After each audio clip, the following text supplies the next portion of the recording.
Yeah, it is.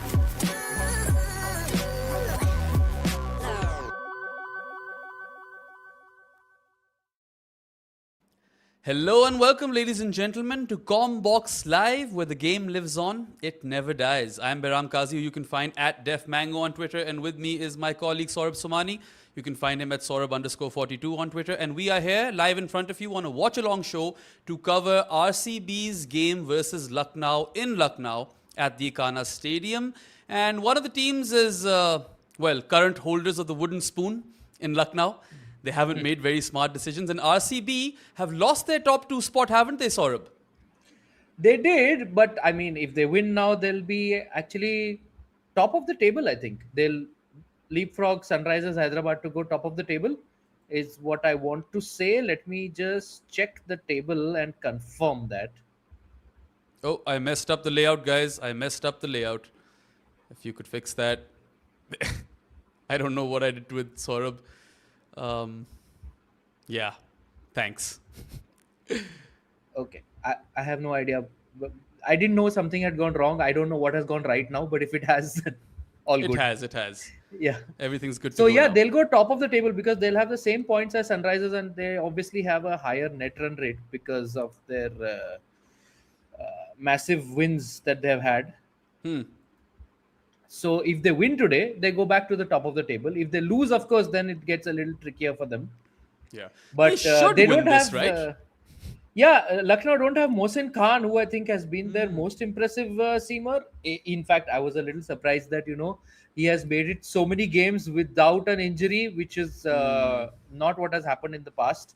Yeah, that's And been his now, career. He's always been yeah, injured, hasn't he?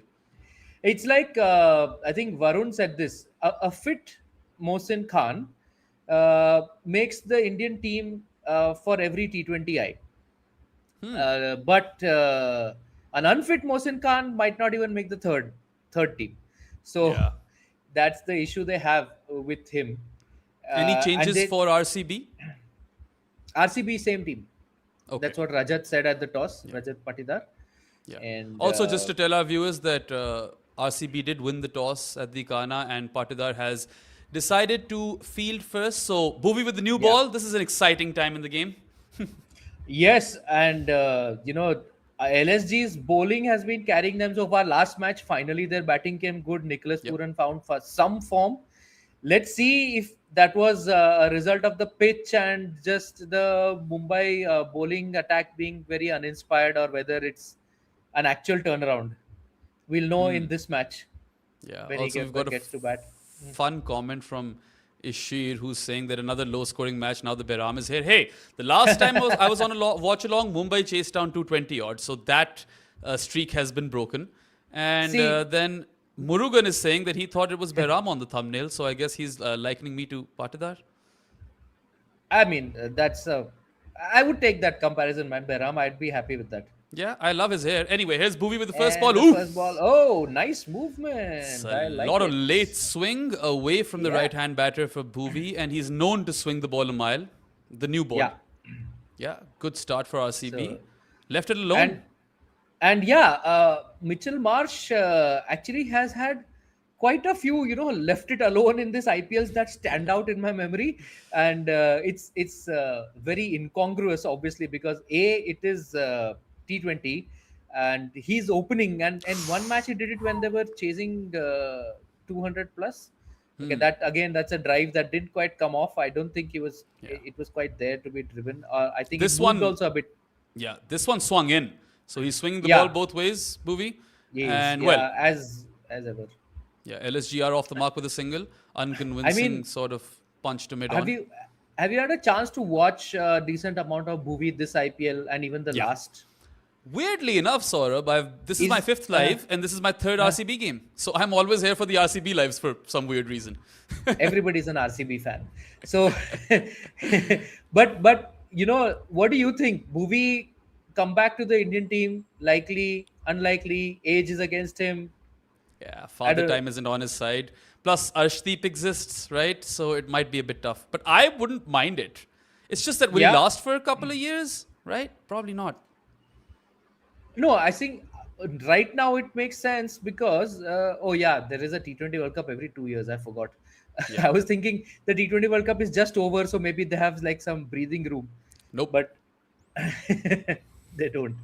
Never any breathing room. Yeah, but he's been outstanding, man. Like in the last live we were discussing this also, where not in the last live, I think in the alternate India squad crick picks we were discussing this, and Right. Jared was saying that he would have probably got like a huge auction price, and I was saying he did get, oh, that's Clipped away off turned the away off his legs. legs, no boundary.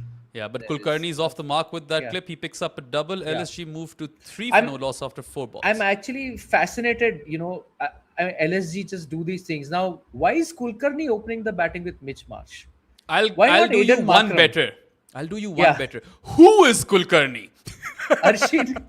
Arshin Kulkarni has been, I think, with LSG for a while. He was bought in the mega auction, if I remember right. He's an India under 19 player. Uh-huh. Uh, I mean, now he's of course 21 years old. He was part of, I think, the Yash Dhul side that Okay. I remember that won side. the under 19 World Cup. He was looked at as a very promising seam bowling all rounder.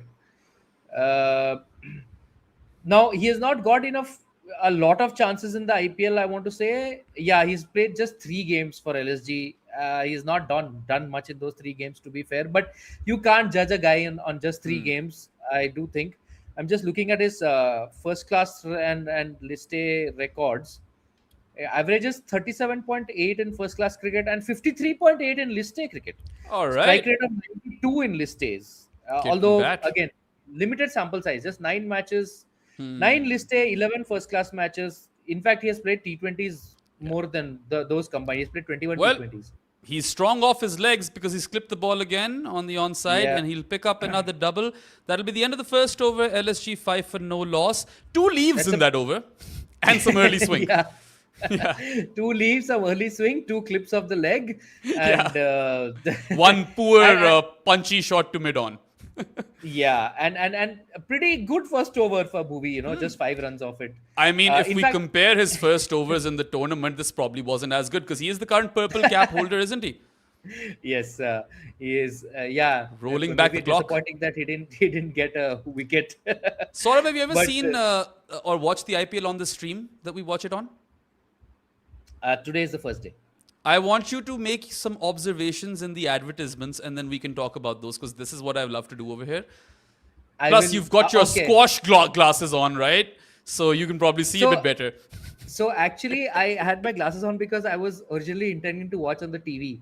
But if I'm watching on the Okay. stream, I don't need the glasses, Right. so I can actually remove them. So they aren't squash glasses. They look like squash glasses, man. You know that What's you a squash used glass? you used to protect your eyes while you're playing squash. Oh, if I Oh. played squash, maybe I would. Okay, that is Should be a Mitch wide, no? Marsh against Josh Hazelwood. No, it shouldn't be. He moved away, right? He gave Oh, himself room. they've Gave given himself it. room, tried to step out, completely missed the ball. Hazelwood stuck to the wide line. Is it a wide? Oh, it is given a wide. They've not reviewed. Okay, it is a wide. Maybe I like Josh Yeah, Hazelwood, yeah, so I it's just been given. yeah, I would have yeah, given it a wide as well. Yeah. yeah. You are just batting pilled. I'm a true good No, areas. it was beyond the tram lines and he didn't really shuffle to the left. But anyway. All right, this time Oh, it's lift off that's from a Mitch shot Marsh. and a half. Yeah. 6 over long off, time to a crisp, and what a way to get your first boundary, both for Lucknow and What Mitchell a Marsh. Yeah. Very authoritative shot, full face Yeah. of the bat, stepping out and just smashing it over long on. You Two can't full, bowl I want to say, full from length Hazelwood. deliveries Yeah. to Mitchell Marsh. You can't do that. And you can't bowl too short also. So Yeah. yeah, you pretty much have to stick to a good length. Uh, yeah. So these two obviously know each other's games inside out. Hazelwood and Mitch Marsh. They've been Hazelwood at the before the match. He said like he's been bowling to me for 15 years now in the nets. So obviously that there's a great degree of familiarity there. Yeah, of course. Teammates, and they've won stuff together. This time it's just Yeah. a clip to short mid wicket, no run. But yeah, look, Mitch Marsh is essential to Lucknow's cause. And then, I mean, if Nicky P comes at number 3, then maybe Markram at 4. Is that what they're thinking? I'm guessing that's how. And then Rishabh Pant is there. I don't know how. Why would you put Arshin Kulkarni? I just can't get it, man. Lucknow It just is a makes weird the one. strangest decisions. Like it should be straightforward, right? You have Markram and Marsh opening. You have Pooran at 3 because he came off at 3 last game, and you have Pant at 4. Pant has been in terrible form. So Yeah. Pooran, at least he has had one great inning. So put him at Yep. 3. Another But dot. now one of them will be batting at 5. Hmm. Either So Markram or Pant will be batting at 5. I can't remember Saurabh because I've done Lucknow before. The previous Hmm. game, the watch along that I did was Lucknow Mumbai, and I remember they had 4 foreign batters up top. I can't remember who the fourth guy was. Who opened with Mitch English, Marsh? English, English, and he's injured. So he came, played whatever 5 balls, and he's injured. Yeah. First had an extended honeymoon. Yep. Lucknow, were like, we don't care if you're not available for 60%. Oh, is it raining? Uh-oh. They're It's coming on raining, with which the means that covers. Saurabh and I will have to waffle on about random stuff now. What do you want to talk about? Josh Inglis's honeymoon, of course. What else can we talk Yeah, about? of course. Where did he go for his honeymoon? That's the important question. Where did you go for your honeymoon, Somani? I never went for one. That is so tragic. Is this your early struggling days as a cricket writer? It was, and the 2011 World Cup started just after I got married. So you basically let go of your honeymoon to cover cricket, but Josh Inglis, of course, went for his honeymoon to skip a bit parts of the IPL. And I let it go for a lot lesser than what Josh Inglis is getting paid.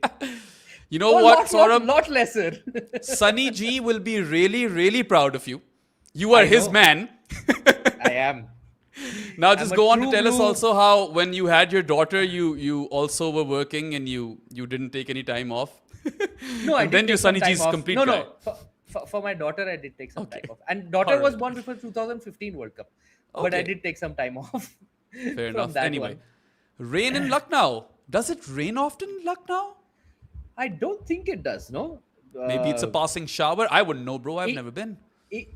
I have been to Lucknow, but we have one of our guys living there anyway. If it was raining, Shayan would have talked about it. So if he has not, means it doesn't rain that often in Lucknow. Is going to be my educated guess. Well, the Super Giants have been out of luck now. And it's been a very poor season. But RCB don't want this game washed out. They want to win it. This is the game they really need to win. They want top two, right? They can't compromise on top two. They can't, and you know what? With the new IPL schedule, not just top two, winning that first qualifier is so important because I will tell you the schedule. Basically, because it is in 3 different cities, you need to, if you win the second qualifier and come to the final, you need to travel. Basically, you have no rest before the final. Bloody hell. So it's very important to win the first qualifier because I'll just tell you, the first qualifier is on 26th May. Whoever wins this goes for has a nice break before the final, which is on 31st May. The loser of the first qualifier will play qualifier 2, which is on 29th May, and then they have a final, which is in Chandigarh, and then on 30th May they travel to Ahmedabad and play the final on 31st. So it is really important to not just finish in the top 2, but to win that first qualifier. Otherwise, fatigue will kill you. And, travel fatigue I is mean, a thing. it's just so much of an easier schedule, right? Yeah. Anyway, there are a couple of super chats that we're going to take before we go on break. So, Rakshit, Vignesh, who's ever with us, if you could just assist us a bit. Let's take those super chats and then we shall leave you guys till play resumes. All right. First, we have Laughing at Nothing, who says only 3 foreign players for LSG today, no English. Maybe they bring in an impact sub in the second innings. Do they have a foreign impact sub? Do they have a bowler who can maybe come in? Oh, so play might be resuming over here. The umpires are making their way out of the field. Yes, they are. But that's I'm a not good sure. question. Yeah, check. Who is there? Their bench is. Oh, I don't know who their impact. George Linda is there. I don't know. They bring him in. Maybe Linda comes in then. Yeah, it's. I think the safest thing for us is just to admit that we cannot analyze what LSG does. They move in mysterious ways their wonders to perform. Yeah. There They We just cannot are. predict their strategic nous because it's so good that it goes Yes. over our heads. That's what happens. Yes. So anyway, Inglis was injured, so they couldn't have played him. I suppose they probably just wanted to give an opportunity to the young guy, Kulkarni. That sure, I'm all for. I mean, the IPL is the place to give opportunities to young guys. I'm all for Plus, that. But you also have to factor in, Saurabh, that the season's done for them. So might as well try some youth. I guess, but okay, LSG's impact sub list as per the Cricket Folk ball by ball commentary are Mayank Yadav, Mukul Chaudhary, Abdul Samad, M. Siddharth, and Avesh Khan. They don't have an overseas guy in their impact list, Damn. So it's which just three means, foreigners for them today. No, yeah, they're no playing with three overseas, which is extra overseas fine.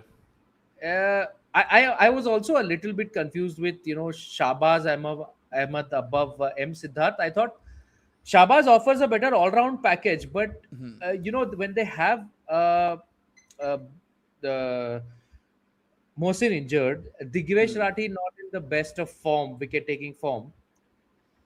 Don't you want to strengthen the bowling more than the batting, or do you want to hedge both ways, have a little bit of bowling?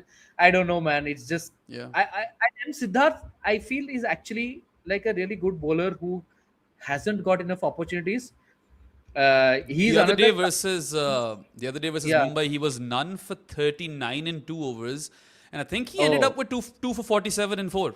So he came so back quite he strongly. came back quite strongly. Yeah. Yeah. But anyway, He's I am one of also confused, Saurabh, as to why they would have both Samad and Mukul as impact in the subs. impact. You know, Yeah. I'd play You both. know. No, they've played Akshat Raghuvanshi in this match. So Akshat Raghuvanshi is another really talented youngster. I don't know if you followed the pre-auction chats that we were having, but I had flagged Akshat as one of the potential guys that franchisees were looking at. I mean, Prashant Veer and Kartik Sharma were, even Mukul Chaudhary was an outsider. Ashok Sharma, the quick bowler. Akshat was another one because he has been, in terrific form across formats in the domestic season.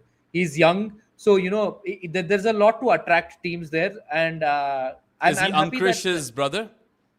no, Okay. I mean, similar Ankush is names. Mumbai and Akshat is MP, so Got it. there's no. Yeah, well, let's I'm see. actually surprised that they're still playing Himmat Singh instead of Akshat and Mukul, or Akshat and Abdul Samad, or someone like. Yeah. I just feel that gives them more firepower.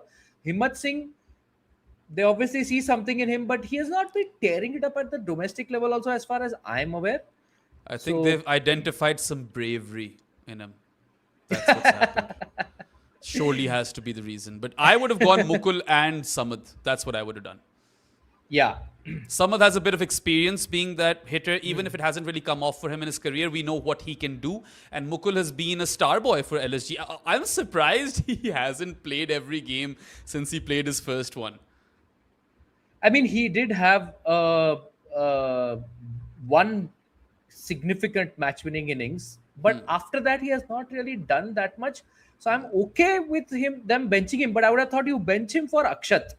They have I would still have Akshat and Abdul Samad ahead of Akshat and Himmat Singh. Of course, this means that they'll sub in Himmat, or no, he's in the playing 11. He'll come in and make 40 of 20 and make us look like complete idiots. But that's okay. Fair But enough. Anyway, I think, are they restarting play? Yeah, they look are like they're- restarting play, but there's Yeah. another super chat, guys. If you could bring up for us, we might as well take that before play resumes. And it's by Prudvi, who is quite a regular super chatter. So thank you for Yes. that, Prudvi. We'll be taking your super chat very, very shortly. And there it is. So Prudvi says maybe we should start betting on batting order of LSG. Probably make a fortune if we can predict it. See, you would lose all your money. That's the Yes. issue. The key part of the sentence is if we can predict it. No Yeah. one can. We I need don't know Rob if LSG Barron for themselves this. can. Yeah, he will tell you how poor a bet that would be. Although I'm not even sure if you Yes. can bet on batting orders, but maybe you can. If, I mean, Rob Barron wouldn't accept bets on the LSG batting order, I think, just because it is unmodelable. You can't Yep. model it. You cannot model it. predict. You can't So, model any sort of tactic from this team, man. I mean, yeah. it's weird. Anyway, The players are back on the field, and You the know Hoff what? will continue is over. Yeah, you know what? Rishabh Pant did say at the toss that nothing is working, so we have to try something different. So maybe this is there something different. Let's just to Also, give them the benefit of doubt. Tim David is probably going to be RCB's impact sub. Let me see what the boys are saying. 100%. Yes. I mean, it has to be Tim David. All right. So let us see what we have in store now. Are there going to be some Josh runs? Hazelwood is A back. wicket for the Hoff. Well, Ah.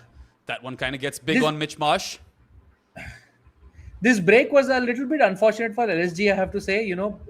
Mitch Marsh had just hit one sweetly over long Yeah. off. You have to refocus, read this thing and all. And a bowler can probably get away with one loosener or so. Although this was not a loosener for sure. No. This was a good That one one. rose Tucked a him up. bit. Yeah. Anyway, so Prithvi's super chat is done. We've got another one by Naveen Paidi. And Naveen is saying that, is it just me or have LBWs disappeared? No, Have you they? see them That's an every now interesting and then. conversation. No? I haven't watched that much of the IPL, but We would surely they're going to be around. Another one! He's gone for it again. I don't think he has timed that well. Oh, he has. But it's He's good timed enough that for really six. Well.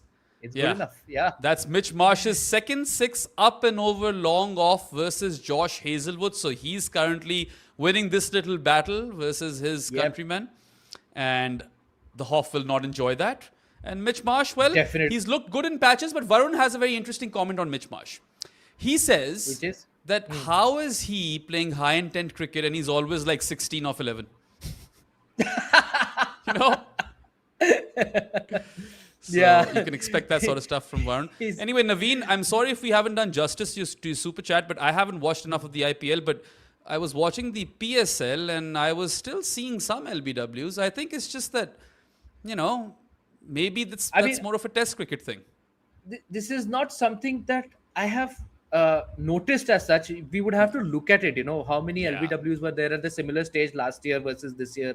If it's significantly different, I mean, if it's a little bit less, you expect that. If it's significant, like if there were, Look that up. But we Let would me- have to look at that. Let me message someone in the Yeah. group and maybe we can get you a proper answer for that.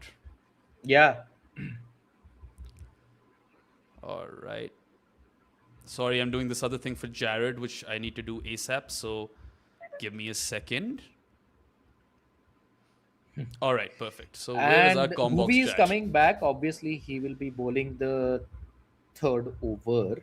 I want to see whether he still gets the movement that he was getting. I Arshin think- Kulkarni to face. This will be a good challenge for the young man. I think if it's slightly overcast, then maybe the swing lasts a bit long. Okay, never mind. Nice looking cover drive. Off drive actually, but straight to mid off. I don't think it rained enough for it to be overcast and for swing to be a factor B. Yeah. All right. So now we have the useless AI slop on the TV, which I've never bothered reading. The fact that Actually, neither have I. they highlight these random ass terms really throws me off. Okay, I just saw the question. It was how do teams stay motivated over a long tournament? Oh, Why would you fuck ask me. AI that? Why? Why? And that's Oh, different for that's every a- team, no? Okay, Arshin has just attempted to go over the top, not quite timed it. Rajat Patira runs back from inside the circle to collect it over extra cover. Yeah, it's just a double. But Kulkarni versus Bhuvi is turning out to be an They're- interesting contest. They're just targeting one area of the field. Actually, two areas. It's the clip off the legs and then the aerial Yeah. shot over mid-off. Yeah, but I don't think they have timed the pants off any ball by Bhuvi so far, right? He has bowled 8. None of them have been very crackingly put away. And is And- that a drop? Oh! Is that a drop? That is a drop. I think that's a drop. I mean, it's a Might tough, be a drop. tough shot, but he smashed it back to Bhuvi, and Bhuvi just couldn't hold on in his follow through. Yeah. Let's see the tough replay. chance. Maybe it wasn't Yeah. a drop. Pretty sure it would have been. Yeah, yeah. It is. I don't know, It man. is, You it catch is. those. Yeah. Okay. Also, Saurabh, I mean, I'm not sure if you know, but Stream 1 is back. I'm on stream 2. But That might be a no ball. We'll have to wait and see whether that was above waist height or not. It's not. It's a was it? dot. So 3 dots and a double in the over. Bhuvi's just conceded 7 runs in 10 deliveries. Would if Arshin continues like this, that might just turn out. Although Bhuvi would have preferred taking the catch, I'm sure, but might turn out to be a drop that sort of works to RCB's advantage, because he's not been able to really get the gaps or go over the infield with All right then. any sort of That's a timing. shot. It's only going to yield Oh. him a single, but it's been cover driven. Bit of a square drive and cover drive mixture. Bit of a sedate start as well. Interesting. Because in the previous game, I saw Lucknow just throwing the absolute kitchen sink at it. And now they are playing cautiously. I don't know if it's cautiously. Like Arshin has been trying to whack it, it's just not been coming off. And Okay, here's a question for you Yeah. on Super Chat Saurabh. And it's laughing at nothing, asking why did LSG buy Arjun Tendulkar? Can he be okay at 8? I haven't watched He enough of Arjun can. Tendulkar to comment on this. So the thing is, I watched a fair few practice videos. In those, at least, he was nailing his Yorkers a lot. And Arjun Tendulkar, All right. That is a shot and a half by Mitch Marsh. This time blasts Bhuvi up and over the covers for 6. And he's looked in some good 6-hitting form. And that's a crucial Mitch Marsh, definitely. maximum as Yeah, well. yeah. All of a sudden, LSG 27 for no loss in 3 overs. So I just want to see a good game, honestly. I just don't want to see a completely garbage game. And even if LSG season is gone, they can play spoil sport. That should motivate them. No, I mean, even if, spoil sport or not, it's still a match, right? You want to win. You want to show yourself in a good light. There is money to be made in the IPL. There is futures to be secured. There is selections that could come your way. So there is, you can't make the playoffs, sure. That shouldn't affect anything at all. And Mitch Marsh definitely, I mean, he's a international captain. So there's definitely a lot of pride involved as well. I would imagine, that he'll want to.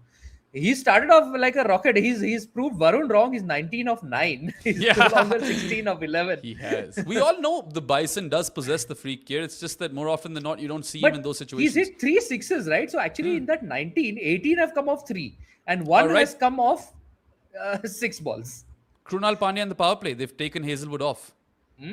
Fascinating. Interesting. And interesting. Leading edge sort of shot for a single. So have you answered the Arjun Tendulkar bit? Do we need to? Yeah, so he's been bowling well in the nets. I don't know why they haven't tried him once. I don't know why. I can understand why, because the bowling options they have, I would also probably, go with the bowlers they have ahead of Arjun Tendulkar. Like I would go with a Mohsin, a Prince Yadav, and a Mayank Yadav ahead of Arjun Tendulkar. The only thing is now Prince is injured right now, and that has cured off the inside edge to square leg, a dot ball by. So Mitch Marsh is basically dot ball or 6 in this innings. Yeah, that's basically it. So that's the thing with Arjun. Like Mayank Yadav, I see the attraction to giving him a game because of how good he has been. He has not yet hit the. This time it's been creamed over extra cover for 4 by Mitch Marsh. So he's loving the offside today. Right. Yeah. And LSG are on a bit of a roll all of a sudden. Yeah. He's definitely going, he's going high intent today. I'm okay with the number of dots, man, if he can pepper the boundary like that. Yeah, I mean, I want to see some runs, man. Actually, I want to see LSG to do really well just because I want some spice in the competition. And this time he's gone up and over long on for 6. Going, gone. That's another biggie. Wow. That, perhaps not the best ball from Krunal. Very full properly in his hitting arc. He just had to, take a golf swing at it. Yeah, and he's really good at his golf swings, Mitchell Marsh. Yes. All right, then he's turning it up at the Ekana. Slot ball completely obliterated over long on for 6. I do have to give some plaudits to Rajat Patidar for trying Krunal Pandya in the power play, because I think he recognized that Mitch Marsh is in the mood today. So he Hmm. tried to do something different instead of giving him pace on. Tried to do Yeah. Krunal with his variations, with his bouncer, with his slinger, with his normal, stock ball and all that, might do something. It's not come off. Obviously, you have to, bowl in the right areas, and you have to have some luck going away. It's not come off, but I can sort of get behind the move to get Krunal Hmm. so early into the game. Yeah, makes sense. And well, dot ball to end the over. 39 for no loss and 4. Lucknow. Can they make the most of this power play? You'd probably give Bhuvi a third over here, right? I would, yeah, because you Yeah, I need to would get too. Mitch Marsh out. You need to get Mitch Exactly. Marsh out. And he's So I your would give best Bhuvi a new third. ball bowler, so utilize him as much as you possibly can. I just figured out that I can open the comments in a separate window, so now I don't have to toggle over and over again. You Okay, learn you new have to things teach every me day. how to do that. Are you logged in? Yes. Okay, go to the comments, the right hand panel. Hmm. There'll be a little window with an arrow that you might be able to Yes. see. Click it, Yes. and then you'll have Ah. your separate window for comments. Uh, okay, I am not, but I'm okay. I can read the comments here, so I'm good. Yeah. Thing is that when I open the comments panel, our video becomes super tiny and or our screen becomes super tiny, so it's just not Yes. working out. That's So why I had to open the our screen comments is on a tiny. separate thing. That's why I need you to read out all the super chats. I Right. can't read them. That's never an issue. And pulled away by Mitch Marsh into oblivion. What's the closest city Okay, they have to they Lucknow? have not Kanpur. It's gone to Kanpur. It's gone to Kanpur. Yeah. First ball for Razik Oh, Salamdar, pulled away for 6. What a shot. this is interesting. The not giving Bhuvi a third over Yeah. is an interesting call. Very Rasik weird has captaincy. see so far what I have watched every single RCB game, some from the stadium and some on TV in this IPL. What I have seen of Rajat Patidar's captaincy is he goes for it, Right. which is why it's very surprising to me that he has taken Booby off, It because might be a wicket over here if there's a fielder, but you cannot. Oh, wow. That is a save.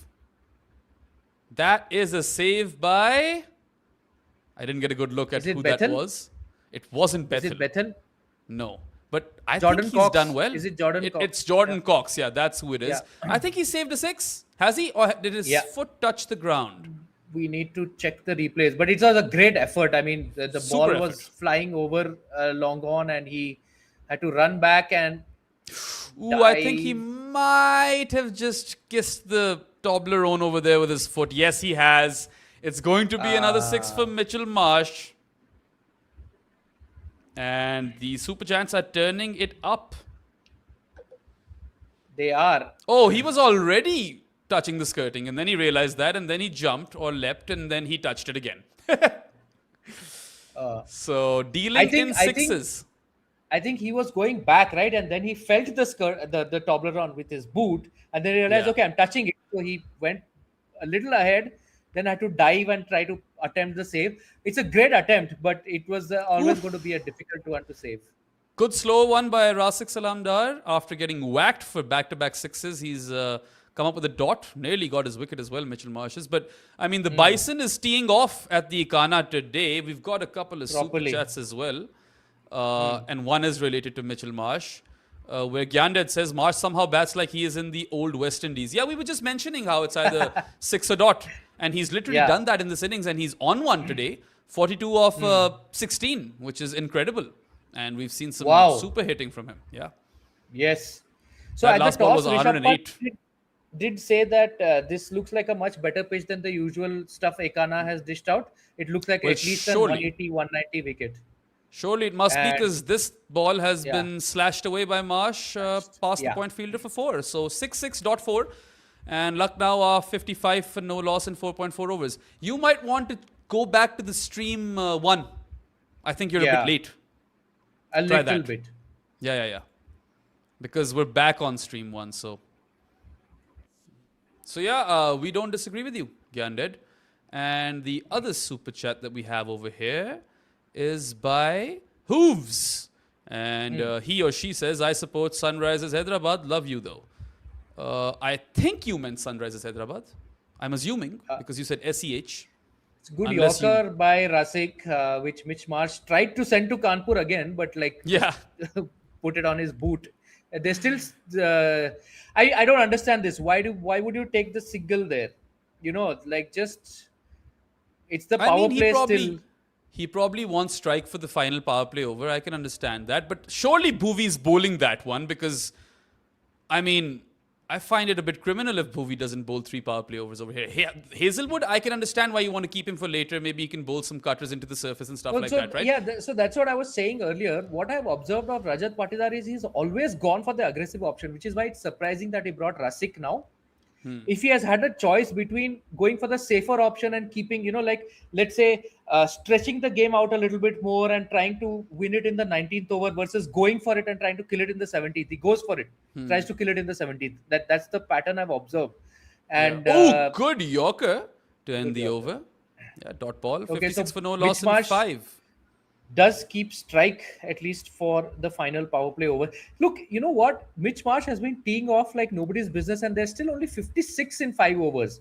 I mean, it's not an out of sight total. That's because Arshin has just not been able to get it away. That's the thing, right? And he was also 12 dropped. balls. And that might turn out to be a fruitful drop for the exactly. Royal Challengers That's what Bengaluru, I was saying, right? RCB might even benefit from that. Might work for RCB. I think there's going to be a wicket in the last power play over. Let's see. 56 for no loss in 5, Lucknow. And Hooves, we love you too. That's it for your super chat. And I like the Sunrisers as well. They're such a fun team to watch. Oh, yes. Okay, in fact, they might be the most fun team to watch for me in the IPL because it's just like they've kind of changed T20 cricket for me. Like the way we talk about the white hot revolution of England, what it did, to ODIs and stuff, and maybe you can credit Australia back in the day, how they brought the run rate to like 4 runs per over pre-Bazball, the great Australian team. West Indies with the hard lengths. We can talk about a lot of teams which have brought about inflection points, and I feel like Sunrisers Hyderabad are one of those teams. They've changed T20 cricket forever, so I'll always talk about that. Sunrisers, for sure. I mean, they not just changed T20 cricket. Yeah, they changed T20 cricket in the sense not just for themselves. They opened the minds of everyone else that this is how you can do it, Yeah. Meanwhile, they have brought Hazelwood back for the final power play over. I'm not too anti this move. I know you wanted Bhuvi, but I'm sort of okay with Hoff getting a go because and that's a 4. Cut away for 4 by Mitchell Marsh. He's reached his 50 half century up for the Bison in just 20 deliveries. He is entertaining everyone at the stadium, that home crowd, and Sanjeev Goenka is clapping as well. I don't know if he is because Rajat Patidar got a much bigger cheer than Rishabh Pant did at the toss because there are more RCB supporters in the stadium than LSG ones, I want to say. A good example of that is Shayan. Lives in Lucknow, supports RCB. Our very own teammate. You never know, he might be one of those people in the crowd. I don't know if he's gone for this game. Has he gone for this game? He has. He should have. Nice. Inside edge for 4. Nice Yorker. Oh, that's unfortunate for Hazelwood. Like that was a good ball. Nothing is going RCB's way, is it? Like they dropped a catch. That might be the best thing that has happened to them in this little while. But actually, the 6 by Cox wasn't stopped, and now there's an inside edge for 4. So back-to-back boundaries for Mitch Marsh versus the Hoff. And Lucknow 64 for no loss and 5.3 overs. On another day that takes a slightly thinner inside edge and rattles the stumps. Today it has gone to final leg for 4. They've bowled too full to Mitch Marsh, Saurabh. Far too full. That is true. Although, I mean, if you're bowling a Yorker length full ball, it's okay. Oh, this is too short. But I think he's missed out there. I think he would have wanted to smash that to the mid-wicket boundary, but he just found the guy inside the circle. Yeah. So, 2 overs in the power play for Bhuvi. First one was brilliant. And he's gone for just 14 runs, hasn't picked up a wicket. I would have given him a 3rd. Right. So, like I was saying that. Now, I'm okay with not giving him a 3rd because it's the 6th over. And I would assume the swing has died by now.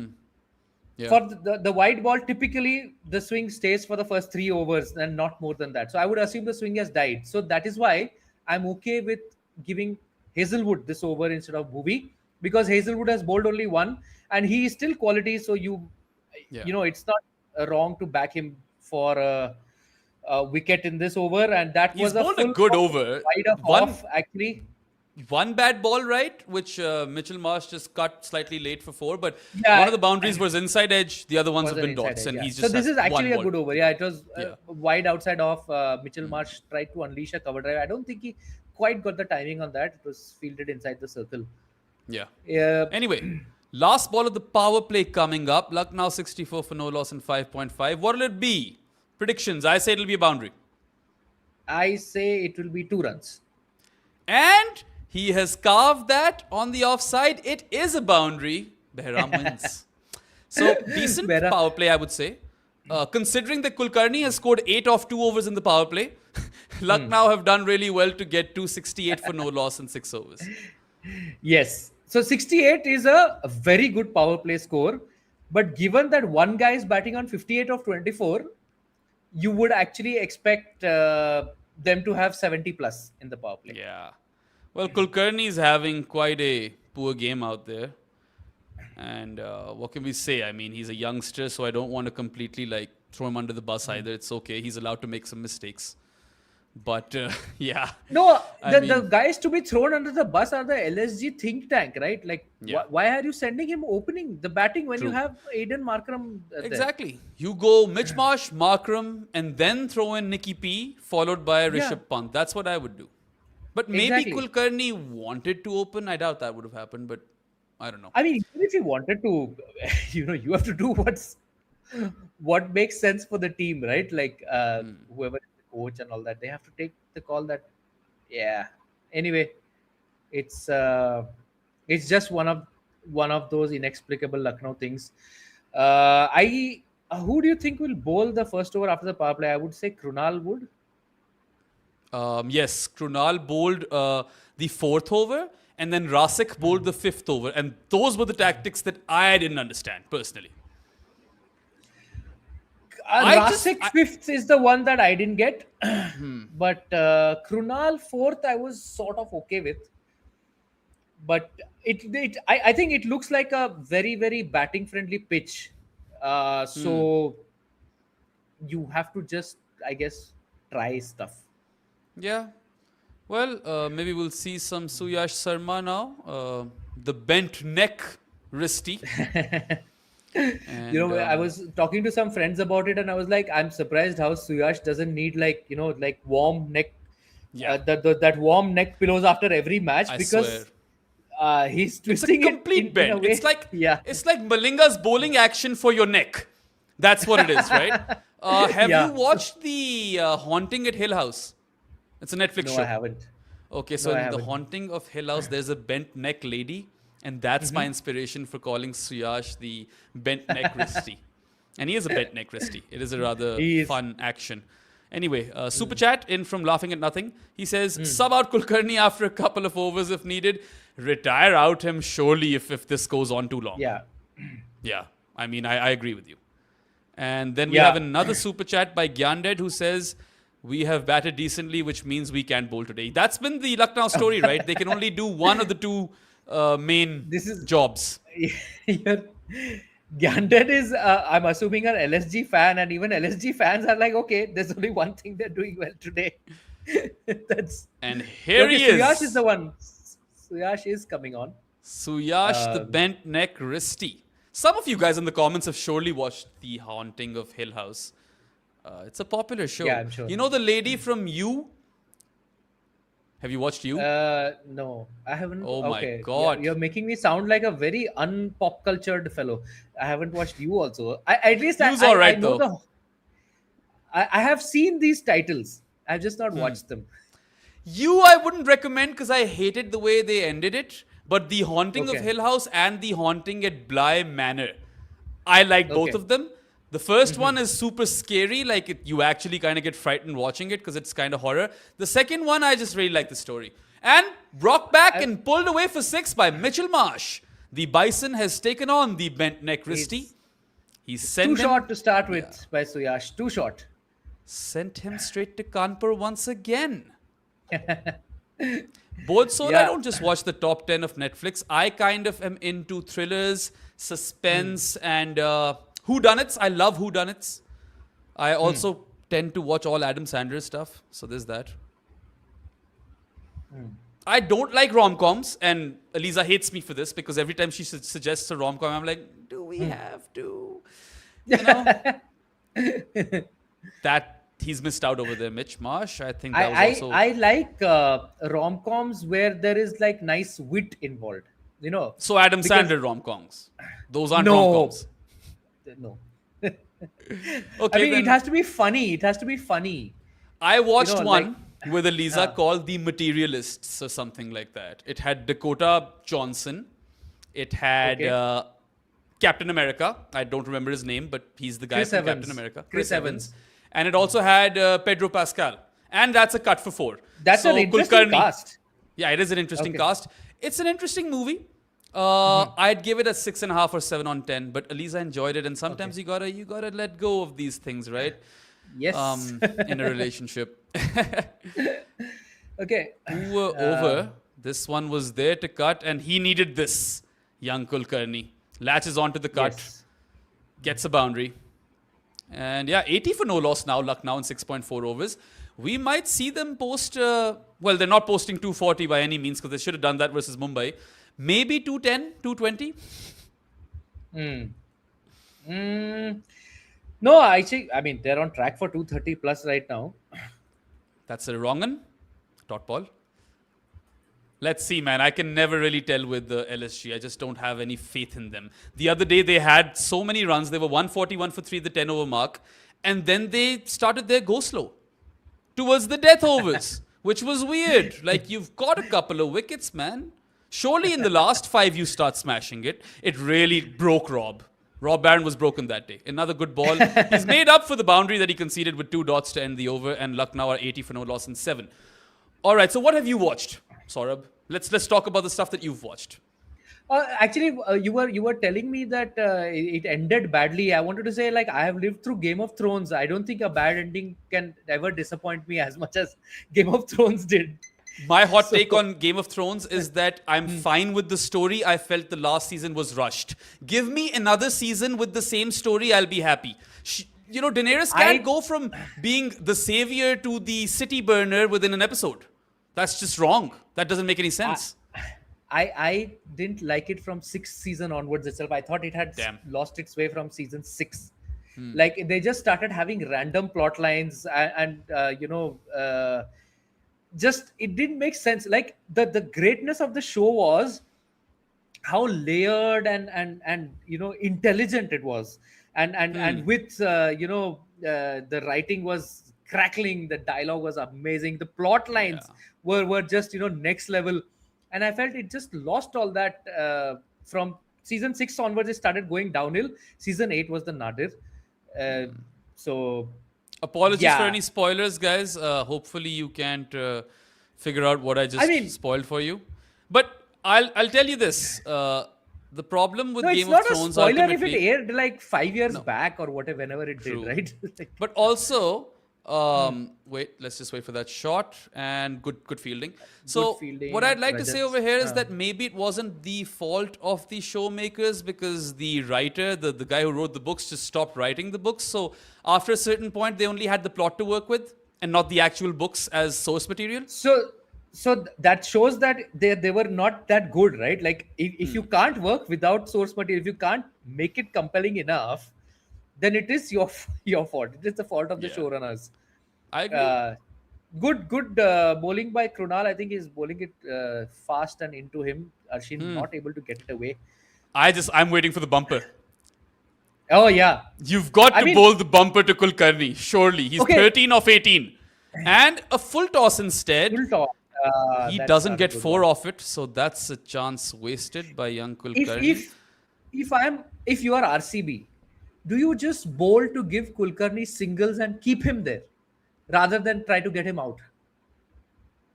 Just bowl what Krunal was doing, fast into him, tucking him up. So the only option is to whip it off his pads for a single, rather than cut away by Mitch Marsh with one hand for 4.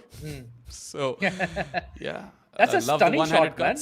Maybe Rishabh taught him that, because he's really good at playing shots with one hand.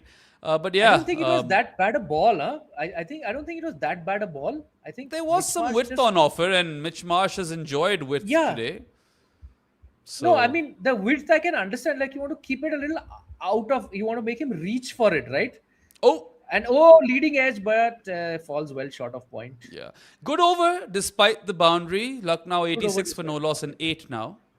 Yeah, I mean, honestly, Arshin has kept RCB in the game.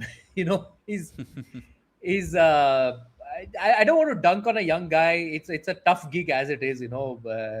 IPL in front of a full house and all.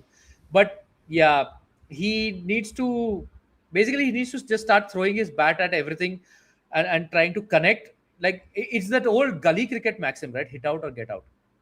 I mean, You have to surely do they that. would have a cutoff point for him, right? Like, okay, he plays Again, 25 balls and that's enough. again you're assuming that LSG have a strategy in place or something in Yeah, place. That's a big leap to make, Behram. That's a it big leap to is. make. I We have have not seen expected evidence of that. far too much. Anyway, Kulkarni takes a single.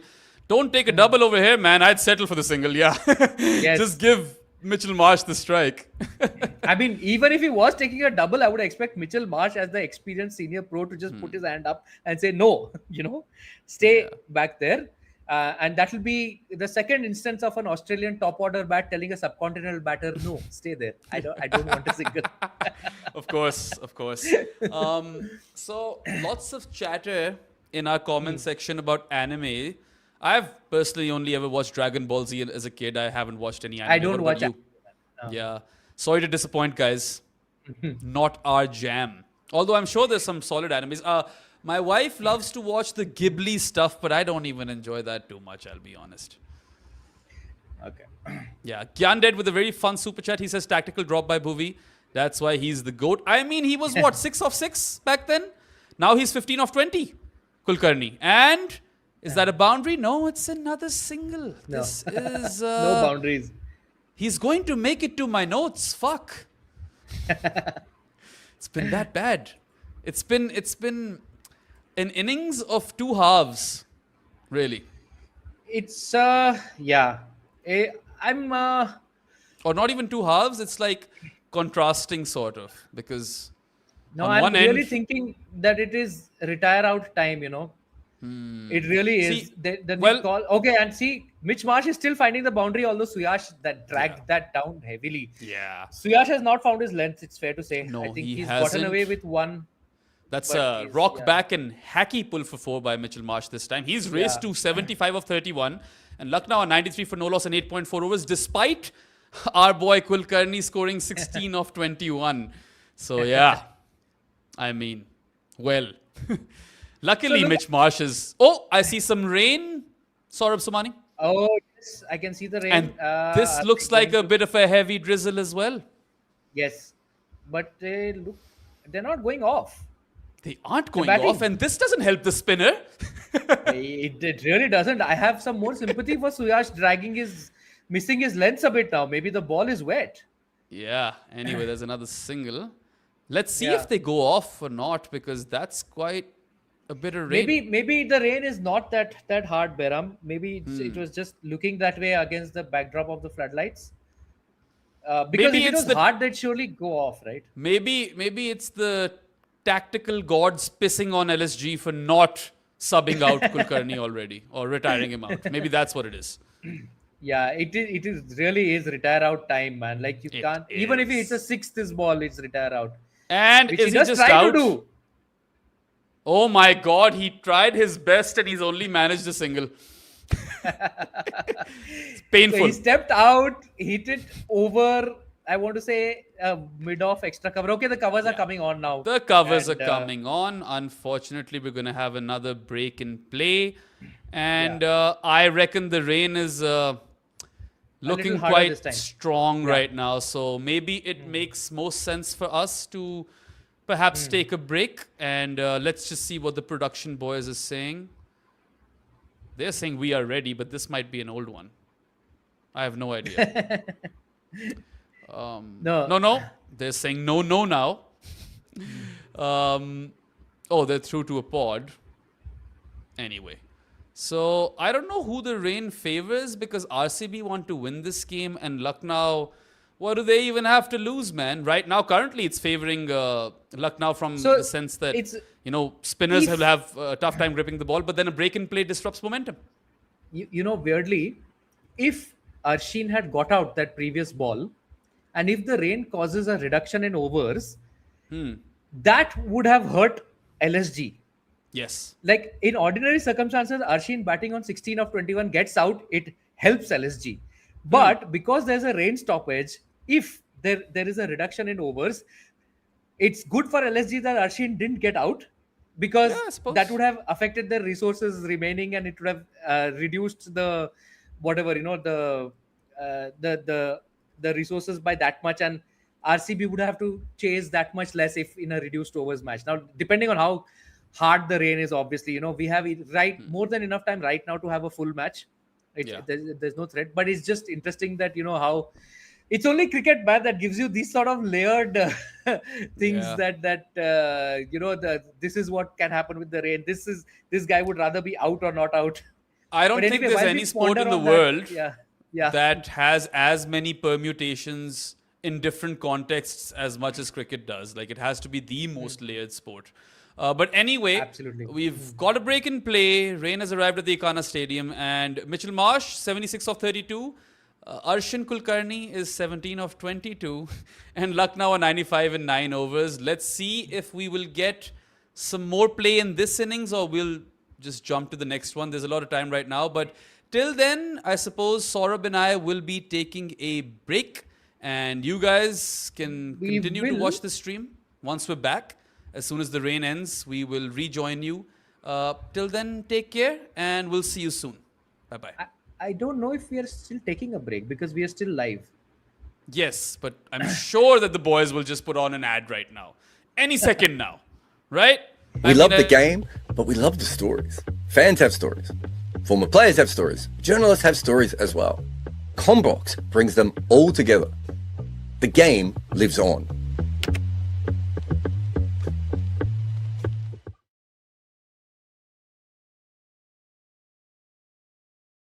Where the game lives on. I'm your host Varun Alvakona, and I'm joined by Jared Kimber as always.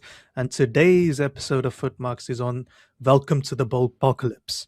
So Jared, you recently have written a piece. I don't know when this is going out and when that will go out. Probably should have confirmed. But you basically, it's a long way saying people are scoring quicker because of the impacts of error, and that's the end of the podcast. I think it actually came from something quite different, right? Which was I just kept watching these games where in the second half of games people weren't scoring quickly, and thinking to myself, everyone is telling me how many runs are being scored, and then I'm watching guys who can't hit sixes at the end anymore, right? And so there's an element of undeniably run rates have. But where have they gone up and how have they gone up was the big one, because they're not going up at the death.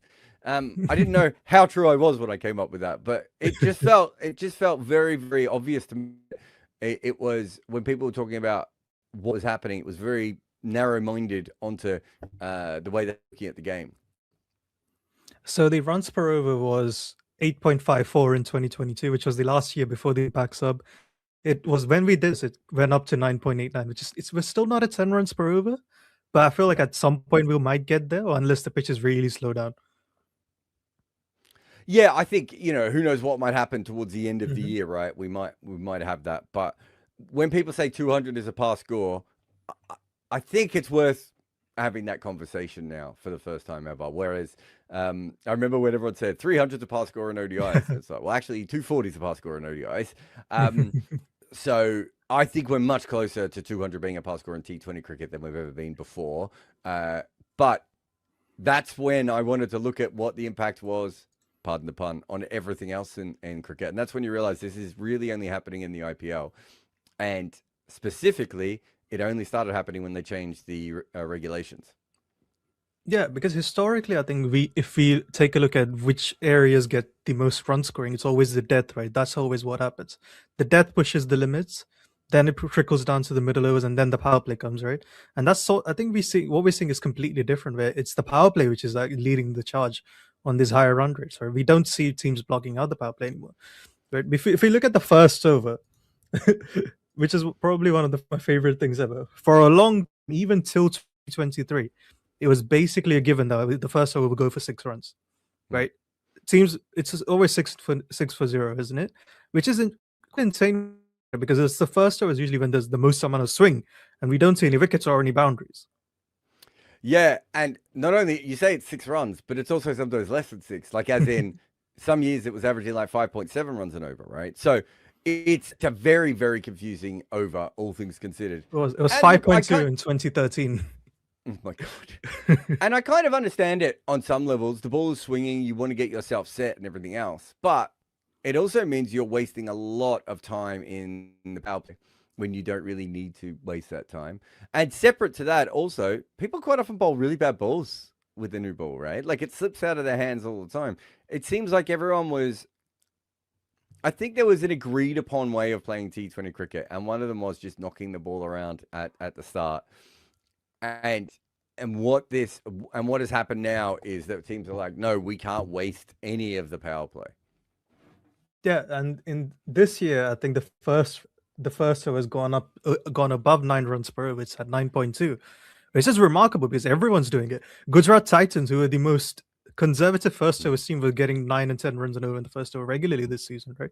We're not even talking about the lunatics like Vaibhav Suryavanshi, Abhishek Sharma, or Priyansh Arya at this point. Even the anchors are trying to score quickly in the first over, and that's been a big change for this. Yeah, and I think it doesn't happen in 2023. Am I remembering that right? Yes. I'm just trying to remember. Yeah. And so the first year of the impact sub, teams keep playing the normal way. And then basically from 2024, and I know Travishek get a lot of credit for this, but it's not just them, right? We see it right across. In fact, Sunrisers aren't particularly one of the more faster scoring first over teams compared to some of the others. You know, Phil Salt's a one-man machine in the first over, right? Like, you know, there are certain players who kind of do it on their own. Arya, Salt, those sorts of guys.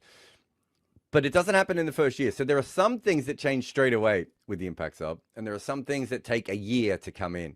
And so I do think that there has been lots of conversations and discussions about actually, we are watching people learn T20 cricket in the IPL in real time. This is completely different to what was happening 4 years ago.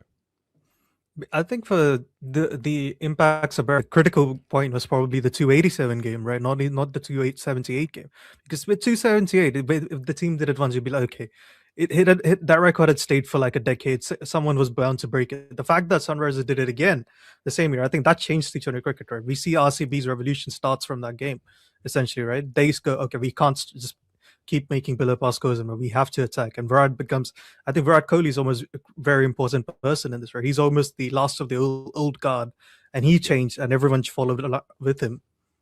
Yeah, and I think that the other thing is that what happens in most major sports is when there's a trend, everyone sort of hops on, right? So even, as you said, Gujarat, who we're not talking about a team like this, I think everyone's looked around and been like, we have to do something here, and the game is changing very drastically around us. So you talked about the first over. You might have the stats there, but what are the stats in the 7th over? Because the 7th over, again, was very traditional.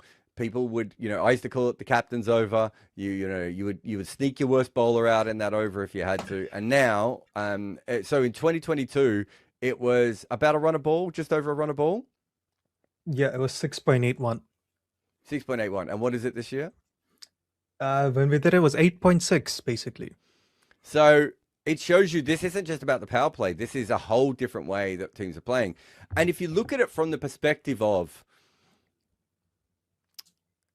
if you look at it from the perspective of the way that T20 cricket has always been played, which is, from the start, we were told if you lose 3 wickets in the power play, you're going to lose. We always thought that was a silly way of thinking. Is it 75% or is it 70% of the games? Yeah, it changes. It changes every time we talk about it anyway.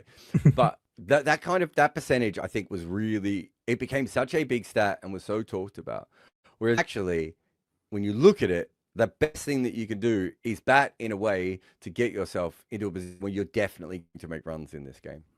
Right? Like, it's actually very, very hard not to be able to do that. The best time to hit boundaries is with a hard ball and with the field up, right? Nothing has changed in that. The ball is still swinging at the same amount. The ball is still seaming. People are still bowling really, really good deliveries up top. It's just that teams are like, we are going to make we're going to go harder. And that's why I think the actual impact sub is so fascinating, is because the impact sub usually means you have a lower order batter coming in, right? It's usually someone coming in further in the order available to you, or it extends your order a little bit, whichever way, whether even if it's a top order player coming up, they extend your order a little bit. But actually, all the impact is at the top. Not by from making, it's not the batting order being longer. It's not like people are using number 7 and number 8 better than they used to. Number 7 and number 8 actually aren't still not having a very big impact on T20. Oh, yeah, I think I was telling you, right, in the live yesterday, the top 3 have a better strike rate than number 7, 6, and 7 this season. Right. And so what is happening is we are, for the first time, exploring what is possible for top order batters. And for people like me who've been talking about this for 20, 30 years now, like, I've always thought this was possible. I never really understood the way that we played before. And also, this is what our frustration has been with, people like Kohli and Williamson and Bubba Azam and Steve Smith. All these sorts of guys, right? Is that your best batters are the ones most likely to score really, really quickly, because they have more options than anyone else and they can play more kinds of bowling than everyone else, right? And what the impact sub has done is really open that up, right? So that now you can really go hard, and Kohli can attack pace bowling the way that you and I always wanted him to attack pace bowling, right? But the funny thing is, the extra batter at the end isn't making much of a difference. It's really just the fact that they know it's there. And that's, as we've talked about a lot on this channel, that's the Evan Galbus effect, right? When you look at a batting order and you can see that it goes really deep, your top order plays with more freedom and everything else. Have a look at the great England team, right? When they were going all the way, down to number 9, 10, and 11 in some of those games, look at the freedom that their top order played with. And when you have really skilled top order players, as a lot of these teams do, suddenly it's just opening up. And so that first 10 to 12 overs is huge when it comes to scoring now. And the other thing which makes it surprising is, if we look at fast bowling in general, the default fast bowler bowls is the one that doesn't seam. I don't know if many people talk about that. So I think if you look at it historically, do you remember talking about this, where it's from 2015 to 2019, batters really respected that, and now batters are smashing that. I think that's, again, a big change, because I've been hearing a lot from people that, it's like batters are worse when the ball moves now. I looked into the data chart. They're not any better or worse. They're just as shit when the ball moves as they were 10 years ago. Or what we're seeing now is, if the ball moves a little bit, they're better. If the ball doesn't move at all, they're a lot better. And what Himanish was telling us, he's also correct, is we are seeing more flat pitches. And what my point is, I don't disagree that we are seeing more flat pitches. My argument is, batters are better at being flat pitch bullies now than they were 10 years ago, right? Yeah, I think that's a good point. And your data's showing this, and Himanish and myself, we've all looked at this in different ways, right? Which is, when the ball, there's a couple of ways of putting this. When the ball is not doing anything, there were times in traditional cricket where people would still hit that ball for a single, right? If they get an over-pitched ball, Andre Fletcher played with me at St. Lucia, and if he was facing finger spin and he got a low full toss, he would punch it down to long off for 1, right? Over and over again. Players don't do that anymore, right? Every bad ball is now maximized. And I think that's the thing that the casual people, or the people who are not like hardcore looking at this, are not seeing. What they're seeing is, there's more 4s and 6s, so it's a flatter pitch and the game's been ruined for bowlers. There's elements of that are true. But the other element is now, and we've seen this with Varun Chakravarti recently, is every time you miss your length, every time you bowl wide, you are a chance of being hit for a boundary. And traditionally, no form of cricket has ever had this before, right?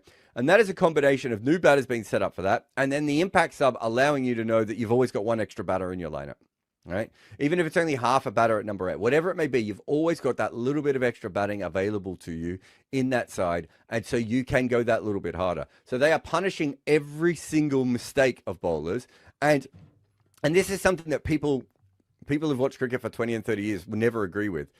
They would say, bowlers were more accurate in the old days. But if you go back and you look at some of the great overs bowled by people, there's full tosses in them, there's wide half volleys that are missed, and everything else.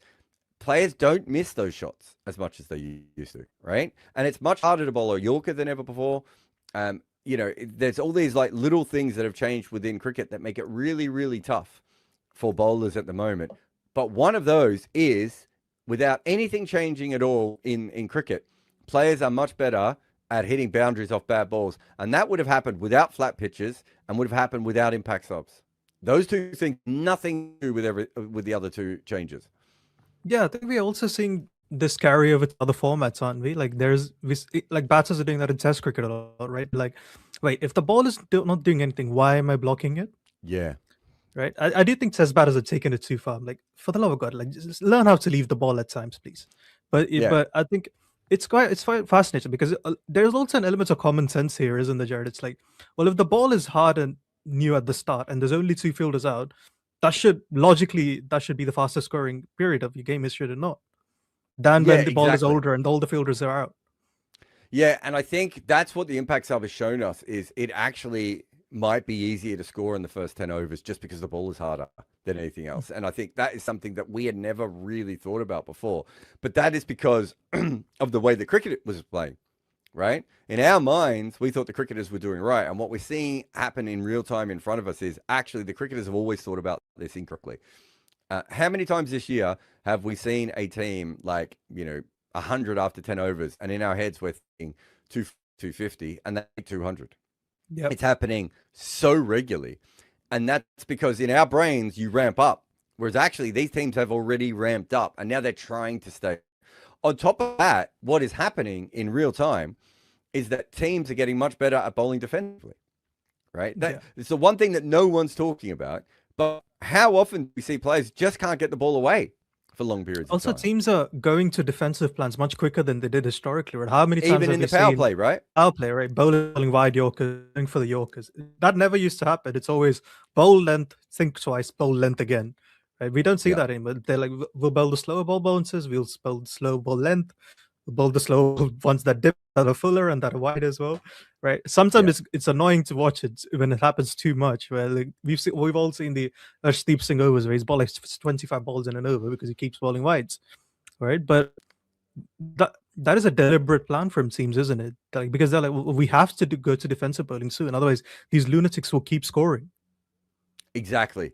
And I think there's a really interesting period in games now, right? Isn't there? Probably between the 4th, 5th, and 6th over, everything is in favor of the batters, and yet the bowlers have to now completely change every theory they've ever had and come at that from a very, very different angle. And I think that's without doubt what we are seeing at the is teams are looking at this and going, how do we manage this situation? And so yes, we're going to bowl slow ball. So one of the things we talk about in the piece is Mohammad Shami, who is traditionally, it's funny, I talked to Abhishek Janjanwala, who sort of grew up with Mohammad Shami, and I said, do you remember him bowling a slow ball?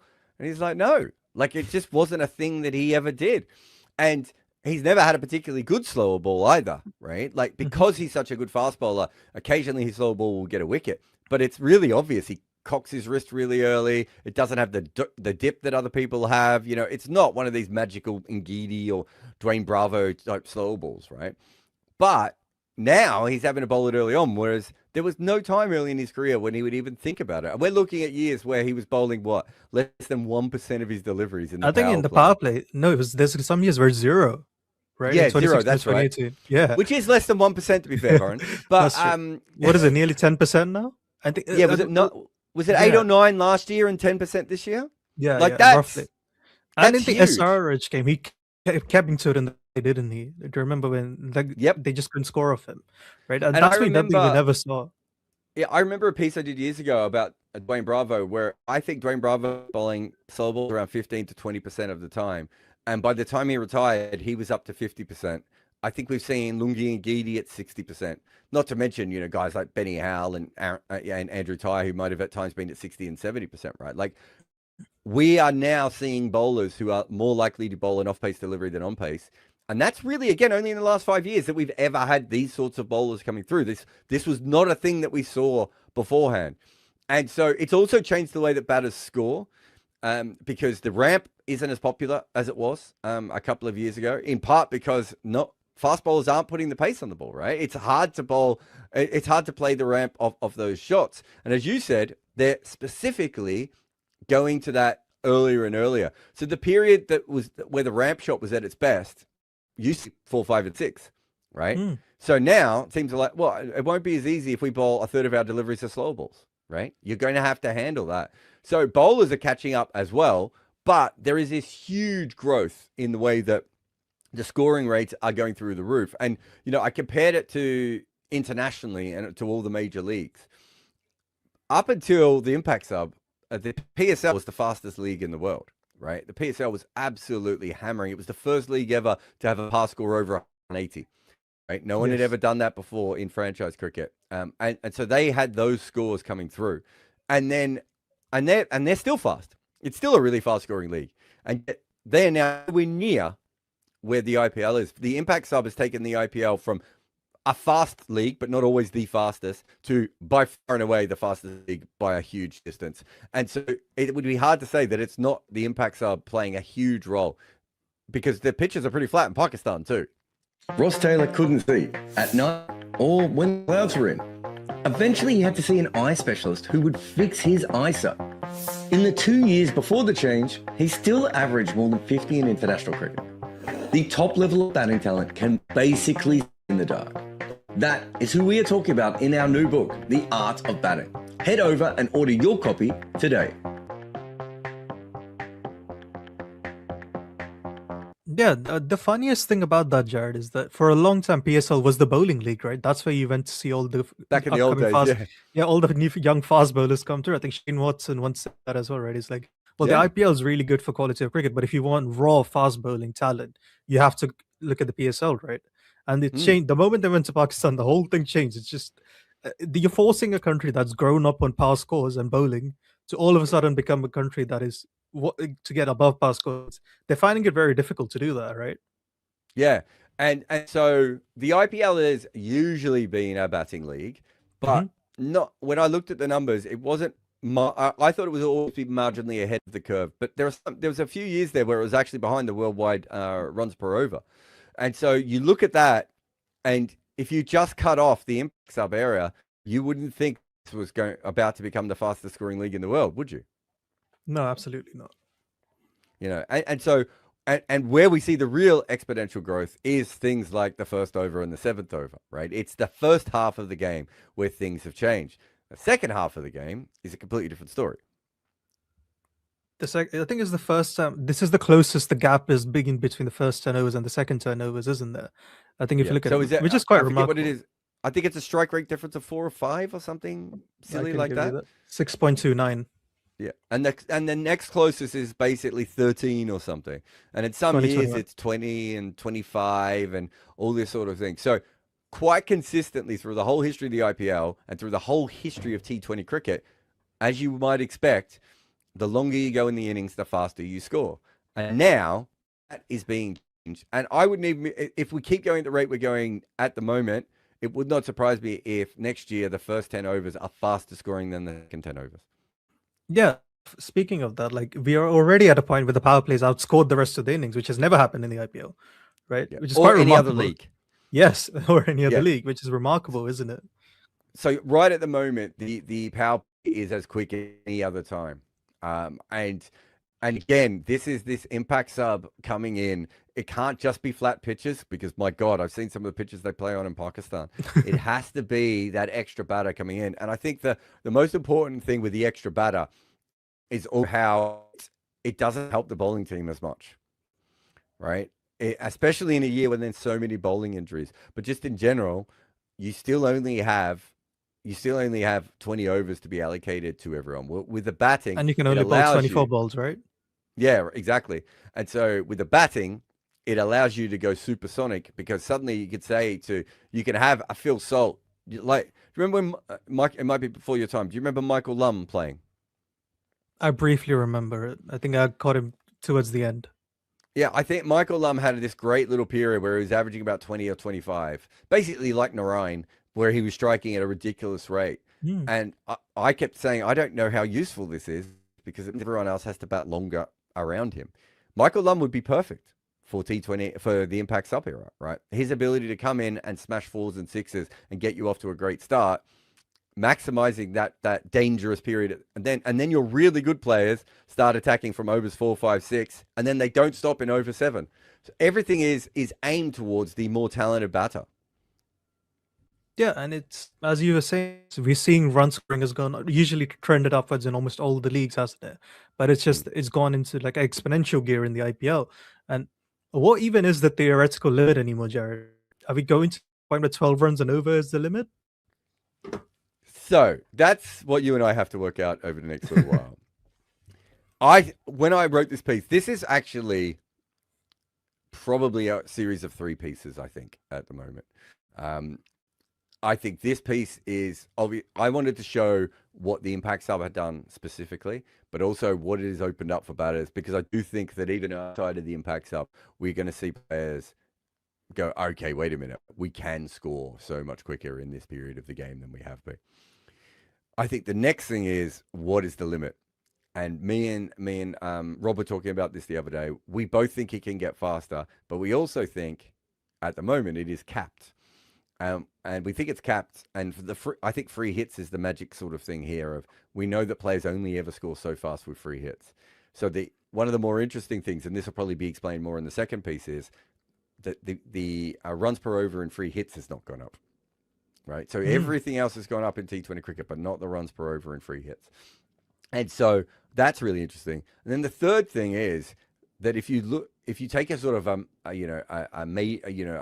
bird's eye view of cricket, this is part of the eternal battle between bat and ball, right?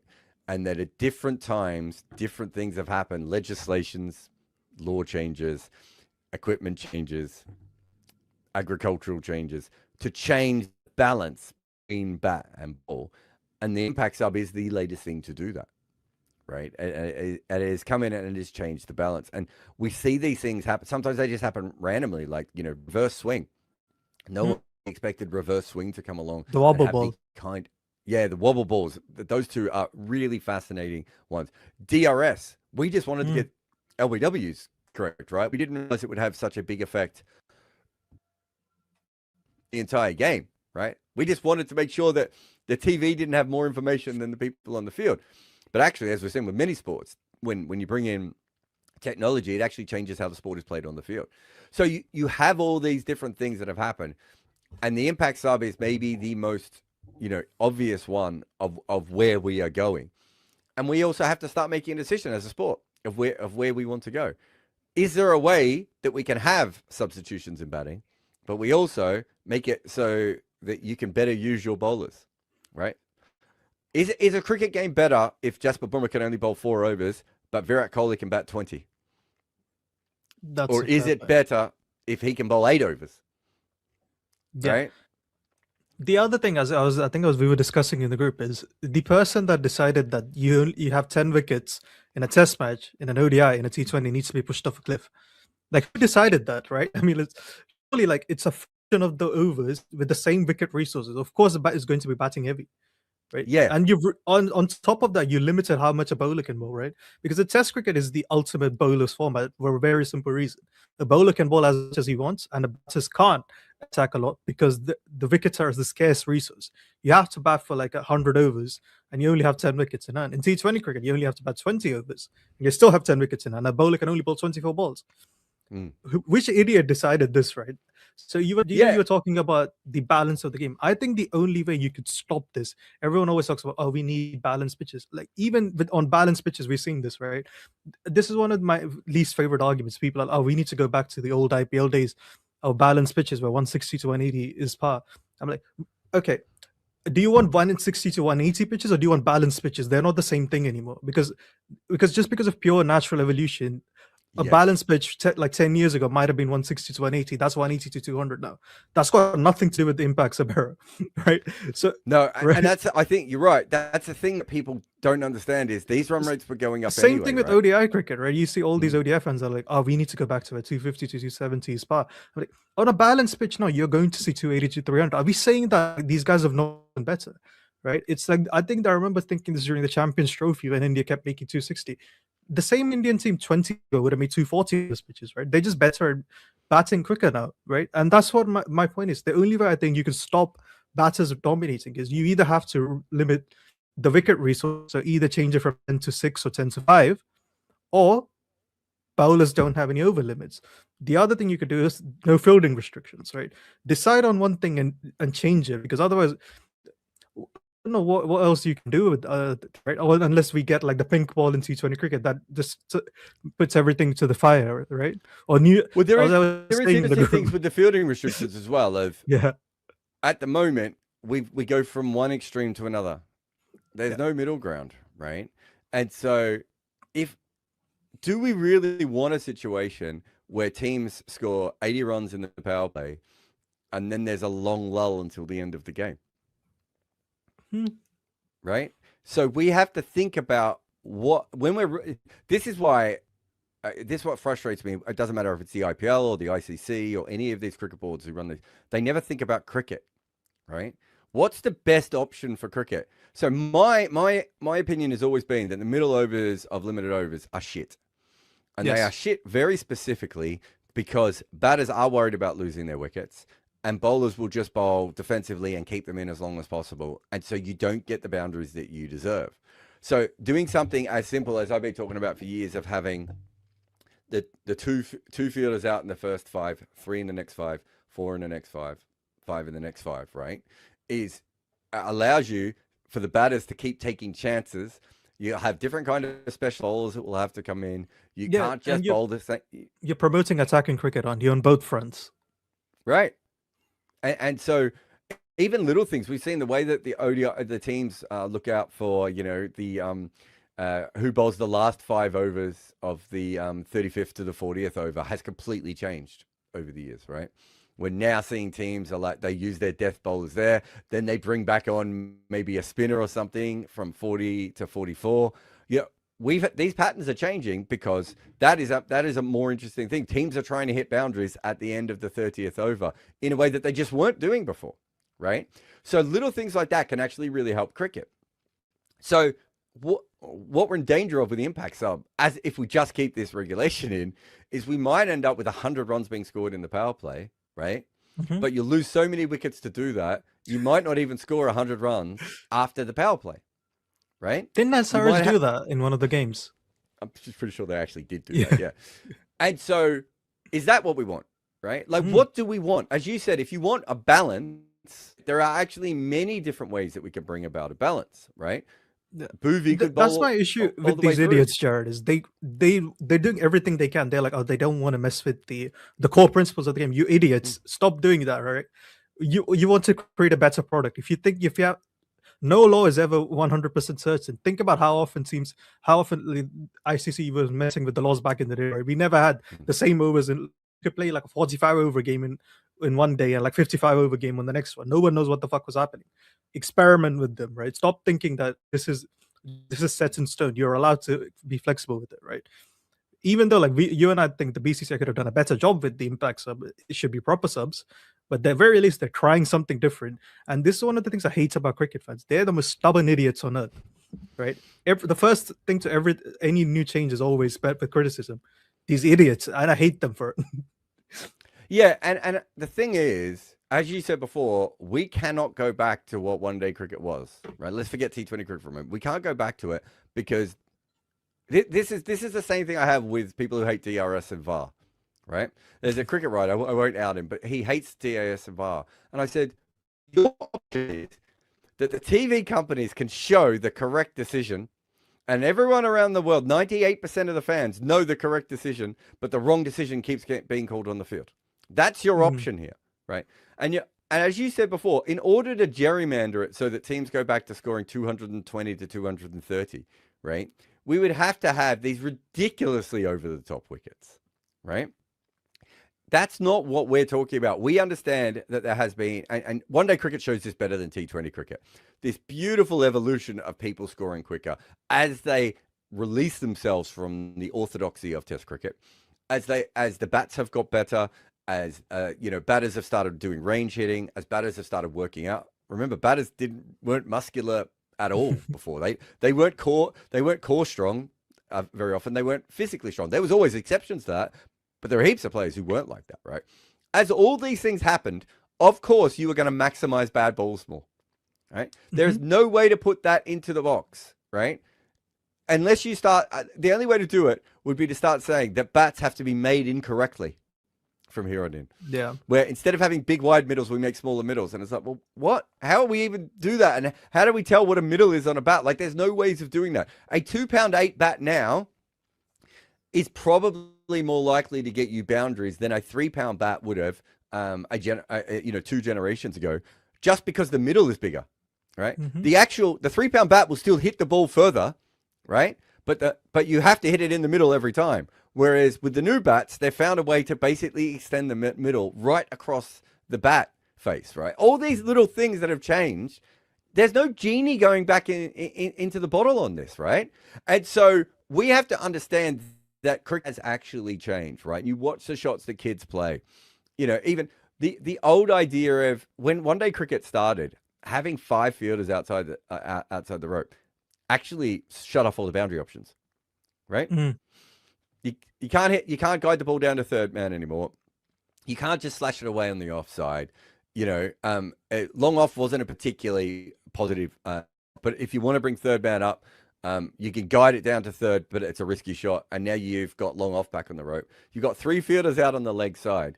That cut off almost all the options, right? And then through Marilia and Dilshan and Ryan Campbell and this whole generation of scoopers, we have those shots. And then we have, Meandad and Martin and Rayner pumping the ball over cover, right? Suddenly, 5 men out doesn't make any sense anymore. Now, there's so many different ways that you can hit the balls. On top of that is the ability to hit sixes. That comes back to range hitting, right? It comes back to core strength. It comes back to understanding launch angles, right?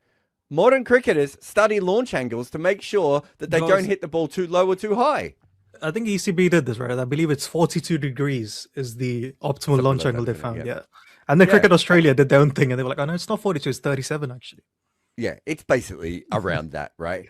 And so if you go back and you look at sixes in the old days, they were hit a lot higher. People, when they were trying to hit a 6 pull up, and then we were like, well, actually, we don't need to do that. We can understand it. Little things like that. How do you put that back in the box? How do you take that information away from someone, right? And have you ever seen the video of Flintoff and Butler doing a 6-inning competition together? We love the game, but we love the stories. Fans have stories. Former players have stories. Journalists have stories as well. Combox brings them all together. The game lives on.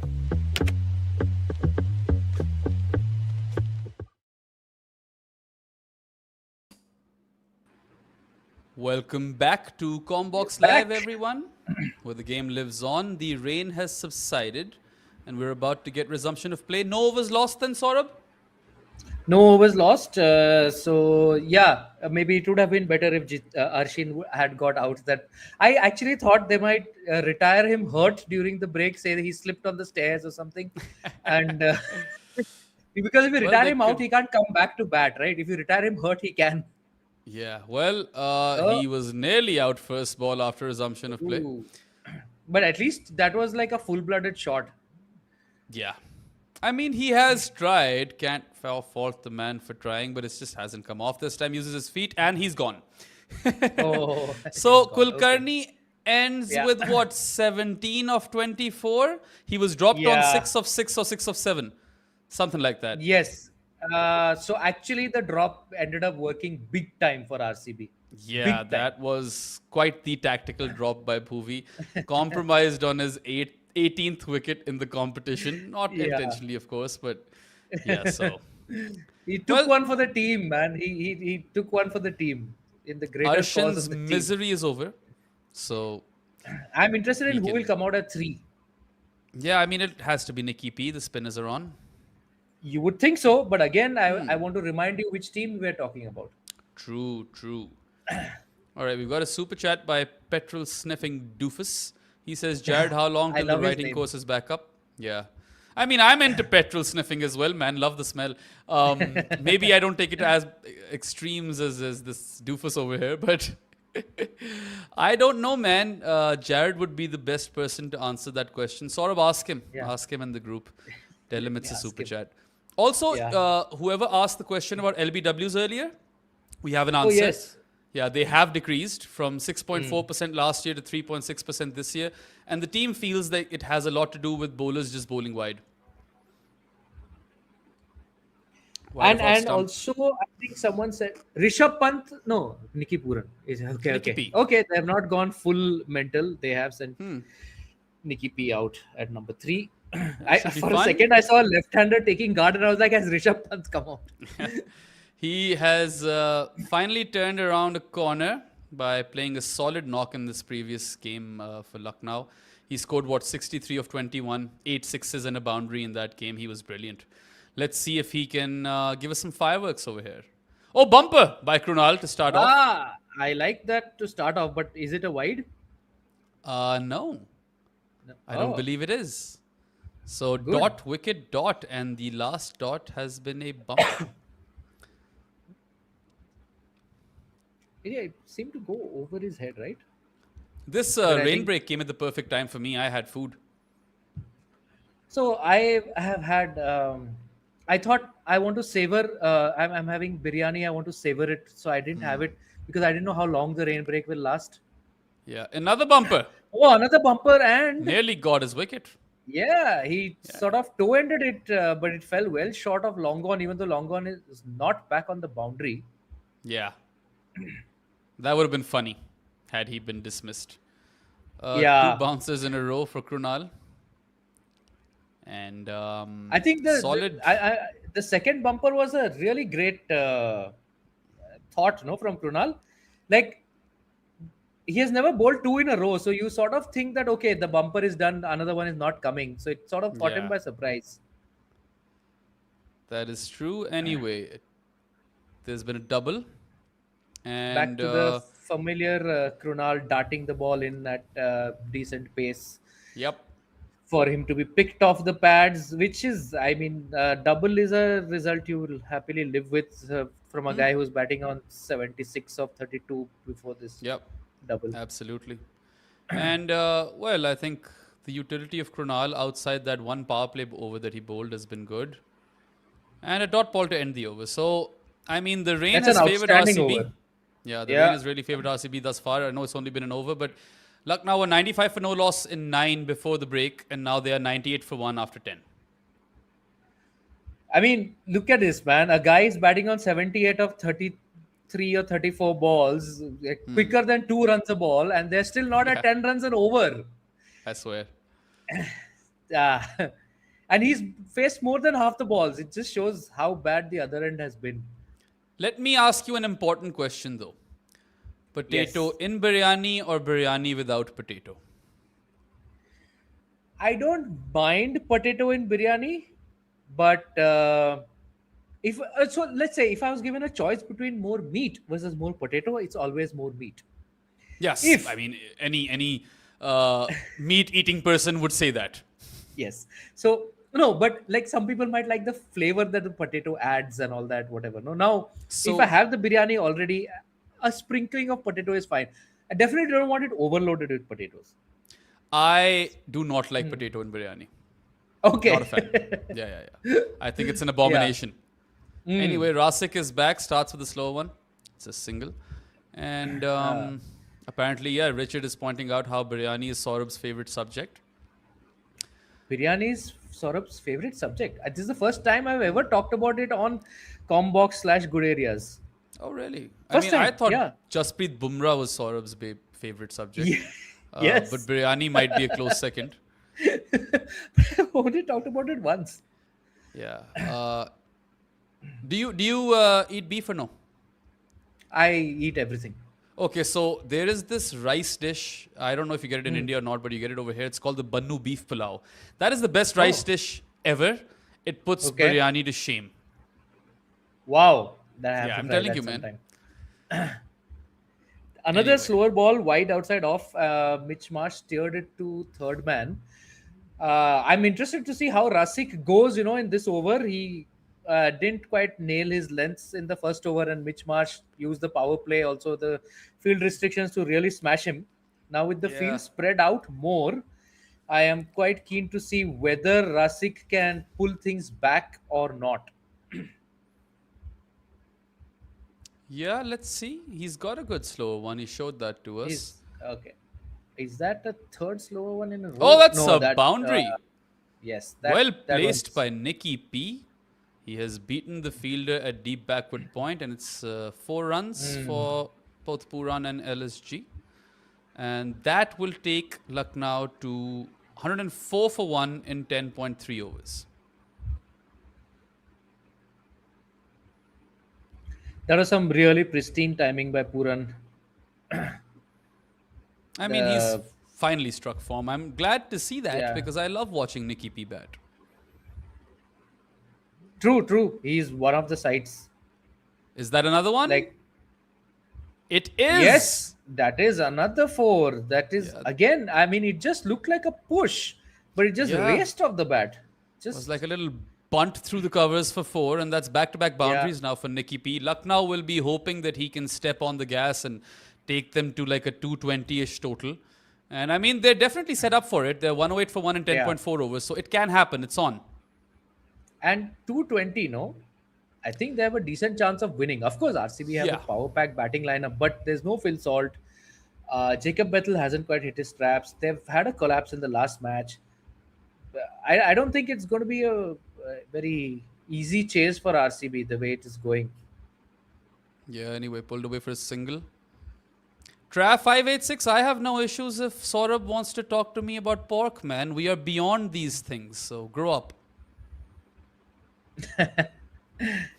Yeah. Anyway.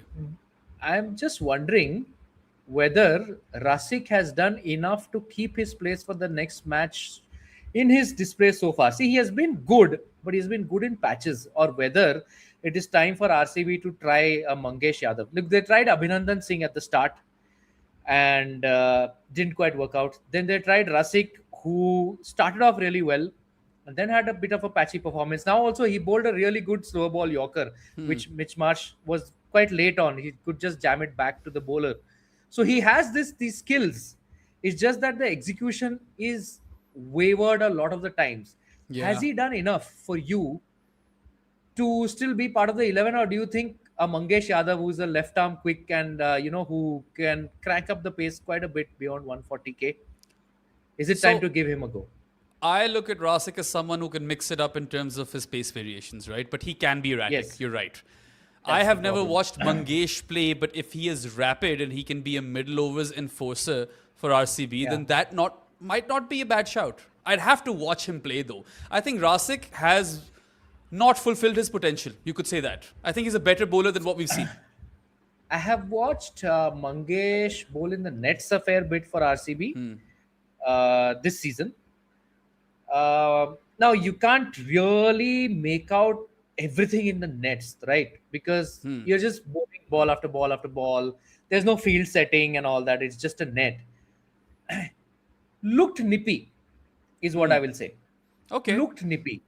I like So- nippy. I'm quite nippy. I'm not sure if you know, you've never met me in person, but the nips Yes, are pretty nippy. I just know that when you play, even against your friends, you sledge them mercilessly. So, yeah, because that's something you have said. So, Of course. No, I'm all about self-deprecating humor, man. All right, the Hoff is back. okay, interesting move. Third over for Hoff in the innings, 12th over itself.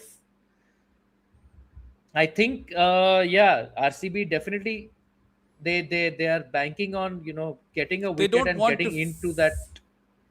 They don't want to feed any spin to Nicky P. I think that's what's going on. That is also there. That is also true.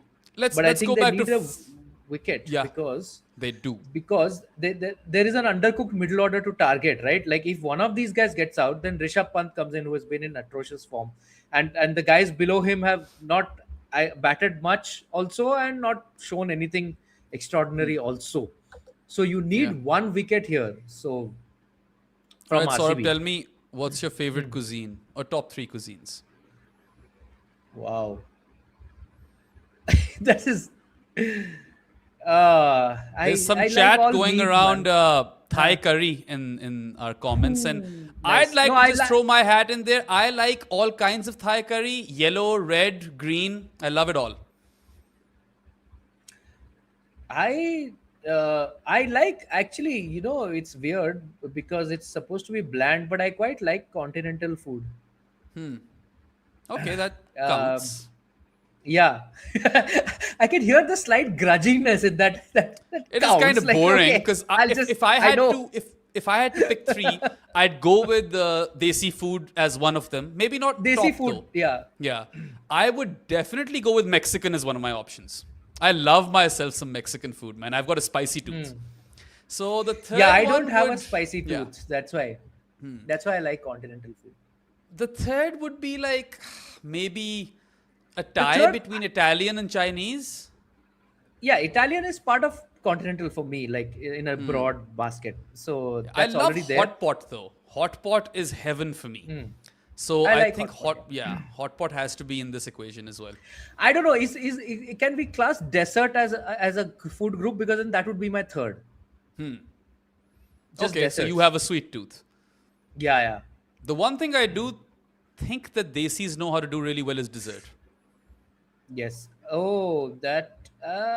This has been a really good over so far. Huh? Hazelwood has Yeah. kept things tight. That was a wide outside of a full ball that Marsh could only sort of glide to a squarish third man. Hazelwood has bowled 4 balls, given up only 4 singles so far. Yeah. But that, I think, if I'm LSG, I don't really mind that. I'm okay taking just singles of a Hazelwood over, because I know if these two are there, there is potentially 20 runs over coming. Yeah. It's always on, especially when the spinners come back, Yeah, right? Because Nikki P exactly. And loves at to some point feast on they have spinners. to, and they have to come back, right? Spinners at some point. So I'm wondering, they have Bethel in the fielding 11 today. They could actually throw the ball to Bethel also if they want to. But I don't know if I'd bring a slow left armor on versus Nikki P though. exactly. So you won't want to do it now, but maybe they could have done it to Arshin.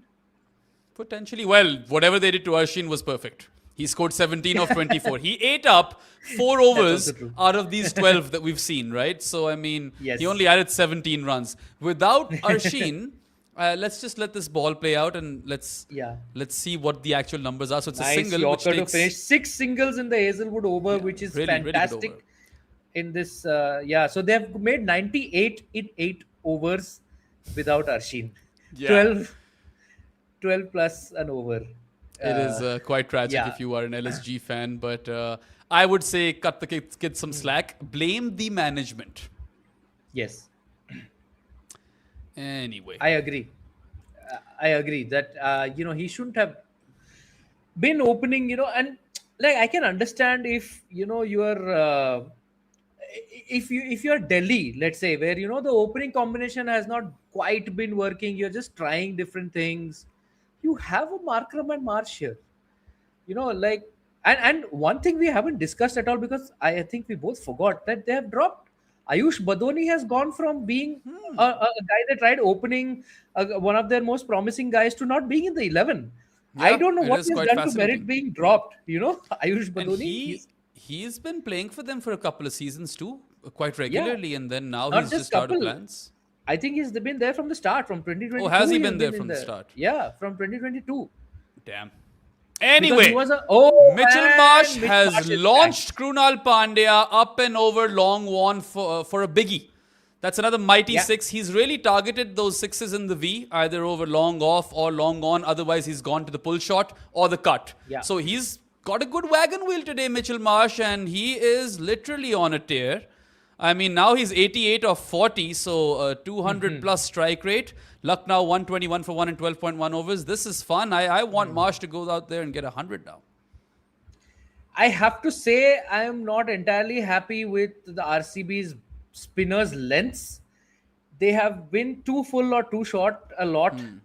That's a bit of a loosener. I think he's wasted that ball, Mitch Marsh. Should have cut it away for 4. It's only 2. Yeah, did that maybe bounce a little less than he expected? It felt like he was shaping to play the ball a little higher, and then he had to Yeah. go a little lower.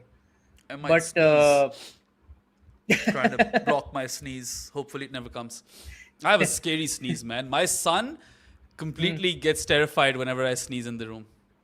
Another bumper by Krunal, but is that a wide? I don't think that one's a wide. I think that was fair delivery. yeah, Yep. yeah, it's a dot ball. It's not a wide. Okay, so we've got a food super chat. Love those.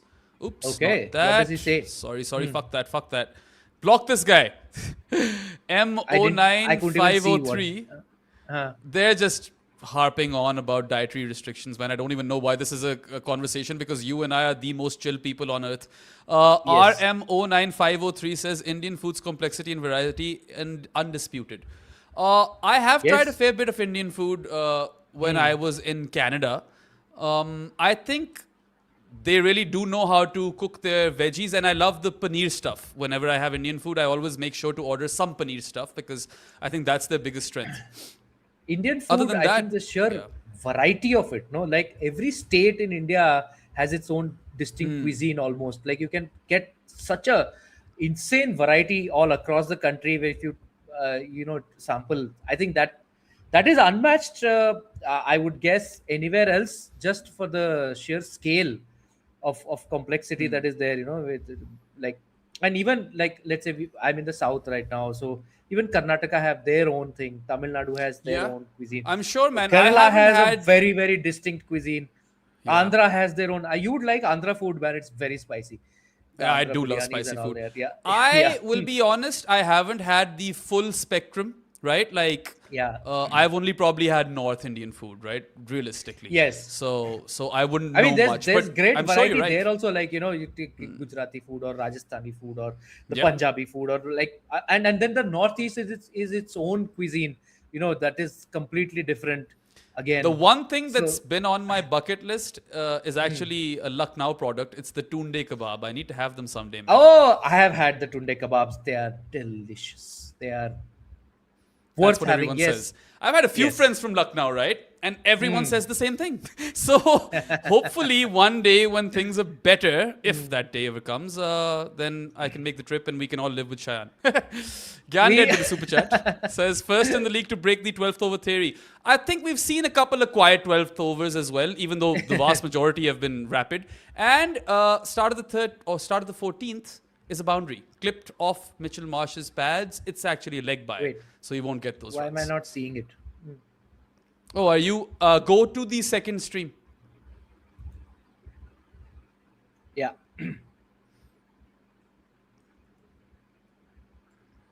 All right, so they'll take the runs whatever way they come. And those 4-leg buys means that Mitchell Marsh is still on 91 of 46. Lucknow 129 for 1 and 13.1 overs. Oh, Romario's here. I didn't even realize. Wow. They are really getting a little bit desperate. They really don't want to bowl Suyash to these two. And Suyash, to be fair, his lengths have been all over the place. Yeah. It's really, not Even managed to land the Krunal ball. was hot and Even cold, Krunal. right? Mixed Yes. sort of bag from him.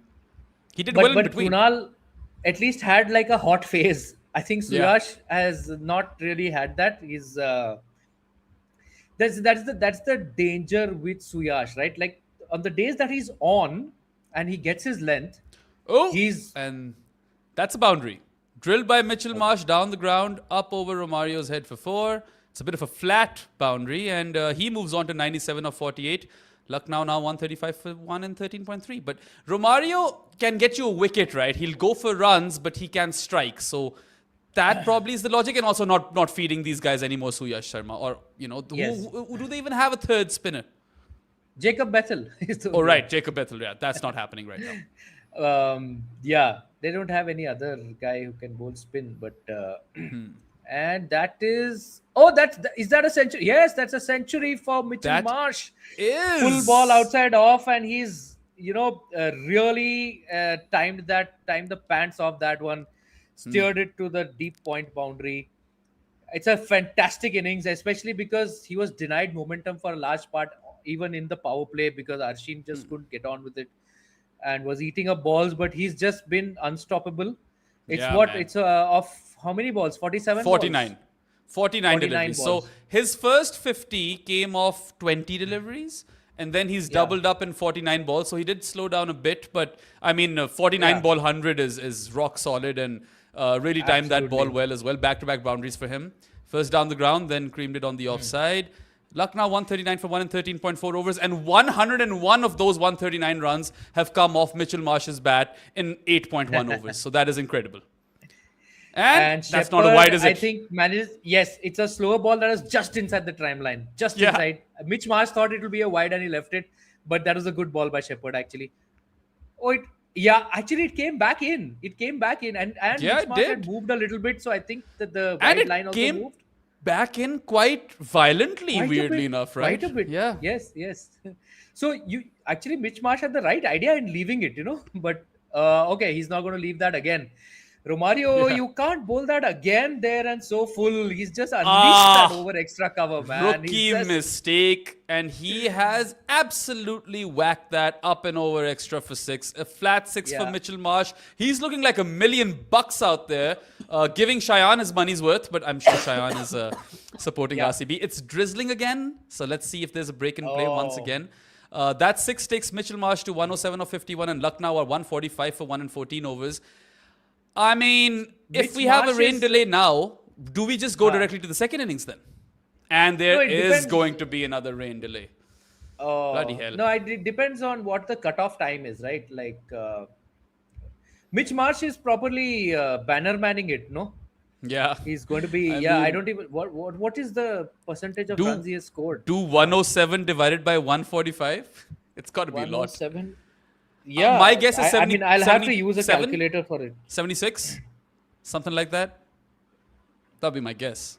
Complete shot of the dark. 73.8. Not bad. I was close. I should have said 73 in the first place. I was thinking it. Bannerman was what? Bannerman was 60 odd, right? In that Yeah, first I ever think so. test century, first innings. Vishnu. So what we are talking about, for in case whoever doesn't know, is Charles Bannerman in the first ever test match hit a century, carried his bat, I think, and the percentage of runs he scored in that innings has still not been beaten in a completed test innings. So what happened on the first ever test match is still a record till today. Yeah, it is quite poetic, 67.35 right? says Abbas. Yeah. 00702, and I think that's right. I do remember it being around 66, 67.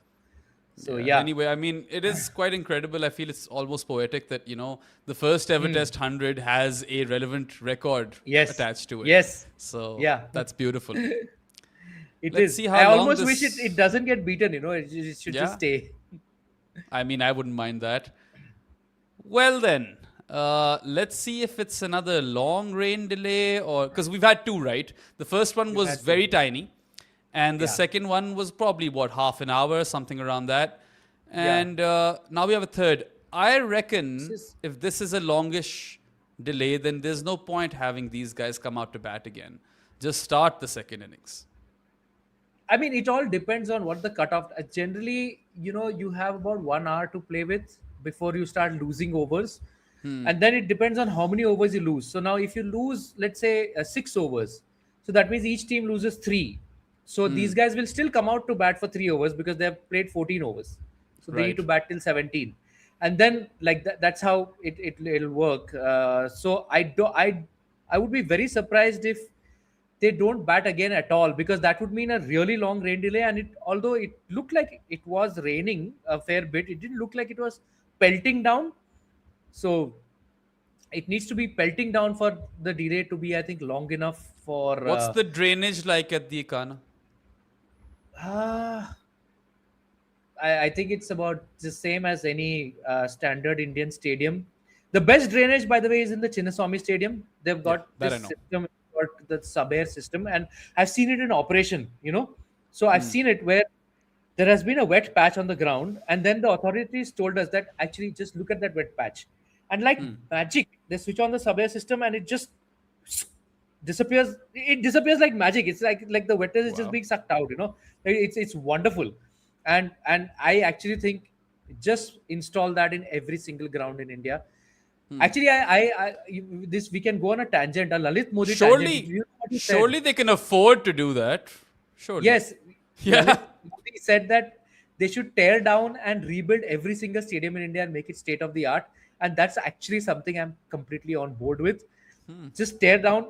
Obviously, don't do it all together. You do one by one, so that one is out of commission for 3 years, then another one is, then another one is. But basically, in like 10, 15 years, you will have 6 amazing stadiums in India, all state of the art, where the crowd management, this, that, whatever, rain, sub-air system, this that everything will be like watching, like I don't, you might have gone to like some NBA or NFL games and all, no? I mean, Just you would have one, seen how man. I've only been to a solitary Okay. NBA game. I remember it was the Raptors playing Sacramento Kings, and the Raptors won. So it was a decent day. But the stadium experience was like, you've been to subcontinental stadiums, like, isn't it like a completely different universe, is what I've been told. It depends on what sort of tickets you have, right? Like, Okay. yeah, I mean, I obviously couldn't afford the really expensive ones, and that shit is quite expensive, man. Basketball tickets, Right. like the cheapest ones were like for $80.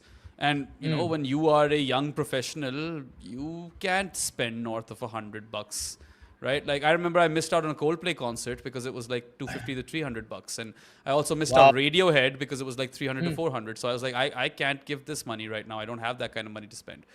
But But I will those are tell you this. expensive tickets, man. Yeah, dude, they're quite expensive. Yeah. Although I've heard like the Thailand shows for Coldplay were reasonably priced, stuff like that. Okay. I've heard. But yeah, I think the atmosphere was electric.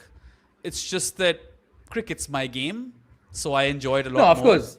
Yeah. Cricket is all our game, but I just wish the stadium experience was, uh, way better than what it is. And- It's a task for fans to actually make their way in, to find their seats, to get reasonably priced food and water and all that. I'll It's tell just- you what was magical. Yeah. Moscow. I was there for the Wow. World Cup semi in 2018. I watched the Croatia-England game, and that was wild, man. I was Wow. behind one of the goal posts, and I've watched few football games, right? I've watched Chelsea take on AC Milan at Stamford Bridge. I've watched Portugal take on France in the last Euro quarterfinal in Hamburg, Nice. and I've watched the semi-final, World Cup semi-final in Moscow. That was something. And then Edgbaston is a great cricket stadium to watch some cricket in, right? That's another one that I absolutely love. Edgbaston is a great cricket stadium to cover cricket in. It's that I wouldn't know. The media box was a nice wide view and all that, and the food and the press conference area right behind, so you don't have to trudge across places or do whatever, the jugglery that cricket journalists sometimes have to do in stadiums to just get to a press conference or go and get food or go get something. It's Dude, so Lord's- well organized, and I've the only food done was Lord's, right? outstanding. Yeah, I've only Okay. done Lords in England, and the press conference room is quite far. It's not even that grand. It's like a squash court or something like that. It's not fun. Yeah. Anyway, MCG, it took us 25 to 30 minutes to get to the press conference room. wow. It's vast, right? MCG, and it's Right. not near, so you have to go through the bowels of the stadium almost, and go there. It took a long time basically to go to and fro. So basically, the match has ended, and you can file your copy only hour after the match, almost, because it takes that long to go to the press conference room, attend the press conference, and then come back. That's So wild, man. Anyway, the cover's coming off, so we should have an early start or resumption of play. Nice. In the meantime, Gyanded has informed us, which is probably why we're having an early resumption. He says that Ikana has a sub-air system for a few years now. So that's good news. Oh, that's nice. I didn't know that. I covered a test there in 2019, Afghanistan versus West Indies. I don't know if it had the sub-air system then. Well, I someone remember else it in the didn't. comments is saying that it does not have a sub-air system, so we're going to have to Oh. ask someone for official confirmation. Yeah, I can check and find out by the time our live is done. Yeah. But I mean, I'm hoping that play just resumes in the next 5 minutes. That way we don't even have to go off.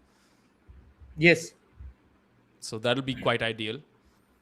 yeah. What else are you guys saying in the comments? Let us see. Yeah, I love Radiohead, shirt on KD. Absolutely love them. And what else do we have? Who are you? Who is your favorite band, Behram? We talked about It's a cuisines. tough Who's one, your man. favorite? Yeah, I know. Are we It is counting a tough one. Pakistani bands? Yes, we're counting worldwide, everything. Junoon is top. Junoon is Yeah, a yeah. great pick, man. Junoon Yeah, is a yeah, great Junoon pick. is top. Easily clears everyone else. I mean, Nusrat wasn't a band, but Nusrat No, Fateh you Ali can. Khan I is- mean, you can pick yeah. Nusrat also. Like, Yeah, he's I could magic. potentially pick A.R. Rahman also. But for me, if I have to choose a band, it's Dire Straits. Okay. I think if I had to do top 5, I'd go, and I'm picking Nusrat. So Nusrat Junoon, and now let's diversify this a bit. Let's throw in Radiohead.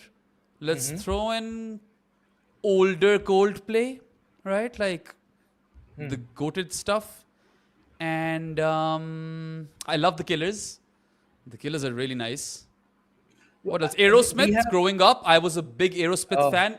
There's an Aerosmith poster over there. I can't see it on my tiny screen. But one band I absolutely loved growing up was the Red Hot Chili Peppers. Yes. Lots and lots of their music I have consumed.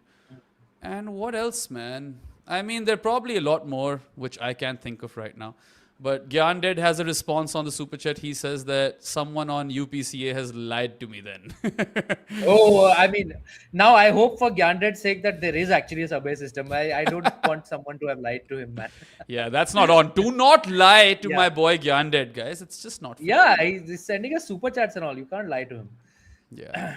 Bhargav says Aerosmith are weirdly underrated. I think Steven Tyler was rated back when he was doing his thing. He was. And not only did he give the world Aerosmith, he gave the world Liv Tyler. So I knew that's where you were going when you started that sentence. I knew that's where you were going. Anyway, here's another super chat, this time by Rudra Patel. He says, so many strategic timeouts this game. It's been constant timeouts, man, but unfortunately forced by rain. Shayan must be having an interesting time over there. I hope he's not all wet. Shayan, I did check with him whether he's in the uncovered stands or the covered. He's in the covered one. He's in the upper stand, so he's not got wet at least.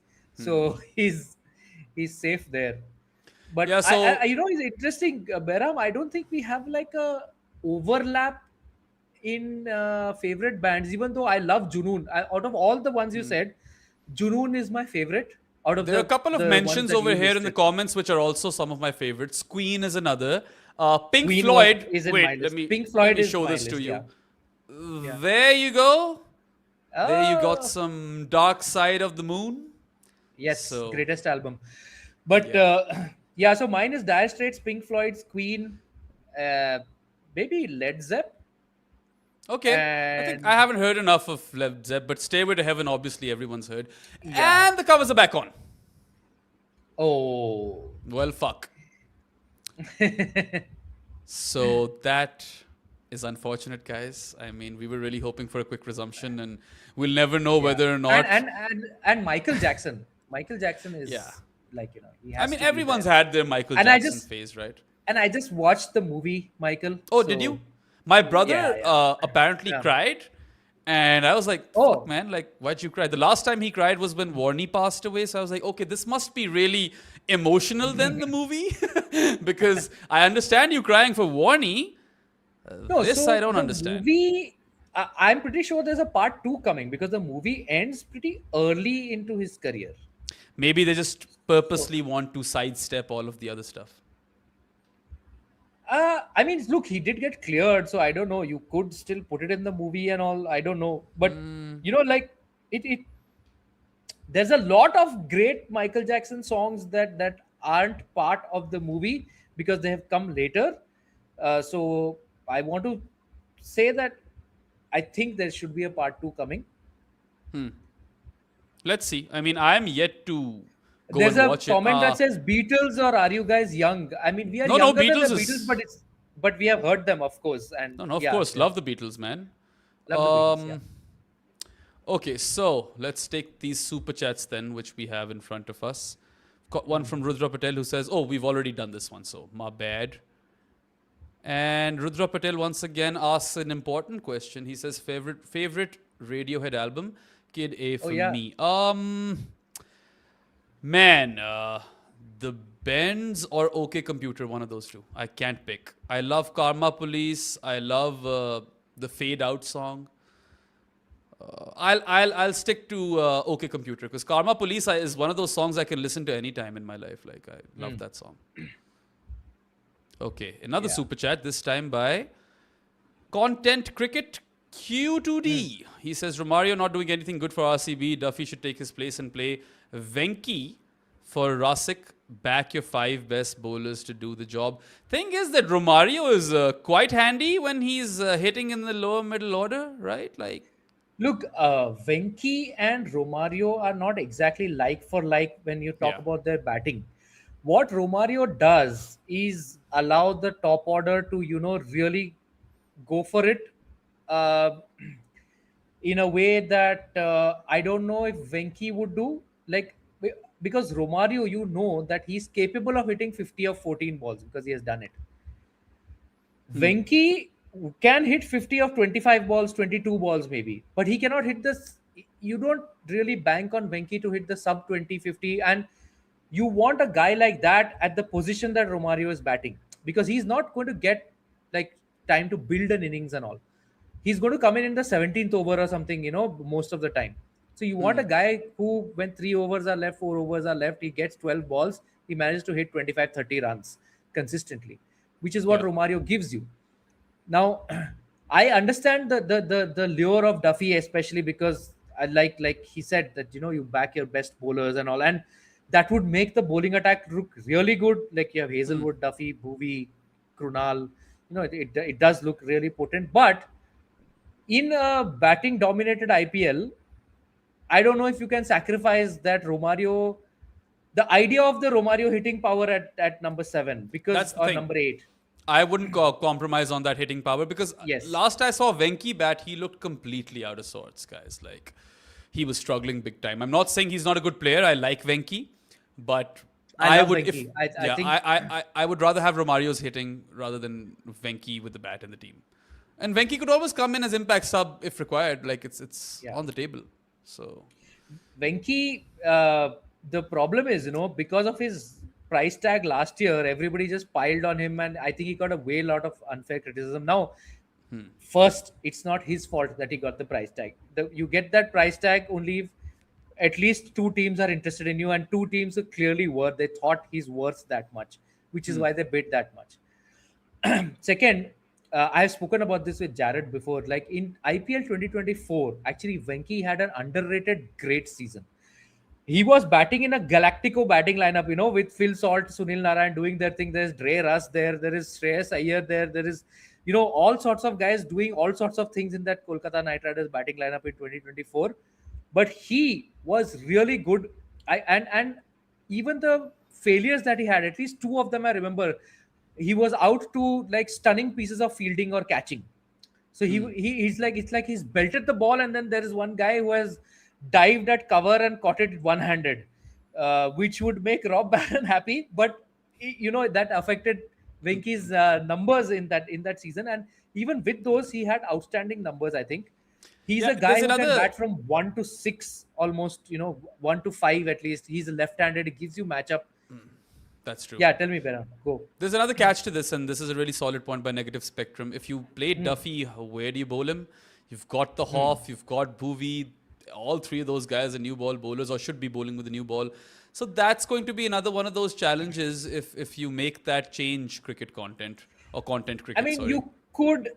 you could have a rotation of 2 overs of each of these guys in the power play, and then Hazelwood being used more in the middle, or 1 over of Hazelwood in the power play and being used more in the middle. You could. I mean, it's possible, but I see the point. But it's possible.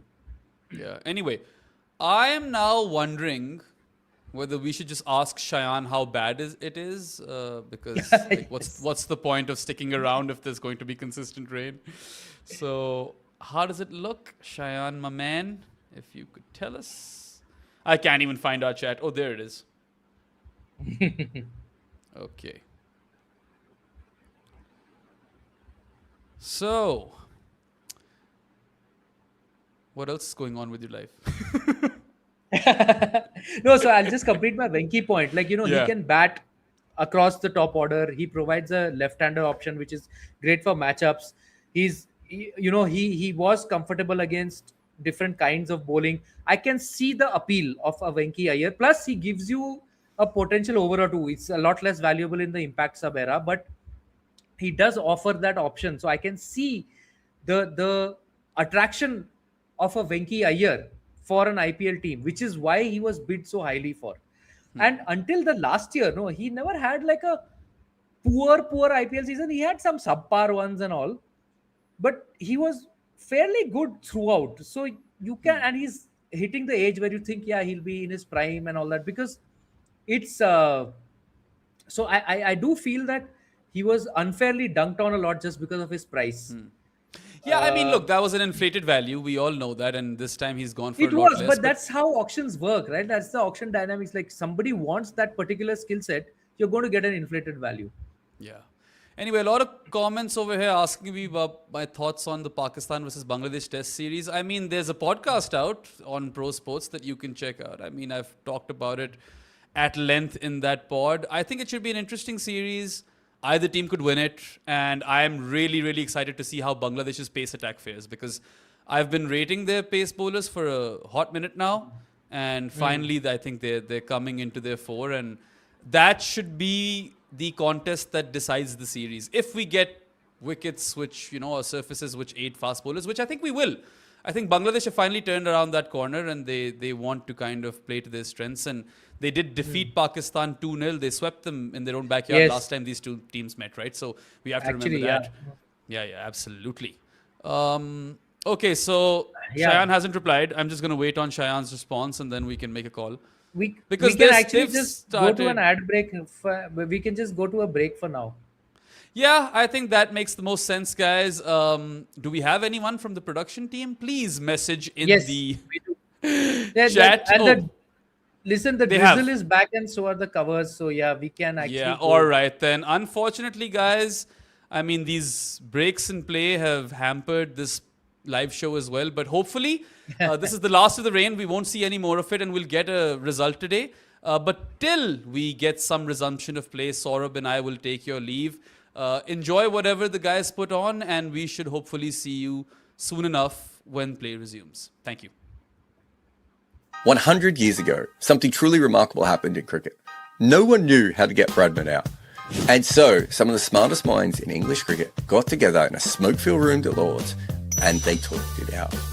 It is no different than you talking with your uncle, with you whispering at the back of the bus, with you sitting around in the tea room arguing with your friends. This is what we do in cricket. We love the game, we talk about the game. And that is what we do at Combox, where the game lives on.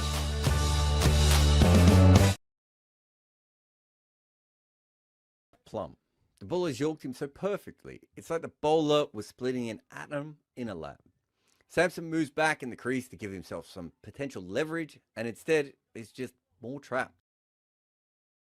Who hit the ball? I mean, Abhishek Sharma's not like a behemoth. Yeah, Right? KL Rahul is not a behemoth, right? Yeah. We've seen KL make 50 or 14. Right. And so these guys now understand weight transference and bat speed and launch angles and power the ground. What do they call it? Power force down. All these sorts of things that didn't even exist before. Right. We didn't know. You didn't naturally do it at all. You can't put that away. So what you have to do is look at, the MCC came up with that regulation years ago about limiting the size of the edges on the bats. I thought at the time it was probably a bit silly. Even looking back at it, I think it's a little bit silly. But we have to keep looking at regulations like that, right, in order to understand what we're doing. So when something like the impact sub comes in, great. Can we come up with something just as equally exciting that will help the bowling team as well, right? And I think if you,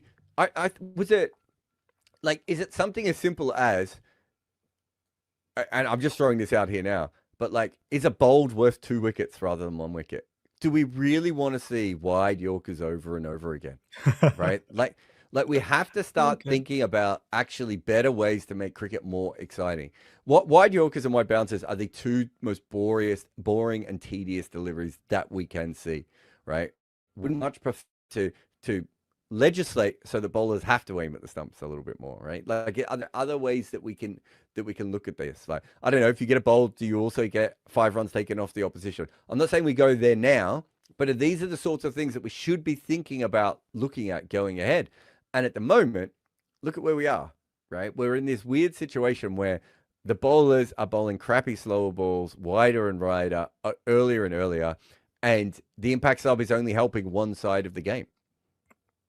Yeah, the other thing we were discussing in the chat today was, I don't know, it's quite convenient that we were discussing this today when we were doing this Footmarks was.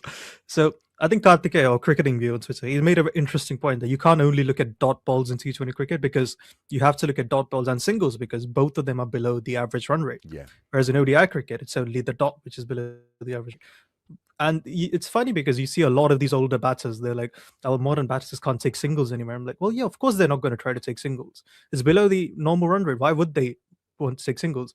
At least with dot balls, they're like, okay, even if I play 2 dots, I'm going to try the next 2 for 6s, right? Do you think that's the next thing that will happen with batters? They're like, well, why are we taking singles here? Because we're starting to see that a bit.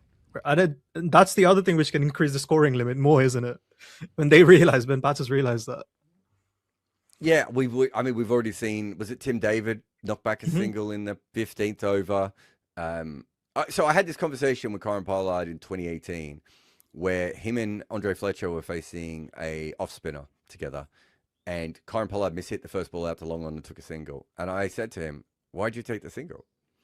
He goes, "I know what you're going to say. You're going to say that if I faced all 6 balls, we would score more runs than if Andre Fletcher faced that ball." And I went, "Yeah, I am going to say that."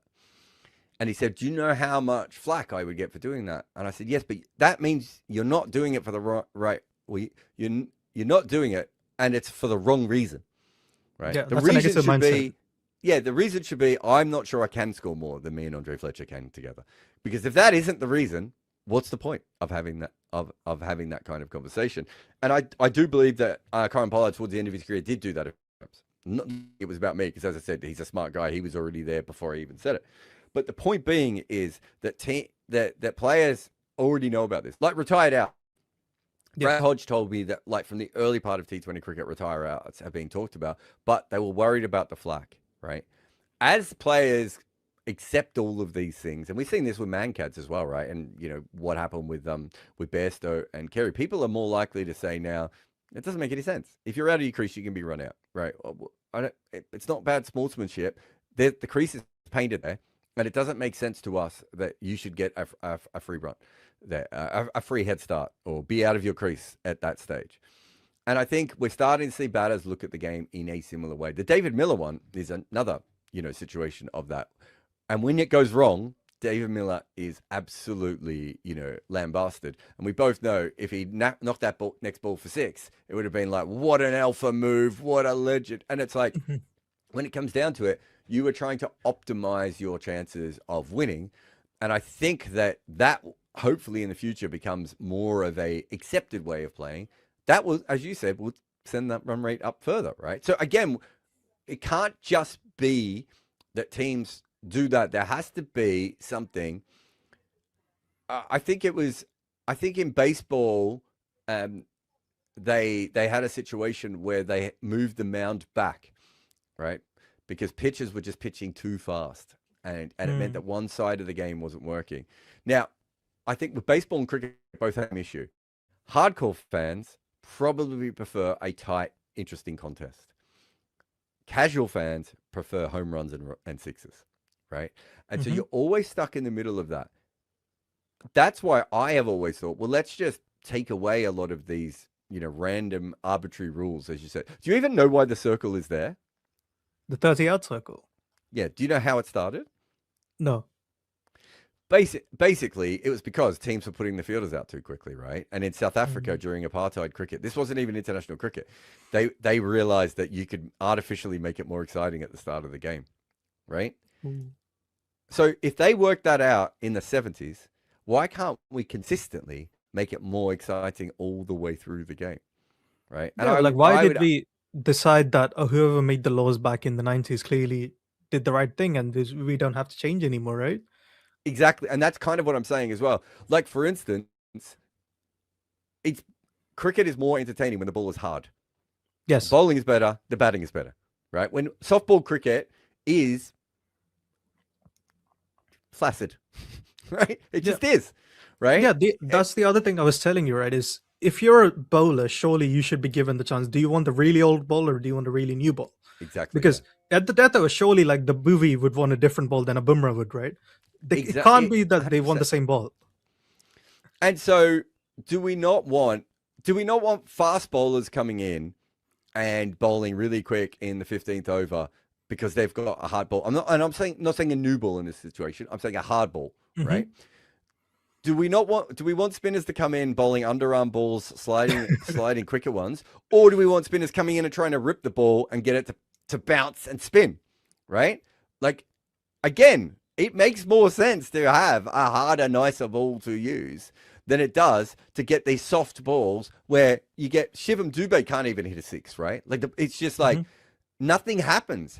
And I think what we've created at the moment is this fascinating experiment in the IPL where we get a hard ball and we get incredible batting for about 8 to 9 overs, and then we get this dreary thing of people hoping they can find a boundary at the end, and the bowler's bowling slower and slower or wider and wider over and over again, right? Is that so? Again, we just need to have these conversations, and the issue is, Varun, that quite often the people who run the cricket do not have these conversations. Not only do they not have them, they consider it nerd talk. And they get former players in who haven't done any research and come in with, the problem is that batters have, all the pitches are too flat or whatever their take is. And they're not looking at all the other things that have changed. People really in cricket need to start having conversations of what do we want the product to be? What do we want our sport to be? What is the best representation of cricket?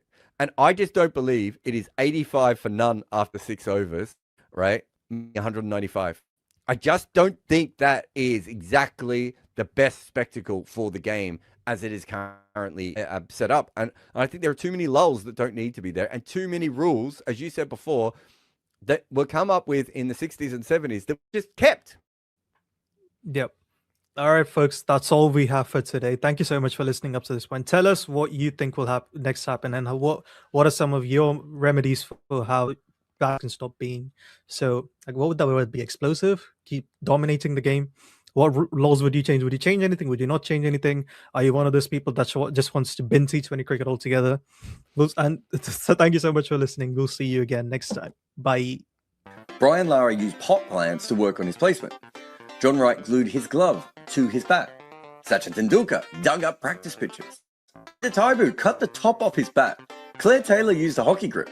Steve Smith was from tennis. Dean Jones would call phantom runs. And Victor Trumper turned the nets into a war zone to survive. The best batters in the world do whatever they have to make runs. We have told their stories in our new book, The Art of Batting.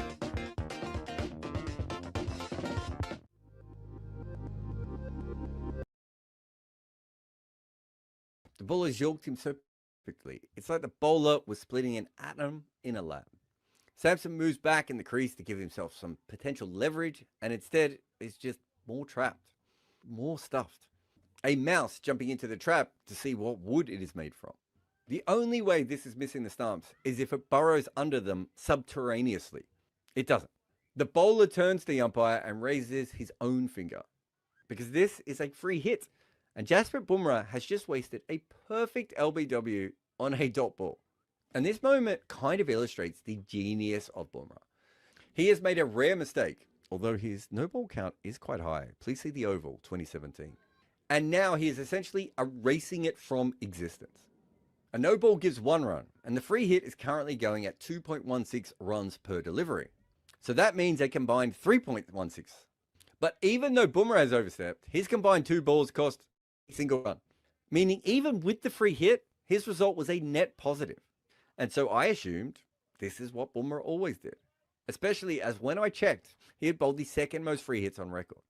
It is only 43, so in some ways, no one is a specialist. But surely he is more than most. On top of that, he's the world's best death bowler. And if anyone is good at free hit bowling, it should be Jasprit Bumrah. And he is not. He has the 4th highest economy of all the bowlers who has delivered 24 of them.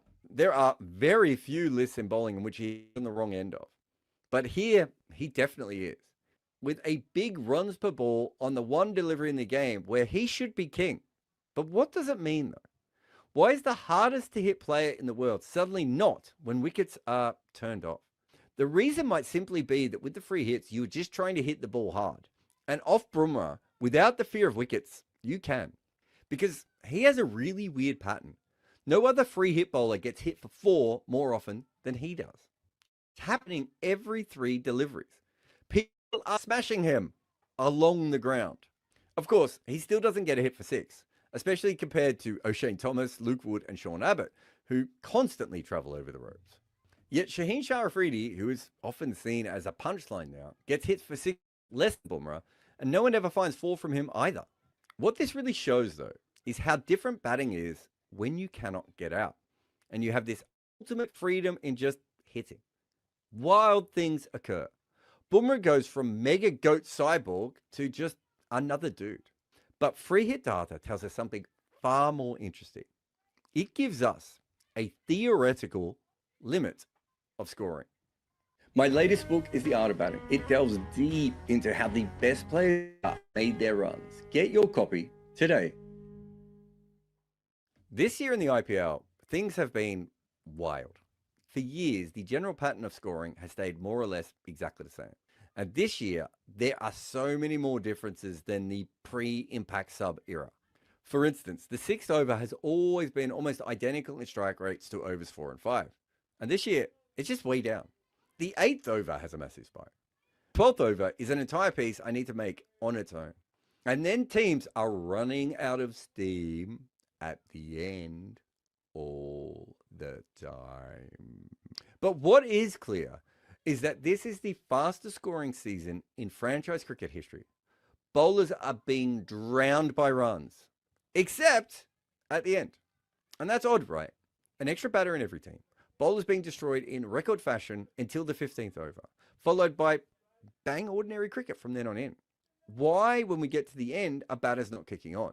Is it that the point of death batting, or the slog overs as they were once called? And I think there are many reasons for this. And one could be as simple as the ball is getting soft as teams are hitting it so hard and so often early on. But there is something else that I've been thinking about for years. This is all the IPL free hit data. The general consensus is that bats have gotten bigger, pitches have gotten flatter, and everything is in the favor of batters now. None of that explains this graphic, which suggests that since 2014, runs per ball and free hits has been pretty much the same. And then it dipped over the last few years in the after impact sub era. The problem here is that there are not actually that many free hits bowled in the IPL by year, as you can see from this slightly random pattern. So we looked at all major T20 cricket, which is a much better way at looking at a small data set like this, because there are some years where there are a lot bowled, and so it just smooths the pattern out a little bit more. And it looks more or less like free hit rates have not changed at all. There have been slightly faster parts, but there is no obvious pattern in this. In 2011, free hits were at a strike rate of 213. This year, it's 216. Now compare it to the general strike rate, and there has been a clear rise in this. It's not massive, but you can see batting has got faster all around the world, and free hits have stayed more or less exactly the same. RCB analyst Freddie Wild talked to me about this years ago. He free hits the theoretical limit of scoring. This is the ball with a wicket means the absolute least, so people can attack with no worries at all. And yet, they have not risen as the game has changed and the scoring has become way faster. You will hear people say that the pitches are flatter, ropes are in further, and the bats are fucking enormous now. But if that is the case, why do we not see any real change in free hit data? A 2011 batter who was probably an anchor, raised on first class cricket, who never scooped, has nearly an identical record to the T20 thrashers of the modern game. Now, over the entire period of T20 cricket, we have a lot of free hits, but it's not the only time that people try and smash the ball.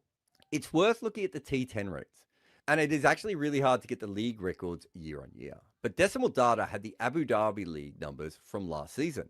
The rates are still hovering around 10.5 to 11 runs per over, which is a strike rate of 175. Fast, but not really a huge jump up, considering you have 10 wickets to give in 10 overs. But even within T20, there are moments where the batters have to hammer it. And one thing we have seen a jump in is in the last over of T20. That has gone from a strike rate of 160 to 180-ish. So even in the last over, we're still a long way behind that theoretical limit, but we're growing. So then we separated the last over to look at the last ball alone compared to the first 5 deliveries. The assumption was that on 19.6, we might see a jump up, especially as players should be running until they are out. which they obviously don't do enough of. But it is pretty similar. So when you just have to score runs off the last ball or the last over in a T20 match, the rate is pretty similar, around 1.8 runs per ball. Remember, that rises to around 2.25 for the free hit. Now, some of that will be that free hits can come at any time, including the power play, or earlier when the top order is in. But the fact that the last over is still on a small rise tells us that 225 is a lot closer than 180 in terms of a theoretical limit. There seems to be a white space for batting here. The impact sub has moved a 130-ish strike rate up to 155 this year. But that's still a long way off 180 and a mile from 225, meaning that there is clearly more bashing space here, some that could be expanded by extra substitutions or playing condition changes. But it's also safe to say that 225 would appear to be safe as the limit unless we make the ground smaller, bats even bigger, and balls more benign. But is 180 ever a realistic runs per delivery target without other serious changes to the sport? Now, of course, people only remember big scoring games, forgetting the many collapses that also. Combox, the game. Hello. Welcome back to Combox Live. It's just me for now. Saurabh started his biryani and now he'll have to leave his biryani and come back to this stream. Fun times. Poor man wanted to eat his dinner uninterrupted and he won't get to do it. Hopefully he'll be back soon though, because I can't continue to talk to myself for eons. It's a 19 over game now. They've just docked off 1 over each from the game. So 2 overs lost. And yeah, that's what unknown nobody is saying. There have been a couple of singles after play has resumed. And this time I think Nicky P has holed out. No. Falls short. And yeah, that's 3 singles now. That's all right, Tra, 586. It's all good. Don't worry about it, buddy. Anyway. So, let's see when Saurabh joins me. Rob Barron should join us soon. Hanzala says, Behram bhai, I told you from the start that Marsh's 100 will come on 43 to 50 balls. I missed that, but I'm sure you would have told us. That's kind of your thing, isn't it? Anyway, so that's a 4th single in a row now. And yeah, they don't want to bring Suyash on unknown nobody because they don't want him to get hammered by these two. I think that's the logic. And do check whoever is back there, Rakshit, Vignesh, Muku. I don't know which one of you is on, but check with Rob Barron. If he's available, he can join me now. It is spiritually the second innings already, isn't it? Like, this game has gone on for eons, and I actually had to write a piece after this was done, and I was hoping it would be a timely finish. That's not going to happen. That we know already. So, yeah, sucks to be me, I suppose. Anyway, Rasik Salamdar has done well in this over. And he's been changing up his pace. That one was a full toss. And it's been carved away on the offside for 4 by Nicky P. That takes Lucknow to 153 for 1 and 14.5 overs. So, they're going all right. They just need to go absolutely berserk in these last 4 overs now, because I feel like they'll need at least 200.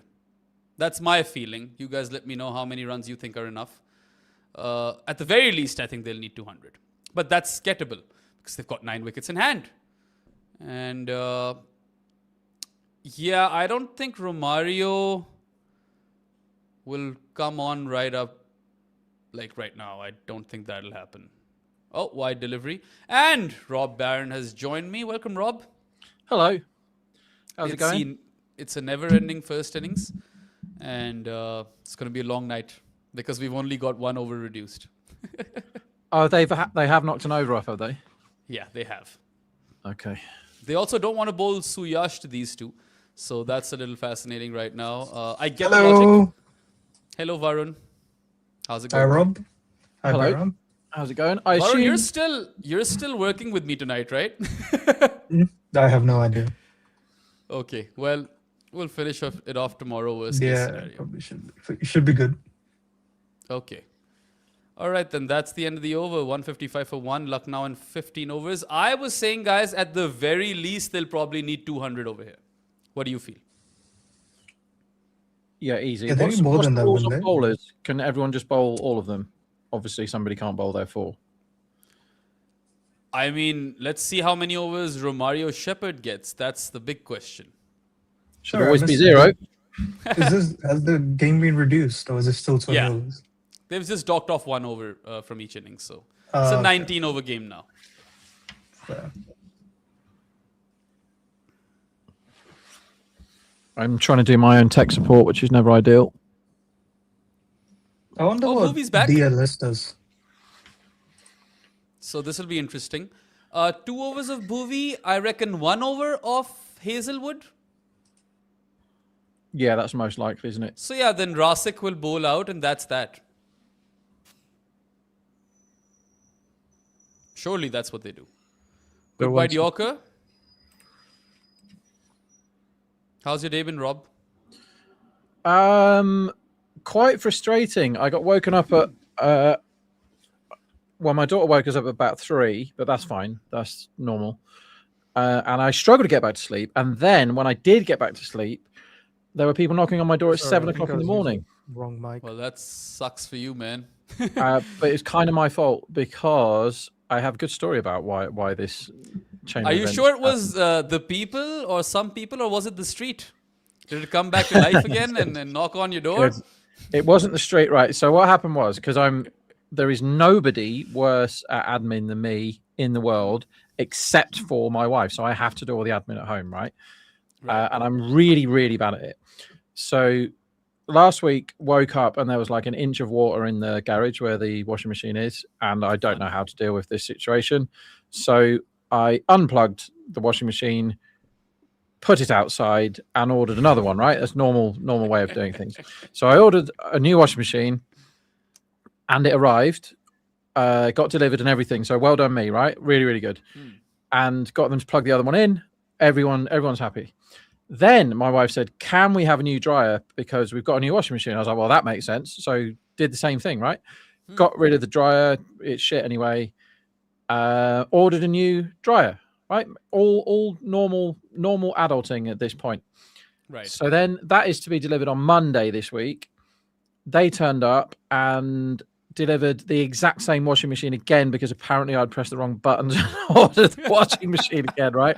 So we had 2 of the exact same washing machine. I was like, I really don't want this washing machine because as you can see, where you're delivering this one, I already have a brand new one. And they're like, well, that's what you ordered. I said, maybe I did, but I didn't want it. Anyway, I went through all that shit. And then they managed to get rid of that one, got the tumble dryer, which was delivered. And I didn't realize it was delivered at 7 o'clock this morning, which is an absolute joke. As Marsh Why didn't you is just dropped. get one Dropped. of those? Oh, is he dropped? Yup. Should have gobbled that, but who was it? DDP? Yeah, I believe so. Yeah. Well, Devdutt has dropped Marsh on 110. That's a note. Why didn't you just get one of those washing machines which have an inbuilt dryer? Because they're quite crap over here, I think. Oh, okay. Yeah, you need a separate dryer usually.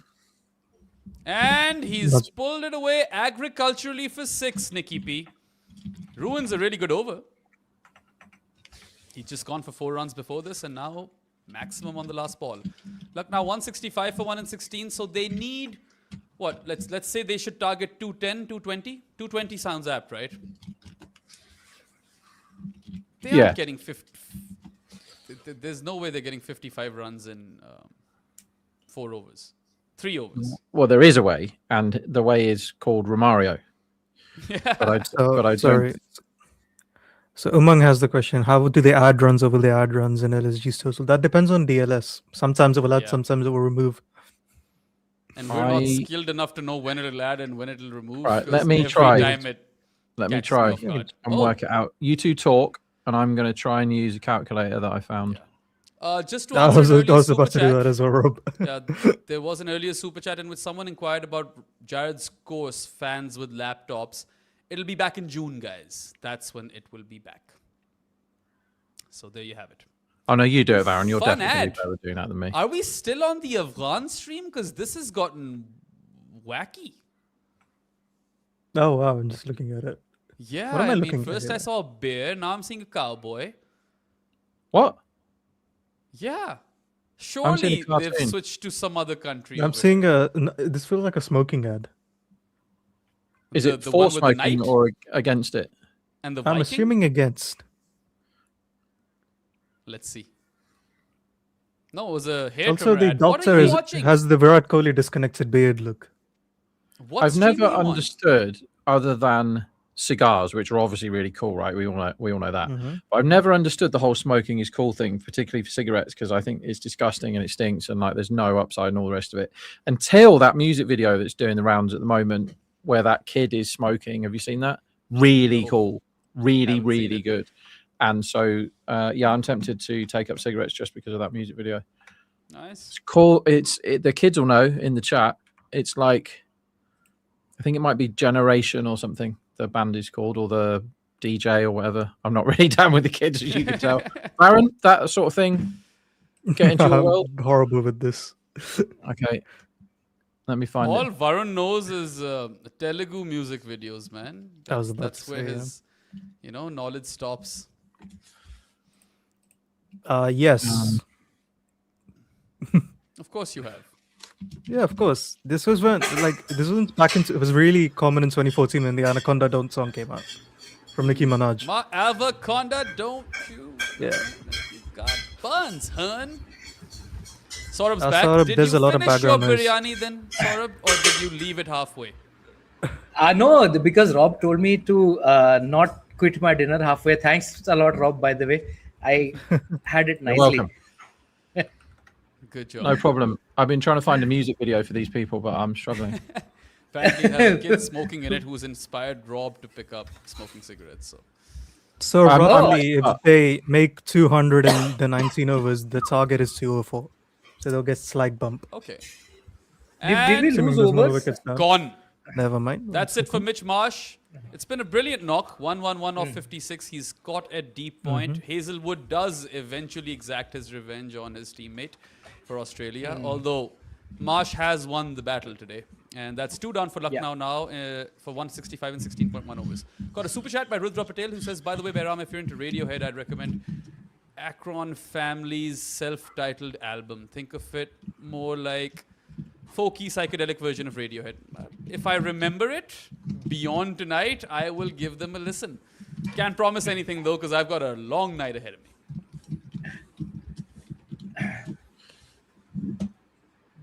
Who would you send out now? Would you send Rishabh Pant out now? Got to be one of him or Markram. I think Pant should be batting at 5 for a nice county team. That's his best position. So I take it that you would send Markram out. Let's see what these guys decide. I would send Shami out before Pant. Okay then.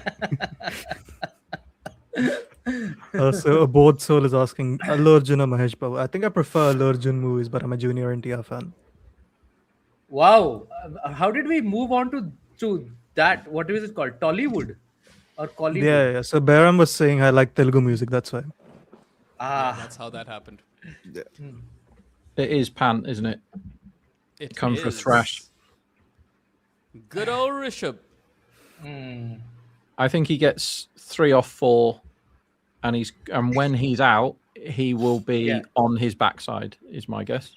I think he's going to score 1 boundary and it'll be falling over. And that's it. Then he'll go out.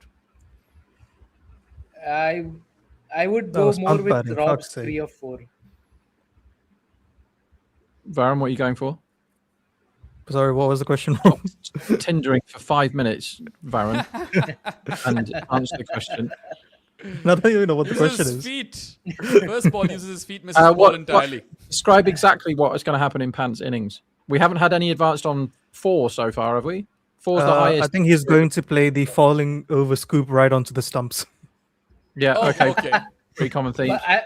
But what will he score? Single digits? More than that? He'll score 4 7. or 5. Oh, 4 or damn. 5. Okay. None of us are giving him a chance. My God. Yeah.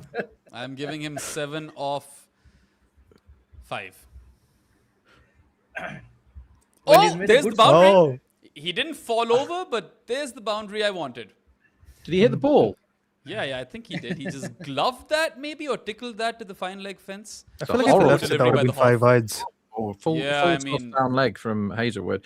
He's yeah, managed poor to ball. catch the ball. If you watch where the ball lands, the ball is stuck in between two bits of the Toblerone. You don't Oh, see he that didn't- very often, so that He makes me didn't happy. glove it. He under-edged So it somehow Mitch before. Marsh finished with a strike rate less than 200, by the way. Yeah, I mean, it happens every time, doesn't it? Yeah.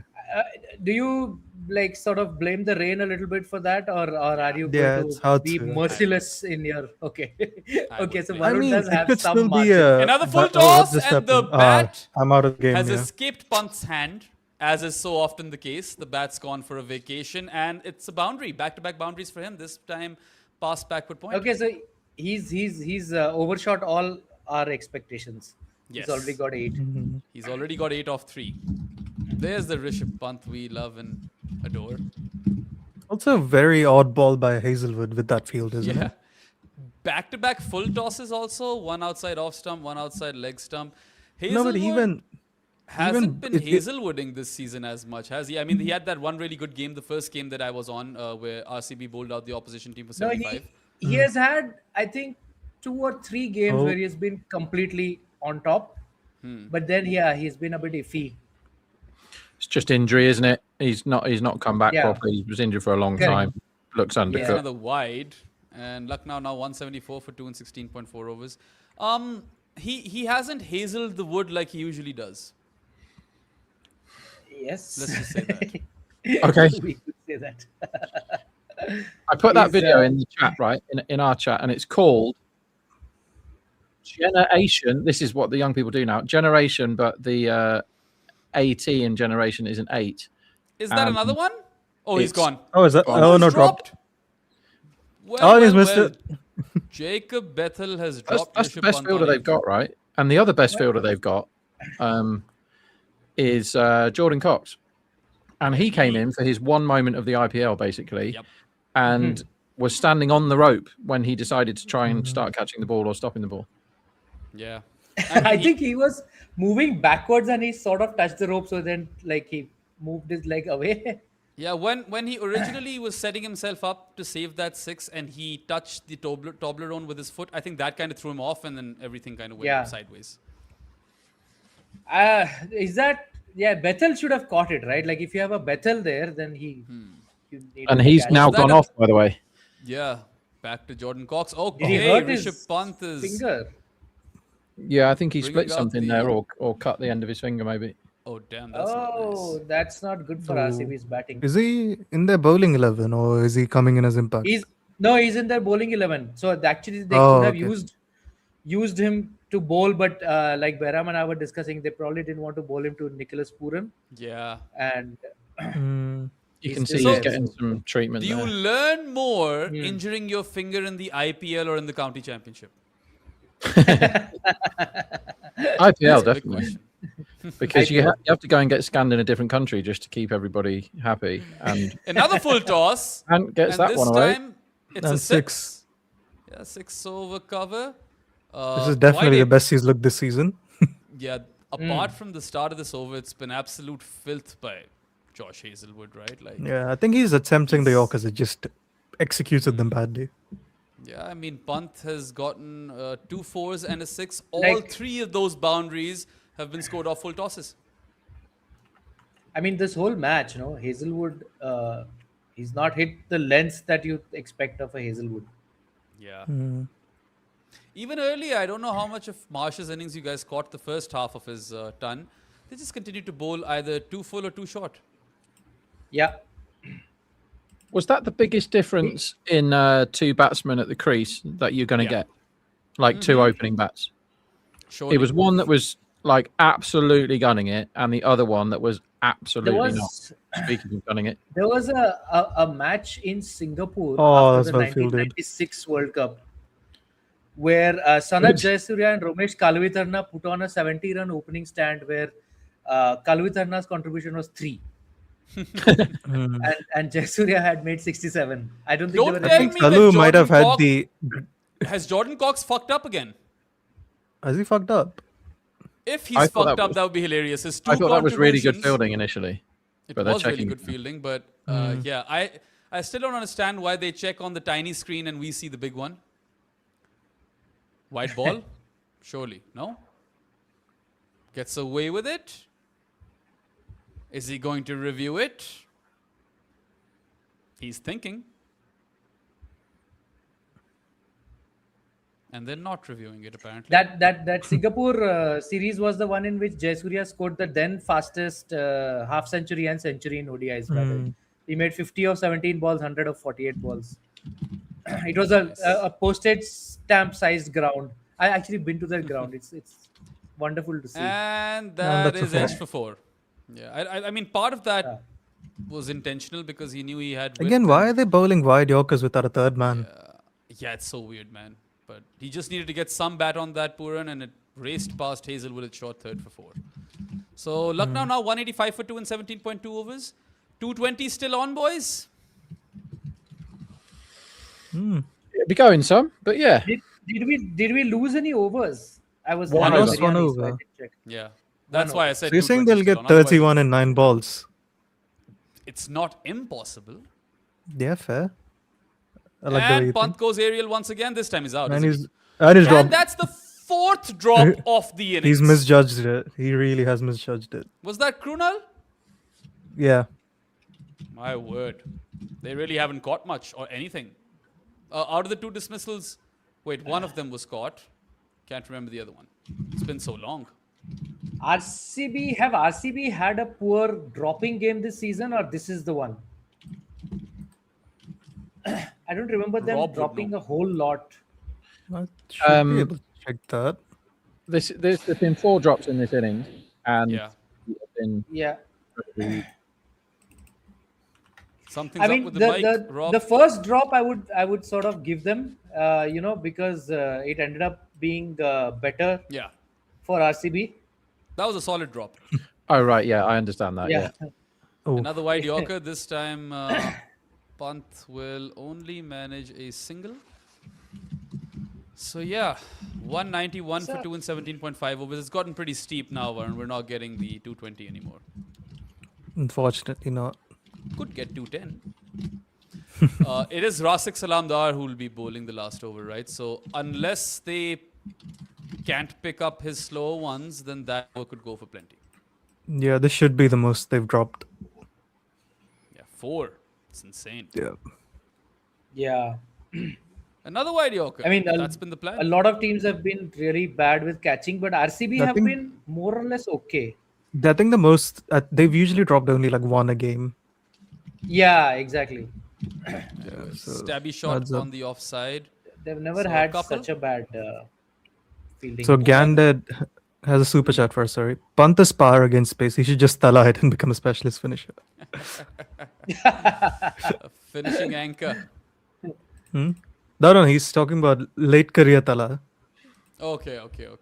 Yeah. So come out for 5 or 6 balls and smash 2 Exactly. sixes. Yes. Got it. And Is he actually score power at a versus pace? 250. And score at a 250 strike rate once the required run rate goes above 36, right? Exactly. Sure thing. And come in number 9 behind Shami. All right, this might be a wicket. Nope, No, it's falls not. short of the fielder. Single to start. 194 for 2 in 18.1 overs. I was asking this to Behram earlier. What have you guys made of Rasik, Varun, and Rob? Would you want to persist with him, or do you think Mangesh Yadav should be given a go? No, I'd persist with him. I don't. He You hasn't would? impressed Okay. me, but I don't think he's been horrible. Yes, I think that's a fair way of putting it. He has had his moments, but he's not. His execution has been off. I'd say. His And ideas 6. Should be have out. been right. Oh, gone. I thought he timed it better than that, but Oh my finally they've God. held I on swear to the to catch, God, this RCB. catching technique, man. Yeah. Yeah, that's how you drop those catches, is by catching them like that. So he's stood in the wrong place for a start because he's 5 yards in from the rope. So he's had to backtrack to end up standing in the place where he should have been stood all along. It's Pooran batting, right? Now, I don't know if you've seen Pooran bat before, cricketers in the whole world, but he can whack it. He hits the ball quite a long way. And when he's Yeah. definitely whacking it, which is in the very last over of the innings, right? He's definitely going to try and hit sixes. Didn't he hit 8 sixes in the last game? So it's a bit of a clue last game. You stand on the rope. That's your job if you're a fielder that's on the rope. And so Krunal stood 5 yards in from the rope for this tiny hitter. Nicholas Pooran. Then he had to run backwards. Then he got in a mess, got all tangled, but held on to that one. He dropped the one off Booth, didn't he, and took the one off Rasic. To answer your question, Saurabh, I think I would. He got 4 for against this lot last time, right? 4 for 24, I think. And I thought there was enough. Not necessarily this season, but was it last season he played a few? I thought he looked all right. There was something about last it. season he played just 2. Last season they were going more with Yash Dayal. Yeah, I think, persevere. Like they can afford to at the moment have a go with him. But I was told that Mangesh was going to play more. Well, I was just told by Saurabh that Mangesh has some good pace on him. He's got some wheels. Yeah. No, I was telling Behram that I saw him at the RCB Nets a fair bit this season. He looked nippy. Okay, then Rishabh Pant on strike, and he's got what? 4 balls or 3 balls to face? 3 balls to face. A nice little cameo here could really help Lucknow. I mean, he's already overachieved. So there are ways to look at this. He has scored more than our combined predicted total of his. Yeah, and that's a 6. Is it That is a 4? six. I don't It's know. either 6 or 1 bounce 4. One That's a bounce 4 4. it is. Yeah. Pulled it off his hips. And that takes Lucknow to 199 for 3 in 18.4 overs. So we're going to get a good game, I think. Let's see what the market thinks. Oh, well, Rob and I are going to get a good game because Saurabh will leave and finish his biryani. 60%. 60% LSG. 60% LSG. Whoa. Okay. They don't They're have not Mohsin very today. confident So of the RCB batting. But it was big favourites on. It was big favourites on RCB before the game. So to get it swinging more than 60% in your favour, the market's like, Another one. must be a good pitch. screamed that through the covers, or crunched it rather, Rishabh Pant. Back-to-back boundaries. A good finish now for Lucknow. They have breached the 200 mark. 203 for Pant 3. should bat like this every single time in T20. It's been a very Agreed. valuable cameo, honestly. Because Yeah, 22 off 8, batting number 3 is better than what he normally does. 26 of Exactly. 9. 26 of 9 now. After the latest 4. It's even better than 22 off mean- 8, isn't it? If he can finish this with a 6, that'll be a super knock. Can he? He's gone reverse. Oh, what a shot that is. Ramp, whatever. Switch hit Oof. 6. Brilliant. Love it. Awesome shot. Unbeaten on 32 of 10, Rishabh Pant. And Lucknow end up Wow. with 209 for 3 and 19. Awesome So shot. 210. Varun, what's Do the that adjusted every total? time, Pant. We know you can do that. Yeah. What a shot. That's a switch hit. Yeah. About 214 should be the target. Okay, then that won't be as straightforward. Who is bowling for them today? Don't say Avesh. Prince. Do not. Prince Yadav, Mayank Prince Yadav, Shami. Prince, Shahbaz Ahmed. Who else? Shami, of course. Hmm. Okay, so they have a shot if Mohammad Shami can take some new ball wickets. What was wrong with Mohsin, did they say? Yeah, he's not fit. Okay. As is always the case. So He's, Rishabh Pant. I mean, he's played a lot actually. I'm surprised that he didn't have a niggle before this. all the even games his that I've been history. on for watch-alongs have been low-scoring games apart from the Lucknow games. Now that's a fun fact for you guys. Every time I watch Lucknow play on these streams, then the score is 200 plus, even if you get an over docked off the innings. So This was meant to be the 150 pitch, right? No, at the toss, actually, Pant said that this looks like a 180, 190 pitch at least. It looks much better than the normal Ekana pitch. Oh, I thought this was the one that they had the tie on. I have no. I don't idea. know whether it is the same one. I'm just saying, Pant seemed to think that it was a batting-friendly pitch at the toss. Oh, okay. Well, RCB will probably rue the fact that they dropped 4 catches, even if one of them was something that worked for them. And yeah, I mean, some of the captaincy by Rajat Patidar didn't quite impress me in the power play. I know Saurabh and I have already discussed this, but took the half I'm off, okay didn't with bowl it, Bhuvi honestly. 3, you know. I was Gave, okay with it. I was okay with the distribution fourth that over he to went with. Krunal and fifth over to Rasik. I don't know, man.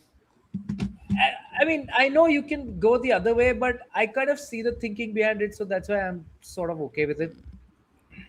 Fair enough. Anyway, the DLS adjusted target is probably going to be something like 214, just to let you guys Yeah. know. And yeah, let's see if the RCB boys can chase this down. They'll want to. They wouldn't want to throw away an LSG game.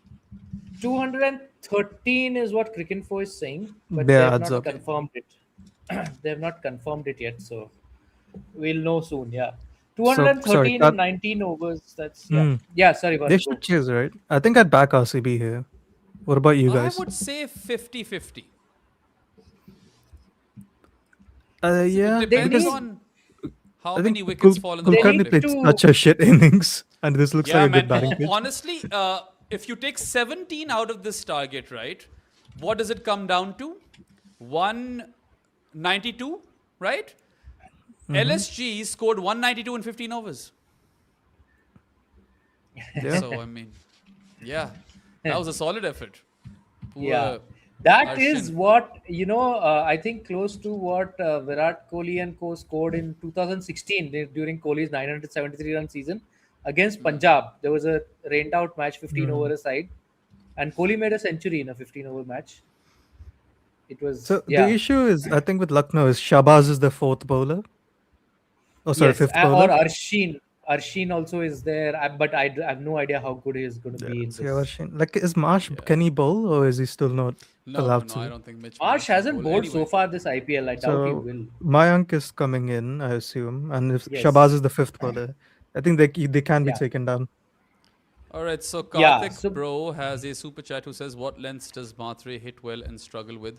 Varun can answer that for you, and as soon as he does, Yeah. we'll take a short break because it's So the Spain, innings he break. hasn't got an Atsu in the IPL, so I don't think he's just played enough of it. So this year versus Space again, pretty well rounded. Yeah, I think he's good versus everything against Space. Yeah, maybe like gets out a bit to the short ball. So last season he was getting out to the good length a lot. Seems to have fixed it a bit this year. He can bash fuller lengths as well. So yeah, he's a good player at pace. All right, hope that answers your question, Karthik Bro. And yeah, you guys can join us for the second innings. We will be taking a short break. And yeah, let's see who joins me and Rob then, whether or not Varun can be convinced to stick on for a bit. We shall find out soon enough, guys. Stay with us, go nowhere, and we'll be back for the second innings. Cricket has never finished at the close of play. It lives in the arguments, the memories, the comment sections. Cricket makes you talk. Combox is entering that chat.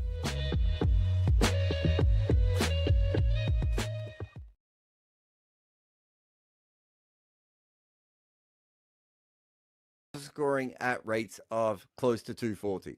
People see runs, even when they don't. The real rise, though, isn't in men's cricket, it's in women's. The free hits show a huge recent change. But a lot of that is the lack of data as they play many games, and quite often it's rarely collated correctly.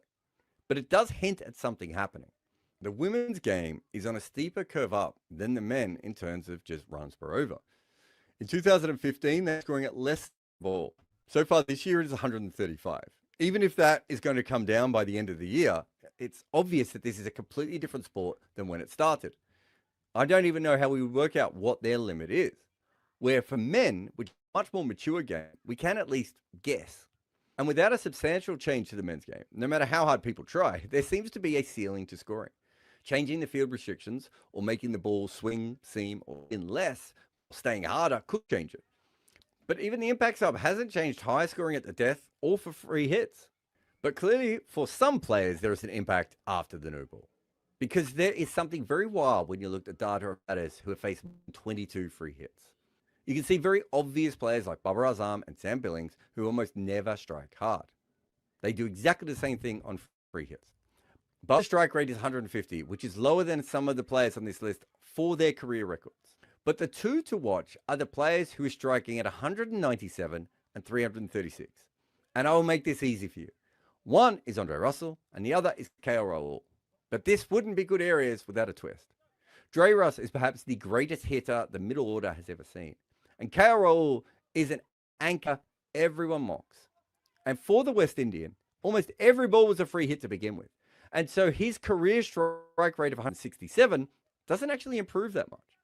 But Rahul has batted with his hands tied behind his back his entire career. You free him, and suddenly he explodes. Now, all of this is from a limited number of balls. But if you look at the rest of the numbers and where the players are, it sort of makes sense. So what this shows, as does the impact sub, is if you free batters, they can score a lot quicker than they already are. However, there is a limit to scoring, but we haven't found it yet. Sometimes, do you scream because of how much you love cricket? Well, then here's another video for you. Or if you buy books, you can buy mine.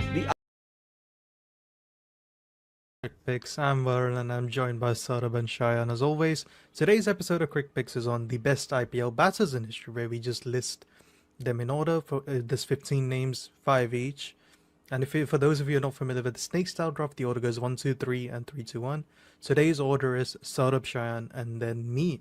So last week would be the bowling one which went out. So just so the best IPL batters would just match direction. So Saurabh, you have the first pick. Take us away. AB de Villiers. Of course it The is. least surprising first pick in this one at least. So yeah, I mean, if we had Rob Barron on the show, I would have gone for a different South African, just so that we would get 5 minutes of high quality diss. But since there's no Rob, sorry Rob, I can't pick Jacques Kallis, so it's AB de Villiers. Yeah, I think it makes sense, doesn't he? He was so good as an IPL batter. Sorry. He has plenty of seasons. We saw the best of him we saw where the IPL was for RCB, wasn't it? Like where I think they tried their best to not use him well at times. He accidentally kept doing well for them. So that's how good he was, right? Yeah, I mean, he had no weakness, right? Like you could basically stick him into any phase against any type of bowling and he would find a way. It's not, there was no one set method that troubled him throughout his career or something. I mean, there were phases where you could say, okay, leg spin or something, but it was never a big chunk of time where something troubled him. He was just so good, such a quick eye, such fast hands, lovely balance, everything, he just was the batter you would build if you're building one for T20 cricket. Yeah, Absolutely. completely So agree his with you. true values are a true average of 17 and a true strike rate of 19. Yeah, I actually think his numbers, unflatter him a bit, if that makes sense. Like, these are outstanding numbers. Like, a true average of 17 means he's averaging 17 more than people who faced a similar distribution of overs over his entire career. Same thing with true strike rate of 19. He's striking 19 higher than people who have faced the same. And I still think that is, less than what the greatest that he had. Yeah, I think I also agree with you more or less that like AB de Villiers, I also had him first, of course. I will say one thing that perhaps against spin, especially against I think some of the best spinners, he didn't always have the best numbers, but like it's absolute nitpicking. If you're going into it, then that is the sort of nitpicking that you have to do. There is obviously, there's two other guys who I also believe have a case to be first, but I would have also gone with AB as my number one pick. And pace bowling, I don't think we've seen a better pace hitter in my lifetime, and someone who's also as technically skilled, right? Like I think Jared gives We love the game, but we love the stories. Fans have stories. Former players have stories. Journalists have stories as well. Combox brings them all together. The game lives on.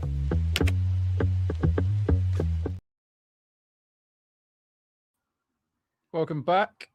We're just about to start the second innings of this chase, which has been changed to an amount of runs, which I'm going to read out when I can find it. 2-1-3, we think, in the 19 overs required, so we should get fireworks early. Now, the first few balls of the first innings swung like mad, and if that happens here for Shami, he will get rid of Bethel pretty quick, you'd imagine. But if it doesn't, RCB are right in this game. They've just got to go from ball one. It's pretty uncomplicated. The umpire is signalling the sub, which is Himat Singh out. Thanks very much for coming, Himat. And Mayank Yadav, the wild thing, is coming in. So Mayank Yadav is somebody who was extremely exciting when he came on the scene. And I think he won man of the match in both of his first 2 games for LSG, but cannot stay on the park. And then the third game, he hobbled off injured. This season, he's played once and he looked really unfit and hobbled off after the game and hasn't been seen since. But he's back, and here's Shami, and the first ball swings a bit away from the outside edge of Bethel for no run, who had a slash at it. And it has now been upgraded to 1 run because the umpire has given it wide, Bayram. Slightly harshly, I thought there. Actually, I was contemplating because it looked quite close to me, but that's a bonus run for RCB to start off. Bethel clearly hasn't injured himself that badly because he's out there to bat, so. Yeah, he's fine. Is Phil Salt still injured? Apparently, he went back to England to have his what a ball that is, to have his finger looked at. So that ball, for a good test player that Bethel is on a test match line and length, and it's moved like it does in England early in the season, and it has cut Bethel in half past the outside edge, and it's nearly not Pant clean out, who has just made a meal of what should be a very straightforward catch by his chest for Pant. What's this? Bethel's. It's gone. Oh wow! It's swung late. To be fair to Pant, that swung really late after the bat. So if Shami can get it swinging just before the bat, he's going to get Bethel out here. It's a bit nippy. And is that an edge? No, it felt like he touched it, but another wide. So 2 wides and a corker for Shami in this over thus far. They better have a deep point here because he keeps bowling wide. I think he's just missing his radar a bit. He's not meant to bowl that wide, surely. You don't want to give Jacob Bethel width, do you? Not really, no. Like, he's not really done it in the IPL yet, has he? Certainly hasn't this season. And so don't give him what he wants. Yeah. But if he bowls a ball like that one that cut him in half as he dots him up again, then he's going to really struggle. This is tough batting conditions, I think, for them. But the swing only lasted, what? Yeah. An 2 over overs? and a half? Yeah. Not even, man. Like, it was the first over for Bhuvi, which swung a lot, and that was that. I don't think there are any real demons in this pitch, man. And No, plus, it's the certainly rain, something that like it. the rain has probably, if the outfield is slightly soggy, then the ball is going to get wet, and yeah, it's not going to remain hard for as long. Wide again. Wide again, bloody hell. It's not like Shami not to be able to control it. Anyway, we've got a super chat by Amartya Jagdhari, who says there have been around 5 cricketers that were scheduled cast, and how can we get more of them to play cricket for India? Don't know what that question means, man. I am not qualified to answer that, I don't think. Yeah, same. Even if I understood exactly what that meant, I could not answer it. So he's actually given us $5. I think we might need one of the Indian guys to help us with that. Yeah. Unfortunately, we aren't the best people to answer that, Amartya. 2 leg buys. Ask something else. You know what? Ask something else, and that way your money will at least be worth something. We can ask super all the chat. lads. Yeah, another super chat by Andy B 2021 says your top 4s this season. Any upset looming? Same top 4 for me. No upsets. Which top 4? The top 4 that it is now? Yeah, I'm looking at Sunrisers, Punjab, RCB, and Rajasthan. I think Gujarat will fuck it up. And is that the first boundary? Nope. Oh, my God. Yes, it is, because Butterfingers. My God. What was that fielding? Was that Prince? Yeah, that's Prince Yadav. It wasn't very really royal bad. in the field. That has turned a definite 1 into 4. So -3 in the field already. And we have had 5 balls. That has gone straight to him. So if you're rubbish at fielding, and I've seen Prince field better than that, but if you're rubbish at fielding, then you long barrier that. That's what you tell kids to do. You put your knee on the floor and you make sure that it cannot do what it just did, which is go straight through his hands, maybe even through his legs, and away for 4. And is that a wicket? It's in the air. He's Prince caught. gobbles it up. He's caught. And that is a surprise. Yeah, well, Shami strikes in his first over. Good on you, Prince. Bethel departs for a 5-ball 4. Wasn't very enterprising. Even the boundary that he scored shouldn't have been one. Well done, Prince. Like, that is Yeah. making up for it, because after that clownery on the last ball, he was probably feeling a bit silly. And for the very next ball to pick him out, that wasn't an easy catch, because he has tracked that ball the whole way. And if you watch where he took it, Bayram, right above his face, which is a perfect place to catch a ball like that. Like, he hasn't got time to set himself because he's had to run loads. So he has tracked it right into his face, because if you like keeping your eye on the ball, right? If it's there, you shouldn't really drop it. That was a very good catch. It's not the first good catch he's taken this season, Prince, but that was really good. Fair play. Anyway, the first wicket is down for RCB. They've got 9 runs on the board. They've just played 5 balls. So early days in the second innings, but I've got this weird feeling, Rob, that we're about to see a Lucknow win. That's definitely the most likely result right now. I told everybody when I was doing one of my newfound solo podcasts, which I really don't like doing, I told everybody yesterday that this is definitely going to be a last ball thriller today. Okay. Because we've had a succession of very dull games, one way or the other, haven't we? Either like really easy chases, or the chase is never in it, and we're just watching teams go through the motions. Here's Padakal, who loves the first ball 6, by the way. Yeah, loves he does love the first ball 6. And is that a first ball, nearly a first ball wicket? Shami's done all right, barring all those wides in this over. 9 for 1, RCB after 1 over. So the last game that I was on for was the wooden spoon off, right? Lucknow, Mumbai. And that wasn't a bad game. I know that it didn't have any context, but the game itself was somewhat entertaining. Yeah, that's quite fun. So just looking at how Lucknow have gone in their first over this season, they are one of the very lowest with the bat, and they are one of the very lowest with the ball. They have scored 62 in their 10 first overs, and they have conceded 62. That is very low when you look at a team like what Punjab are up to. They've scored 100, and Rajasthan have scored 120 in their first over, and this lot have scored 62. So here's the Prince. Yep, royalty is on with the new ball. And let's see if he can get a wicket. All right, good ball to start. Keeps Kohli honest. I've been calling them the out of Lucknow Super Giants. It's not luck, it's stupidity. That's why they're under it. Putting everyone in the wrong order, picking all the wrong players, dropping the player that had the best innings of the whole season. Like, they shoot themselves in the head all the time. And also, making Pant captain is vibes and it's funny. But look at what he did today, right? Look at what he did today. Just tell him to do that every game. Don't overcomplicate him. He's not that guy. Just let him have total freedom to bat like crazy, because all his best stuff in T20 is when he bats like crazy, isn't it? True.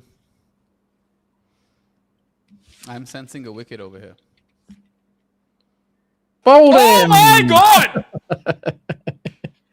The Prince has removed the king. Good sense, Bayram. Well. I am sorry, Kohli FC. That one's on me. That is 0 runs scored for Virat, and he's had a couple of lucky escapes on 0 in this tournament. Drops and runouts and stuff. But that one from the Prince, who 5 minutes ago was looking very silly, having misfielded one for -3.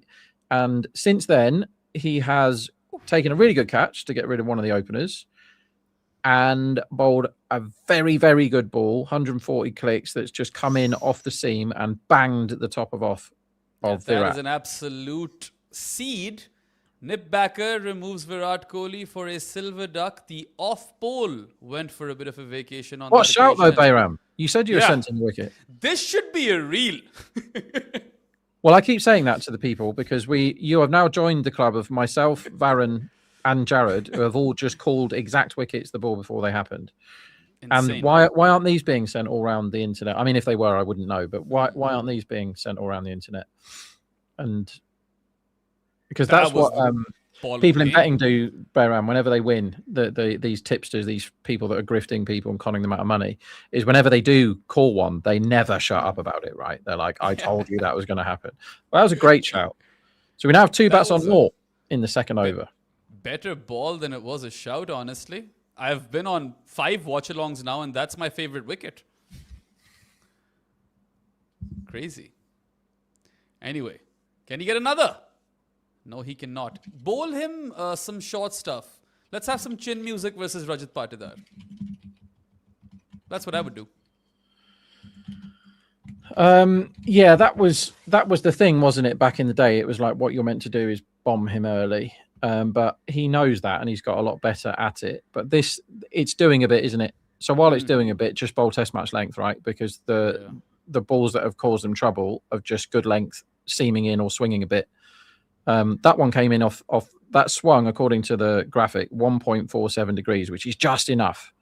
Swing? I thought it moved a bit off the I thought seam. it seamed off the deck. Yeah, I thought it moved off the seam. Maybe it was both. That's slightly late swing, isn't it?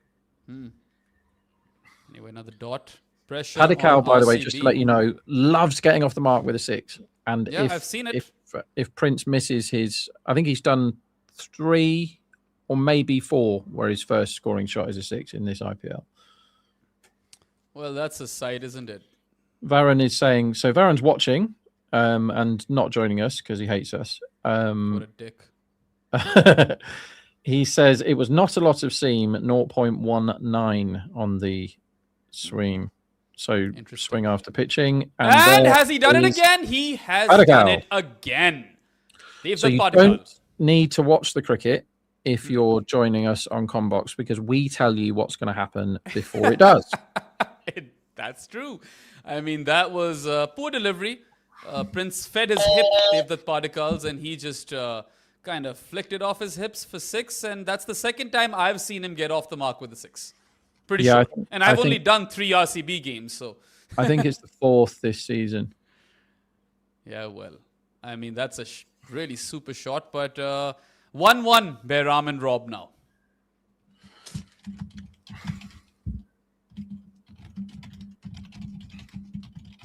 I just have to make sure my trading team are aware that happened again. Sure, go for it. He's a proper 6-hitter these days, he's Padikkal. I love high-intent Padikkal. Yeah, last ball of the Prince over is just a single on the offside for DDP. And that means that RCB will be 17 for 2 after 2 overs. So LSG on top at the Ekana. Exciting. They can play spoil sport over here. Like, they could end CSK's journey. They could make things complicated for RCB. It's still interesting to watch the Lucknow games, I suppose. They're an interesting team to watch anyway, Baran, because you never know what's going to happen. Right? There's loads of the best finish of an IPL game, I would say. Well, no, the 2 best finishes in this IPL have both been LSG. And one was the amazing chase by Chowdhury right at the start. And they rewarded the child. Well, he's not a child; he's a kid. They awarded this young man's utter brilliance. Now, that was a chase that he did on his own, with no help, with a load of idiots at the other end, and he just went, "I'll face all the balls and I'll hit all the ones I need to for 6, and I don't care who's bowling." And he played some ridiculous shots. Some of the shots I've never seen before. The one on one knee over extra cover, for example. And so LSG rewarded him for that game-breaking, career-defining innings by dropping him from the team after he'd played another couple of games because LSG is stupid. And then the other one was the Shami last ball 6 to get a tie. That was great. That was really, really fun. So they're always fun. Like, just because teams are shit. I mean, England have been shit for the vast majority of my life, but you cannot argue that England are bad to watch, because they're not. They're really good to watch. Yeah, but because there's so much stupidity, as Shami has bowled a perfect ball to Patidar. That is brilliant stuff. And I would keep it back of a length to Rajat Patidar, either short or back of a length, because, you know, he's in early today. I want to get him before I have to bowl any spin. That would be my ploy, at least. Yeah, that's a very good plan to Patidar, because he marauds against the spin, doesn't he? And yeah, he's just a very clean 6-hitter in those middle overs. And the thing about RCB, and their batting order is very good, they love the entry points, right? And if you go bang, bang early, it messes with everything, because Kohli is never out for naught, is he? Like, when was the last time Kohli ducked up? Varun, It's a long time ago. It's not this season. I don't think it was last season. I don't think Kohli really gets ducks. It does help that you have fielders that refuse to catch him when he hits it to them, which has happened this season when he's been on naught. But it messes with them a lot when it goes bang bang, because they want Patidar to come out in over number 7 or 8, right, and smash the spin everywhere. And Padikal's fine being the number 3 and hoofing from ball 1 because that's what he's meant to do. But if they lose another one now, then they have to shuffle again, and they can't really go Krunal because of the run rate required, right, in this. So LSG do have really good opening bowlers, and if Shami gets swing, he's lethal, as he proved just then. Any chance we get to see Mayank Yadav play today? Yeah, he's subbed in for sure. All right, beautiful. And I was saying before you joined that he was one of the most exciting bowlers I've ever come across when I first saw him, and he was man of the match and a hatful of wickets in each of his first 2 games in the IPL, and then the third one he hobbled off. And this season, I've been waiting to see him again. I was told he was fit at the start of the season, which, as usual, when you get news like that, was a load of old bollocks. And he bowled like a drain in his only game, and they probably put him back too quick, right? Yeah. I mean, look, I saw him in his first season, and he was bowling absolute rockets, right, at a hard length as well. So I thought he might even play for India soon, but then his body kind of let him down, and that's so often the case with these rapid express paces. I really hope that he has a good game today, because, I mean, look, it's good for the IPL if RCB lose this, honestly. I know RCB fans will hate me. And a moment of silence for our colleague Shayan, who is a big-time Virat Kohli fan, and he's in the stands today, and he got to witness that silver duck. Yeah, that's unlucky, isn't it? If you're a Kohli fan. And I remember going to watch Shane Warne once at Lords for some, I want to say bicentenary, but I don't think it's right. Some sort of anniversary game when there was loads and loads of legends played in it. But I wanted to see Warne, and Brett Lee broke his hand with a bouncer when he was batting, so he never bowled. That was annoying. Yeah, that would suck. I've never watched Brett Lee bowl live, like in the flesh. That's something I've missed out on, and I love the guy. He was a really fun cricketer to watch. He made cricket entertaining. I saw him live in one of the Sydney Sixers against Sydney Thunder games at the SCG, I think it was. I saw one of them once. Right. Here he is, as if by magic. Behram, here's Mayank. Oh, okay. I thought you were talking about Shukla. I was like, okay, Rob. Here's Brett Lee, and here's Shane Warne. Regrettably, neither of those things are true. But here is Mayank Yadav, and like I say, he is an extremely exciting watch. This will be fun. I just hope he's fit, and I hope he stays fit. That's what I hope more than anything else. Let's see what stuff he's got now. First ball. Fasten your seatbelts. The plane missed a start. How many clicks on that? They should have a better way of showing the pace of each. Okay, 150. All right then. I never believe these numbers, but I'll tell you now, he can crank it. And he was beating batsman after batsman for pace. So 150 is what, 93, isn't it? 93 miles an hour. My brain won't work in kilometers an hour, I'm afraid. Yeah, same. I much prefer miles per hour. And that one's cramped him up on the leg side and can just bunt it away for the single. Good stuff. Good start. Yeah. Super chat from Vivek Prakash, who's just has a comment. He says RCB net run rate, if it takes a beating today, top 4 and top 2 will be fun. It will be. That's why I'm saying, in the interest of the IPL and to avoid dead rubber central, we need a Lucknow win today. Yeah, the thing about RCB is, and their net run rate was really big before today, like the biggest of everyone by quite a long way. Theirs is like plus 1.4, which is loads. Yeah. And that's because that's a great ball. That's a brilliant delivery. Beats the outside edge of Patidar's bat. And I mean, 150 followed by 142, followed by 145. So the pace is up. And he's going to rush the batters, Mayank Yadav. That's what he does. The lengths have been perfect, haven't they? Yeah, when he's honestly, mate, when he's good, he is right up there. And I don't say this because he's bowling now and it's hyperbole. Like, I've been raving about this guy for a few years, and I just don't get to see him play very often because he's always injured. But when he's fit and firing, he's a nightmare, because it's not just extreme pace, because we've seen that with the likes of, bloody hell, what's his name? Is it Urvil Patel? Is that his name? Isn't Urvil Patel your guy? Like the one batter you love and adore and would go to war for? Urvil is my favorite. Who's the really fast Indian guy that I'm thinking of? Urvil Patel. Umran Malik. Umran Malik. Sorry, everyone. Urvil Patel is always on my mind, which is why I just said his name instead of Umran Malik. But Umran Malik. And that's an awkward pull for 4. He wasn't in control of that, Rajat. No, he just pulled that straight off his own eyes, didn't he? But not convincingly. Good ball.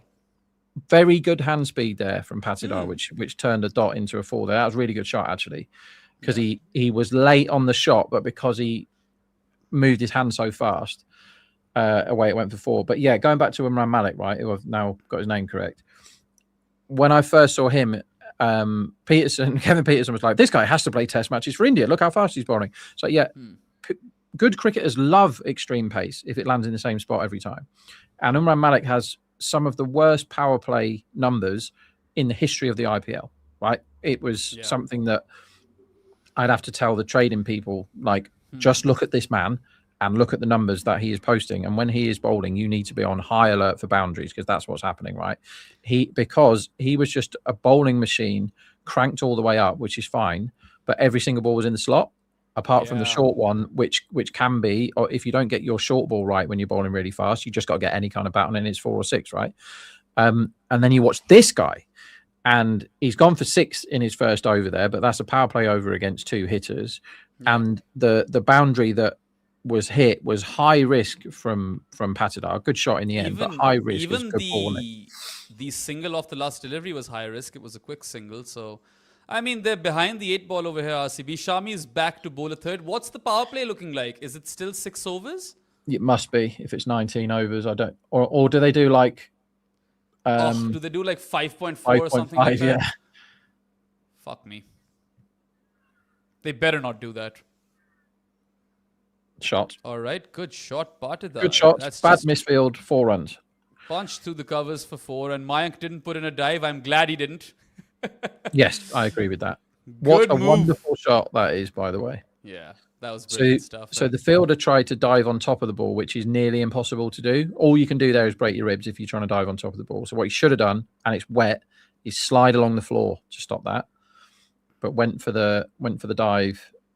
And played it underneath his eyes. He would have had to be extremely fast to get there, so maybe that isn't a misfield. We'll let him off. I mean, after you've just played an over of an express seamer, surely Shami is not looking as quick to you, right? Like, oh! And as I say that, he nearly got him.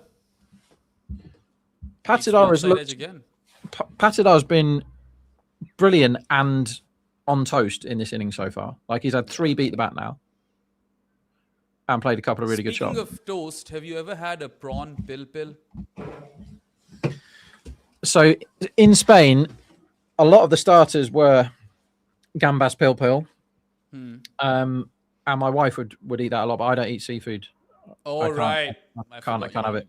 I recently had a really fantastic prawn pill. Mega low. Sorry. That stayed really low. Is that slower ball that he's just totally bamboozled? No, it wasn't. It was pace up, 137.7 clicks.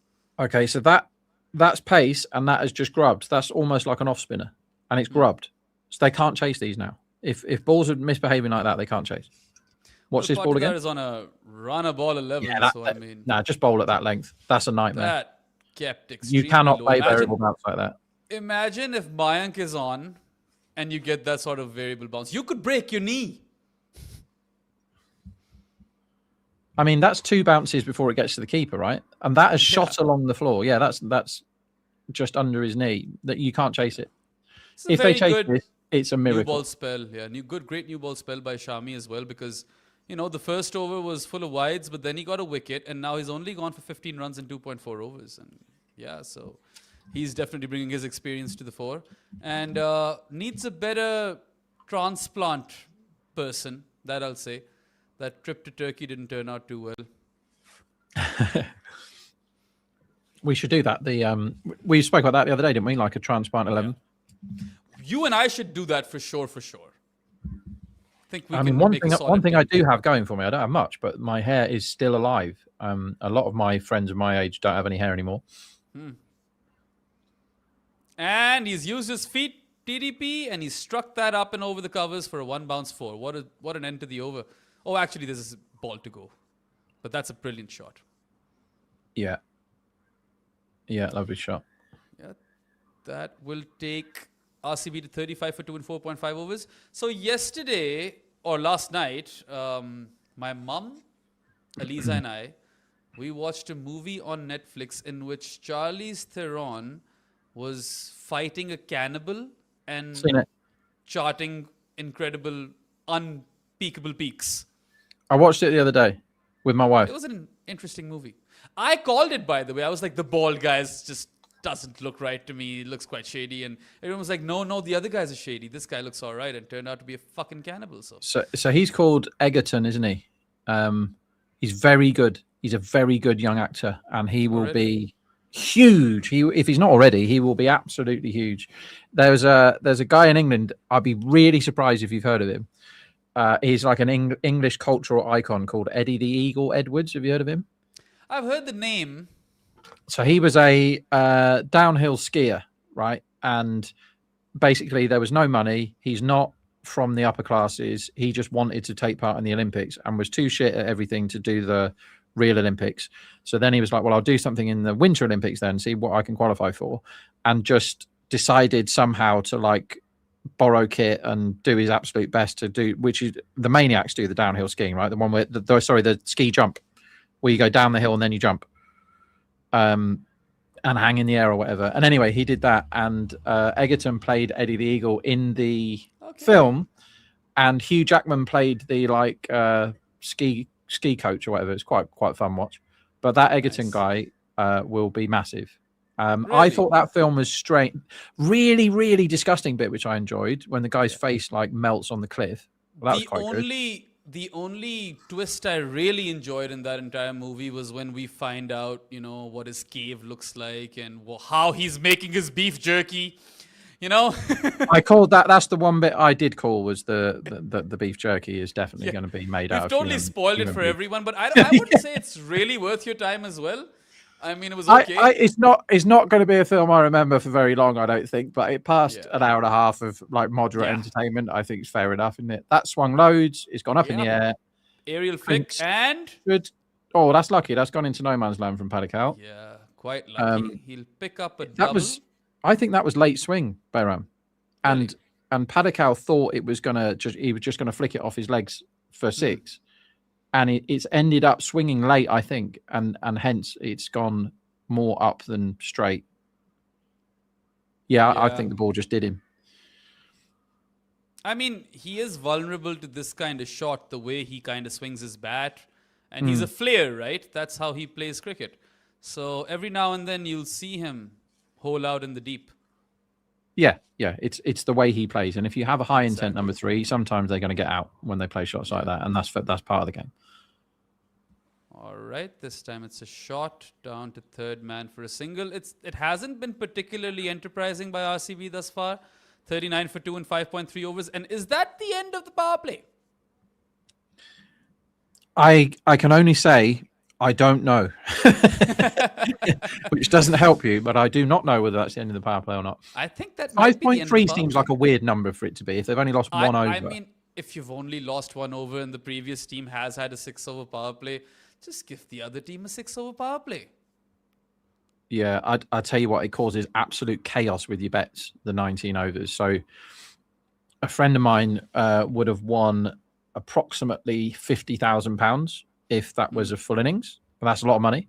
I mean, he bets in big numbers, so it's less money to him than it might be for me or you, right?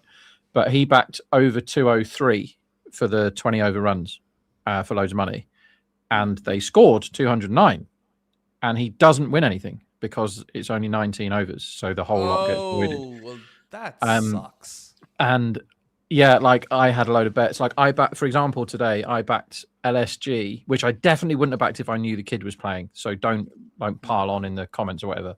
But I backed LSG at like 45% to have the highest opening partnership today because I love Shami, and they had what was the opening partnerships? Like loads against none, basically. Yeah. Let's look. 9 against. What did they get? 95. So it's safe to say that my bet won, right? They had the highest opening partnership. They got 95. The other team got 9. But because it's 19 overs, it doesn't count. It's like tough shit. It's 19 overs. Pulled away for 4 by Padikal. So Prince has gone for a few. Is that the second? No, actually, that's the first boundary he's conceded off this over. So that's not all too bad. And 44 for 2 now. RCB in 5.5 overs. So to put it into context, the market thought that this first 6 overs was due 62-ish. So even if this goes for 6, hold the line, which it doesn't. This is a very, very good start by the bowling team. No, that was a really nicely placed pull shot. I thought he would gotten 4, but it's just a double. 40, actually not even a double, it's just a single. Should have run. How did they not run 2 there? I have no idea why they didn't Just run being 2 lazy. there, but 45 for 2, RCB in 6 overs. And there is a super chat. There's nothing on the super chat. Where's Amartya Jagdari? He says, please save my super chat when there are Indians to answer. Man, I mean, when you ask that sort of thing, maybe some Indians aren't comfortable answering it either, right? Like, you have to take that into context. I don't know. I can't speak for them, but I suppose you can ask it again on the next stream if you really want it answered.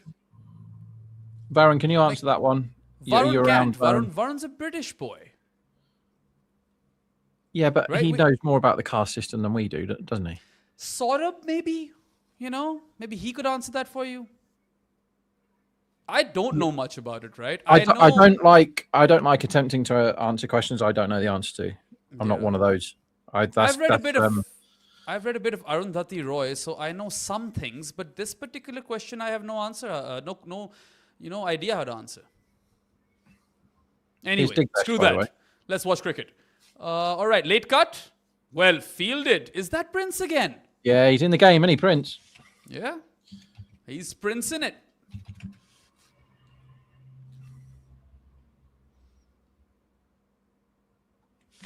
Sorry, this game's updating that power play. more or less done, isn't it?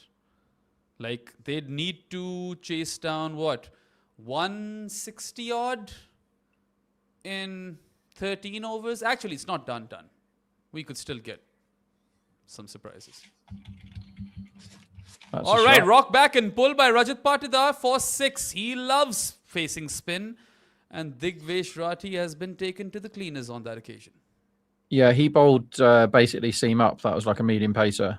But the trouble with that ball is he landed exactly in the slot. And Patidar just went, you cannot bowl there to me, sunshine. Go and fetch it. Which keeps them moving, because I thought that when that ball from Shami nearly went underground, that came back up with a bloody mole on it, that ball. I thought, that's it. No way they're chasing these. But if they're bowling stuff like that, then they might get back into it. Yeah. I mean, it really depends on these overs of spin, because as long as Rajat's out there, he is going to go full on, berserk versus spin. Even if he doesn't connect, he will try. So. Yeah, absolutely, he will. More often than not, he does connect. So. Yeah, you got to get when you probably got to get Romario out to stop them chasing it. Do you know what I mean? You're going to have to take wickets against this team, because they, even though the run rate sounds mental now, 160 off 75 sounds like loads when you read it out. If they don't get these two out and Romario and probably Jitesh as well, then they probably won't win. They probably won't defend, right? It's not 13 and over yet. And and we know what not Romario been can in do. form at all, right? Like, so. Yeah, he's had a bad season by his standards. Varun Alkonda's back. Hello. An avocado. Can you answer this super chat that's bugging us, please? Because we don't understand it. Yeah. Do you know anything about the caste system? Not enough to answer. Okay, then that's that, guys. We got an Indian expert for you. And How much of your bam. life have you been in India for, Varun? 10 years. Oh, 10 years. damn. What, That's first quite- 10 quite a or bit. 10 in the middle somewhere? Yeah. First 10, First then 10 is basically 2. You've been there for 2 years. Because you'd only remember from 8 wait, to what? 10, right? Oh, okay. I think I know. I remember reading about it in school. I know that, but I don't remember what I read. Got away for 4 by Rajat Patidar, so he's had a good over. He's enjoyed Digvesh. And RCB now 60 for 2 after 7. Still on. yeah, they've got themselves towards being back in the game, right? They were a bit dead before that over. And according to the market, as we get another timeout, they are 24% now, which one big over, and they're getting back towards parity. The answer is because cricket's stupid, right? But why did they come out for like 2 minutes, then have a strategic timeout after an hour and a half rain delay, and knock an over off and ruin all my bets, right? Why did they do that? Who's to say, man? I guess you need the timeout when people are watching. And you need to satisfy the people who have pumped up all the money as sponsors? I don't know, man.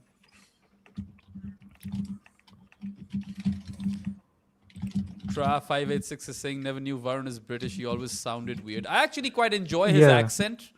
I think he speaks No, because very... I spent so long in India, I spent so long here. There's some words I'll have very Indian pronunciation, and some words will be very English, depending on when I came across it. I don't think you sound weird, Baron. And if you I did, think you- I would tell you. I think you have your own very distinct way of talking, and I like the way you talk, man. I was Thank you, one of matey. the first people to tell you that you should do more podcasts. And you just You never might took have, that yeah. on. You were like, no, I can only do like 3 per week. Yeah. We do a lot during the IPL, don't we? We do a lot of talking. This is- Doing this is podcasts on my new. own is a brand new experience, Bear. How many of them have you done? Probably I've only like done 200. I've done a bit, yeah. No, not like 200, but I've had that like experience before. I don't enjoy it. It's always good to have a conversation, right? But yeah, this is a first for us for the IPL, I think. We've never gone this heavy.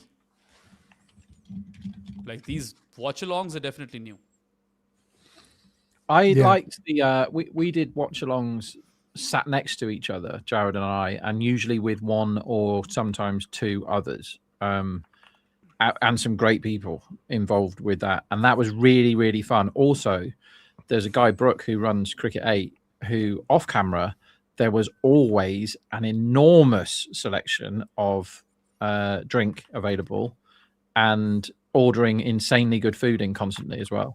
So I was going down to London, staying in a hotel, rocking up to the watch along and eating and drinking like a king all day. Wow. And then as soon as the game had finished, Jared and I would probably do a podcast for 10 minutes or whatever. Out comes the poker chips, and out comes the alcoholic drinks, and good time had by all, right? That was really fun. But when you're Sounds doing it like in a your dream.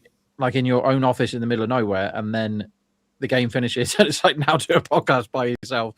Like genuinely, when they're finished, I have no idea what I just said. Like if you quiz me on any word that I said during a podcast, I have no idea what I said. Assume I spoke about the game I just watched. Yeah, well, I remember the Cricket 8 days when you guys used to be on over there. It's fun, man. Yeah, it looked fun. Anyway, Cricket 8's still there's going though. another- Go and click on it, everyone. It's still going Oh, strong. is it? All right, then. We've got a super chat by Karthik who says, will Virat become a coach? Would he be a good one? Or will he take the Sachin route? Moreover, should he become a coach? I think he just won't become one. I think once he retires, he's just going to chill with his family. He hasn't said what he's going to do, has he? But he seems like the sort of guy who once he says goodbye to cricket, he probably wouldn't want anything to do with it. Look, money will not be an issue for Virat Kohli, ever. So you have to remember that, right? So Yeah. this is a guy who loves He'll live his over here, right? private life, right? He'll live And in that's England. fair play to him. Yeah. And I get it. I love my private life as well. So I think he's just going to shut up shop once he retires. Beram, are you saying that you don't get mobbed in the streets where you live? I'd be surprised if that's the case. Never. I do once every 3-4 months get this random person come up to me. That feels nice. Really, like that's proper cricket geeks, isn't it? That are wandering around. Probably the pro sports crowd, right? Like they'd recognize me. Of course, I'm not Virat, a bored soul. I'm just saying, based off everything I know that Virat has done, right? Like, So Virat can do whatever he wants, but I don't see him coaching. I think he's too big for it. He's got a lot to offer the game in terms of how good his brain was. But like, when you're that big a star, are you going to bother? Like, you don't need the exposure. You don't need any money. So it's purely for the love of it. Don't see it. Don't see it happen. Yeah, but if like I'd imagine if RCB give like we'll give you 30 crores, just be a mentor for us for like 2 months a that year. he might do. The thing is, it's much easier for MS to carry on playing because, well, he's a freak physically, but it's much easier to carry on playing when all you do is face 5 balls with underarm pace bowling at the end and wicket keep, which I would imagine he could still do his stumpings when he's 65 MS. But for Virat, he's based a lot of his career on being an insane physical specimen, right? And as he's got older, he's worked harder to get fit. He's a bit like Cristiano Ronaldo. He's in that bracket of freakish fitness. Why would you want to keep that going when the runs will definitely stop at some point? You know, maybe when he's 45 or whatever, but they will definitely stop at some point. I mean, he also has that kind of stature, right? That at least when it comes down to ODIs, he gets to call the shots. Although, I mean, there was a period in between where we thought he might not even be in plans for the next World Cup. But he's probably going to play international cricket at the end of the ODI World Cup. He's going to play the IPL for however long he wants to. Let's be realistic. Yeah. And then I think even if he is involved in cricket in some capacity, it would be either as a an occasional pundit, maybe like he's watching the game, so they called him in the comm box, that sort of thing. Or mentorship is easy money. Is this out or 6? And that's a 6. Patidar. And that one will, taste very sweet because it's come off of Mike Yadav and he's pulled him to deep mid wicket for 6.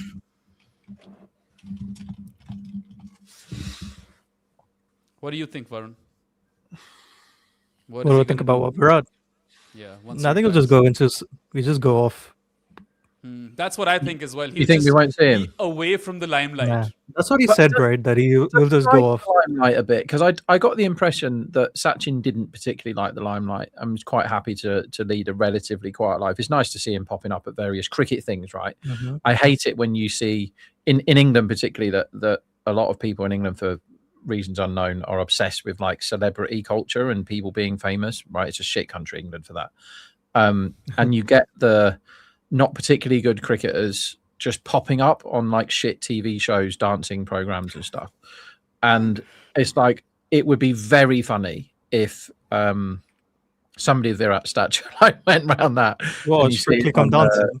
Celebrity Jungle and Strictly Dancing and all those, whatever they're called. I think everyone who goes on that sort of stuff, like I'm a celebrity, get me out of here, needs the money, Rob. You're not getting a snake shoved down your pants just for fun. Or they need the exposure, they need the fame. Yeah. But it would be really funny if somebody of his stature went that route and he's just like, oh, here's Virat with some silly... He's probably made enough money that his kids don't have to work a day in their lives. No, we're talking like his great grandchildren won't have to work with Kohli. Right? And the fact that he just loves his time I don't know, Bar. I mean, inheritance tax is a bitch in the UK. So, yeah, I think it's probably going to have to do like, what do rich people do? Like shell companies and trust funds and all of those. Yeah. Also, Sankalp says Behram comparing Virat's stardom with his is so Asian mentality of useless narcissism. I never compared shit. I don't know what you're on about. Behram's always saying how much he hates Kohli and Indian cricket in general on these things, and I just can't agree. Not just Indian cricket, probably just how much he hates Indians in like, general. Yeah, Indian people, he always says. Yeah. Of course. All of that. Digvesh is getting RCB closer to my... I think I've been to Suresh Rhino's one in Amsterdam. Yeah. That's quite cool. He will open a restaurant in London. What's You know NRI? Non-residents of India. Yeah. Oh, okay. I think he spends a lot of time in London, doesn't he, Virat? He's got a place in London, I'm sure. Yeah, lives there. Anyway, there was a 4 and a dot in this new Digvish Rathi over. Let's see if he can get a wicket. Nope. Last ball thriller is, I guaranteed it yesterday, apparently, and I'm still extremely confident that it's going to happen. All right, so BRTTTTT has another super chat. He says, can Virat Kohli coach Indian cricket team just for the love of test cricket? See, look, when you're test coach of India, you are traveling to different parts a lot of the year, and I feel like once he's done that his entire career, he might not want to do it, but he's the only one who can answer these questions, guys. We are not Virat Kohli. What do you call it? Slam He down becomes the a coach ground. and starts bench out ball. And 6. So Six. Rajat Yeah. Patidar has really enjoyed his time playing Digvish Rathi tonight. And he keeps RCB's hopes alive. They're in this. They're in this. That ball that went low, we haven't seen that anybody hit that spot again since, because you can't play that ball, right? If that was on target, that would have got him LBW or bowled. I wonder whether that bit of pitch doesn't exist anymore, like the mole came up and flattened it down or whatever. But He's missed out. That was another yeah, hit me yeah. ball, and he's missed it entirely. Look, the equation isn't as straightforward, although it's gotten easier than before. Look, RCB are, what, 80 for 2 in 8.4 overs? So 133 of 61. I don't know about that, guys. 13 and over. Got to get Romario out to stop him from winning. Yeah. I don't see a if it case was- where they're like if it- 3 down and don't chase it. If it was 120, I'd be like, all right. And it might be that's 120 the because six that's again. another 6 by Patidar. Alrighty. Timing in here, isn't he? Digvish They Rathi needed has that. been taken to the cleaners by RCB's skipper. He survived the seamers. He's feasted on Digvish, and the Royal Challengers Bengaluru are now 86 for 2 in 9 overs. So, game on. Game on. This is very game on, isn't it? This is Listen, now. you muppet.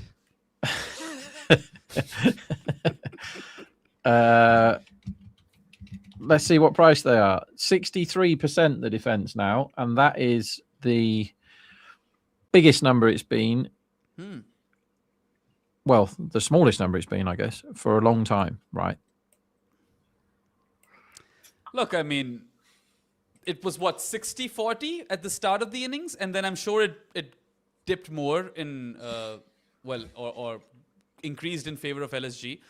And now this partnership has probably like tilted it a bit. But 127 off 60 is still a task and a half. It's not easy. And you've got 2 Mayank Yadav overs, right? Well, yeah, How who knows many what we're can going to get those- from him, though. Yeah. It went 87% at its shortest, the market. Yeah. But now these two are both set. Like having set bats, as we all know, is extremely good news if you're chasing, and having 2 set 6 hitting bats is very, very good news. And when you've got Romario to come, like the rest of the order, as the longer this partnership goes on, forget the rest of the order, right? Because they're getting to the stage at 2 down with like 4 overs left. If Romario comes off, you've won. Whereas if they lose the wicket now, then you probably got to go Jitesh, and he's got to get on with it. He's got to get in, right? It messes everything up. But Out of form, Jitesh.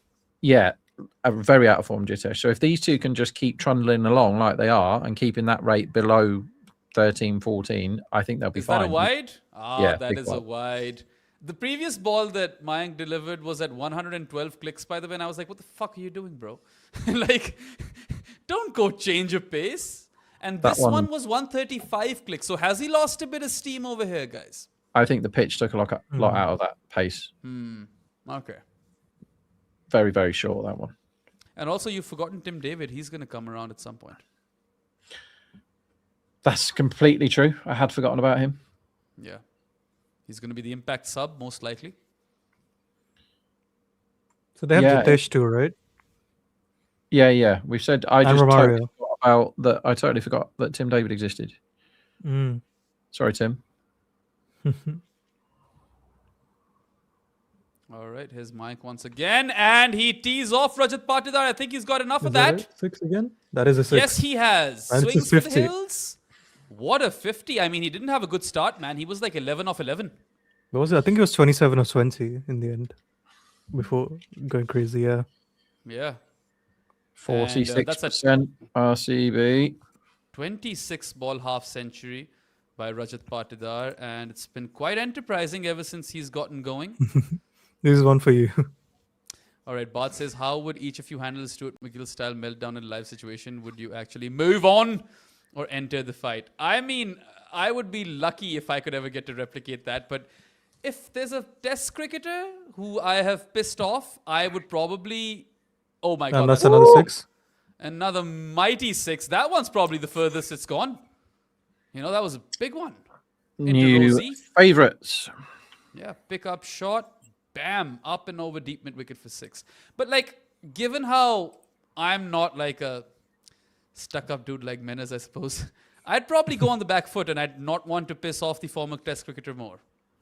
That's what I would do. Farron? Yeah, same. I'm not a very confrontational person. I'd want to just like... I just don't know from a personal point of view. I thought both of those came across appallingly badly. I thought they both handled that about as badly as they could have done. Because I saw McGiller's point, by the way. It's just that he kind of lost his shit, right? Yeah, he made it, whether or not his point was good, became irrelevant because of how he was making it, right? So he miessed it up. And then the host, whatever his name is, he was just antagonizing him the whole way through, like a little kid. This might be out. No man's land. Thought it would be a wicket. That went in a Bermuda Triangle between 3 fielders, like pretty much in the middle of it. Yeah, I think 6s, right? I think I'd be tempted. Back to back. 2 there. Oh, 2? I think I'd be tempted to. I'm slightly more on the side of being a wind-up merchant than you two are, I think. But it takes a lot, and my wife would attest to this because she tries daily. It takes a lot to wind me up, and I don't really have like a temper or anything. So if someone was coming at me like that, I'd try to behave yourself. If you are already wound up, would you be able to move on? This is it. I don't get wound up really. I can get into a discussion, right, and get passionate and heated and all that sort of thing. But like deep down, I don't care. I don't really care about anything. So it would have bothered me. But the way he was like almost being physically intimidating, I'd be like, listen, mate, you can pat that right in. Like we're having a discussion here. We've got a different point of view, and really. That's kind of what they want on those sort of things, isn't it? Differing points of view, because we would never have known about the existence of that if they didn't have the difference of opinion. Exactly. So the worst part in all of this, which kind of goes against McGill, is that, you know, had they not created a scene, no one would have watched that show. Yeah. And now everyone knows the story that McGill didn't want to get out. So Yeah. It's unfortunate. You can understand why he would be a man that would be quick to anger with what he's been through in the last few years. But I'm not qualified to say how much of that is unlucky and how much isn't. He was really good at cricket, though, Stuart McGill. Yeah. I mean, at one point we thought that losing Shane Warne might not even hurt Australia as much, right? Yeah. I didn't agree with the stuff that the old trope that everyone came out with was that McGill was always better than Warne when they bowled together, but it was just like, no, he was just at the other end against Warne. And so you're going to take all the risks against the other guy, aren't you? I think that's what happened. But yeah, very good at cricket. And the film of Stuart McGill's life will be really good when it comes out. Who, Varun, is going to play Stuart McGill in that film? I think we may have had this before. Oof. Can you? I mean, if I feel like Stuart McGill looks like the person who would play himself in a movie, Rob. Maybe no, he's not allowed. The guy who plays Billy Butcher in The Boys, he could play Stuart McGill. Who's that? Yeah, good I shout. don't know his name. Carl I have Urban? no idea what his name is. Carl Urban. That's his name. Yeah. Carl This guy's Urban. apparently in Star Trek as well. I'm not a Star Trek kid or a Star Wars kid. I've never watched those movies. I don't know him. I don't know him if he's in all those. He's from New Zealand. He's in the new but he Mortal plays- Kombat movie as well, isn't he?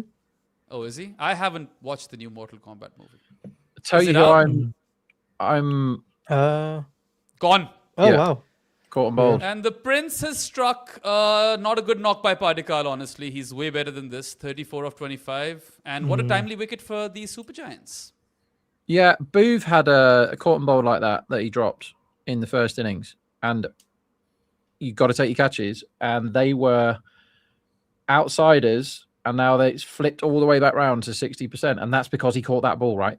You're meant to take catches, and when you're a bowler, you should be alert to the possibility that you might get one, and he actually made that look easy. So he's like got a good pair of hands, has the Prince, because he's taken a few in this competition.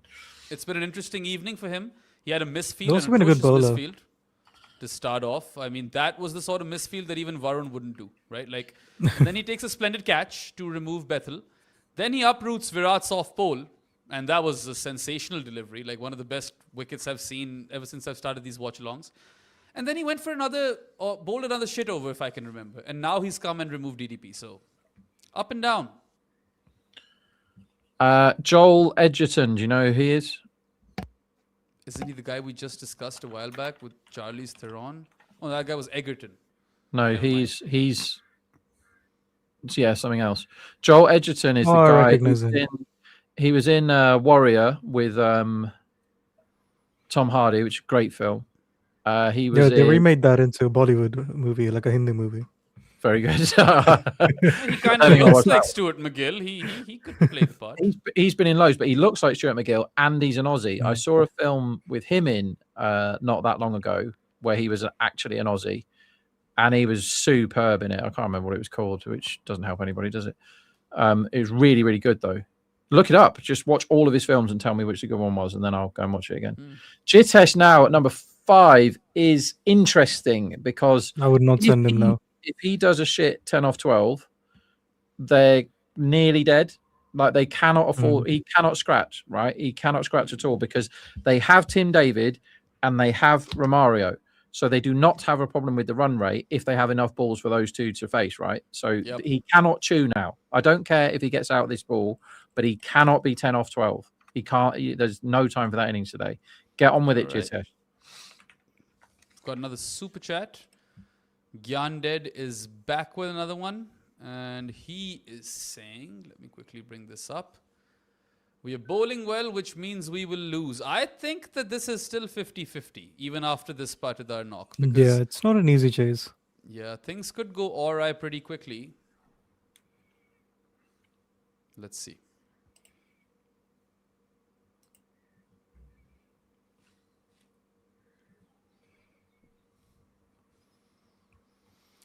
Oh, I'm tired, man. Varun, what are you doing after this watch along? No, nothing. All right, you're working with me, and I have to do a show in between of those two things. Fuck me. Oh, yeah. And pulled away by Patidar for a single. Very good stuff from the Prince. It's what you want from your gun bowlers, right? Like make a big impact, get you the pendulum back swinging towards you. Very good. 2 for 20 in 2.4 overs so far. And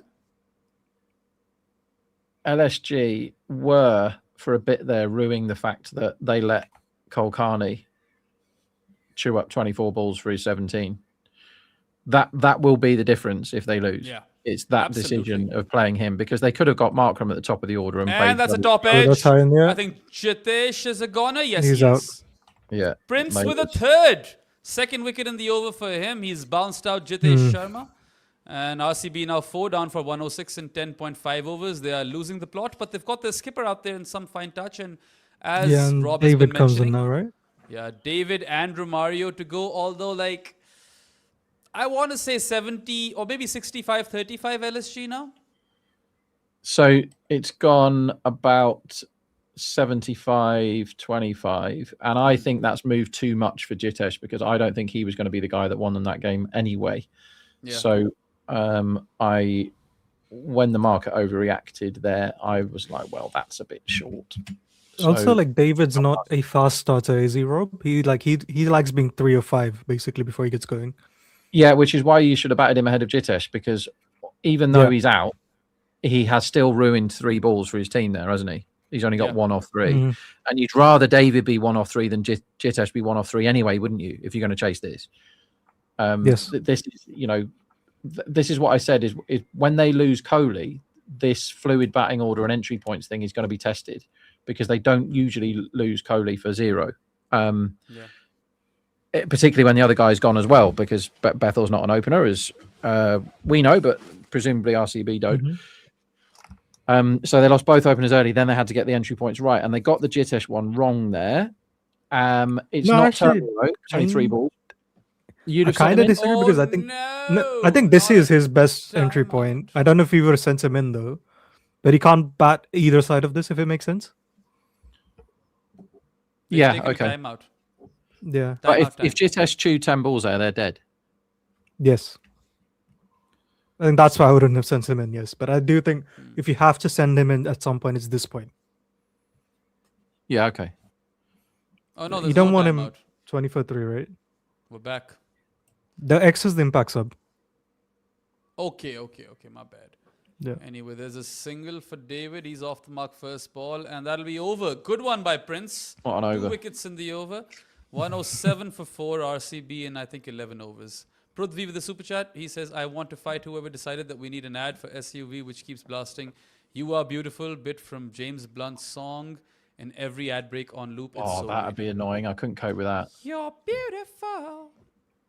Oh, don't do that again. Beautiful. You're beautiful. It's true. That's exactly how he sings it. Jesus. I saw your face. Okay, that's enough. That's enough. We have to put an end to this. It's been a long day. What do we need over here? In 8 overs, they require what? 102 runs? Oh no, it's actually adjusted. 106 and 48 is what they need. 106 and 48. 13 and a bit. Yeah, it's still doable. They'll do it. They'll do it saying, if they don't get Romario out. That's what has to happen for them to win this game. I don't the know run you rate- guys, but LSG haven't bowled their 5th bowler yet, and they are now. Shabazz. Muku is behind the Okay. scenes, and Muku really enjoyed my rendition of James Blunt over there. So. Maybe he wants to shag me now instead of you, encourage him, Rob. Muku, because he'll do it again, and we can't be having that. When Oh, it's a good Patidar is shot. on strike, That's a brilliant shot. midfield. Nice. All right. Patidar will hit 50% of the balls that he gets from Shabazz 4-6. That is my prediction. Is Shehbaz the 5th bowler? He should Yes. never be. No. Never be. How many overs do they need to bowl him? 3 or 3. 4? 3, but 3 is 3, far too right? many. 3 with the Rajat Yeah, if Patidar they have 3 on overs of strike? Shabazz in the last 8, they can easily win this. Yeah. Now that Um, you put it that way, I mean, I who didn't even else, factor that who in. else could bowl? But that was a No, they're Markram. No, it was Rajat Patidar. Never mind. Who else could bowl? Like an actual bowler, though? No one. No one else can bowl. Oh my He's the God. 5th bowler, isn't he, Rob? Yeah. What the hell are they doing? They still managed to have like Shami at number 10 in the batting, right? For once. And that meant they've got no bowlers now. So Prince has one more. Shami's last over is never So particularly threatening. Ashwin Kulkarni is a batting all-round. I don't know how all-rounder Oh, that fuck, part he is. bowls as well? I mean, he's Well, had a the plan shit is to day. keep I don't know if I trust him. But Shehbaz can go for plenty, man. Well, let's break Is it it down, enough? right? Shami's last over, not particularly threatening. Prince's last over, mega dangerous, right? Just bowled the Yeah. best over of the game. Mayank Yadav, terrible third. He's obviously not fully fit. And how many And is he's that? clubbed Oh, he's that out. Oh my straight to the God. fielder at long off. Shehbaz strikes. Never mind, he's the Five. greatest spinner ever. Bye-bye Rajat Patidar. I mean, it was a good knock. Ultimately falls for what? 61 off 31, is it? Wowzers. 61 off 31, yeah. Yeah, that's game over, guys. They needed this Yeah, skipper so to that's hang what around laughing for at a nothing bit. is saying. He's supposedly an all-rounder, he bowls, yeah. Well, that's All right, then. it's not quite the game because they haven't got Romario out yet, and that's what they have to do to win it. But Yeah, I think that's the game. that's a huge moment in the game because Shabazz, you would have expected him to get stuffed by Patidar Yep. there, wouldn't you? And I mean, I thought this was 6. I thought he'd clobbered him over long off for 6 because he just scored another boundary in that same region. Yeah. Again, though, Soft dismissal. there have been 3 catches easier than that put down by the other team. So catching Yeah. once again, proving that it's a good idea to do it when you can. Because if he drops that, then they're really under it. I'm kind of excited now that I'm doing this post show with Rob because we get to talk about the drops. Boy, every bloody day, mate. It's just whoever drops the fewest or the least important ones is basically it.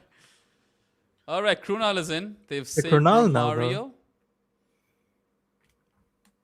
I mean, they're kind of in free fall from here, I feel. 5 down for 112 in 11.3. And they need over 100 runs still. They need 101 runs. It's incredible, though, that we were talking shit about Shahbaz and he strikes and gets the biggest wicket of the innings. How much did the odds change there, Rob? A lot. It had just gone to like 1.4 ish, and now it's 1.11. That So one that's a stayed huge low? deal. The market also hates the idea of bringing Krunal in now, which I kind of agree with. If you're going to chase it, let Romario have a go. Yeah, I suppose so. I don't see the value of Krunal now because what's his role here? To elongate the batting order. They don't need that. They need quick runs. He's got a swing now. He's just gone ... which is 101 The on other thing is 43. Romario can't play spin, Rob. well, yeah, but it's Well, Shahbaz. But the other day he smashed Rashid Khan for a couple of sixes, if I recall correctly. He did. Yeah, did? fair. So, yeah, anyway, singled along off for Krunal. He's off the mark. But RCB require 100 of 42 now. So that is a stiff ask. 6 runs and a wicket for Shahbaz in the over? Bloody hell. Why would you have, if you've got a man called Romario, right? And it's just about to rain in the first innings and DLS is going to come into play. Why do you throw him the ball, right? His over went for 20. He was lucky that he only went for 20. So why do you do that? And when you have a man called Romario Shepherd who can score at 250 strike rate, why don't you let him bat when you need 13 and a half and over and send in Krunal, who is generally there to block his first 15 balls? My theory is Neither that of those things make any sense. LSG have rubbed off on RCB. They've caught a bit of the stupid. I mean, That it is might have stupid. happened. Here's Digvesh, like, okay, it's spin. What's Krunal going to do with it? He's got to belt it. He can't knock it around. Hit sixes, Krunal. And is Oh that a my- wicket? No. Good fielding, though. And is that a Oh wicket? my No. god, I should have been a wicket. Should have been a Missed run a out. run out. Mitchell I Marsh. feel like couldn't Krunal have- just keeps trying to pierce that gap, and he hasn't. Yeah, it does feel that way. Also, man like Romario would be a great name for a TV show. What would the TV show entail? Haircuts, sixes, the odd wicket, rags to riches story. Okay. You could get Romario, the Brazilian centre forward from the 90s, to join in some capacity. True. Very good goal scorer, him.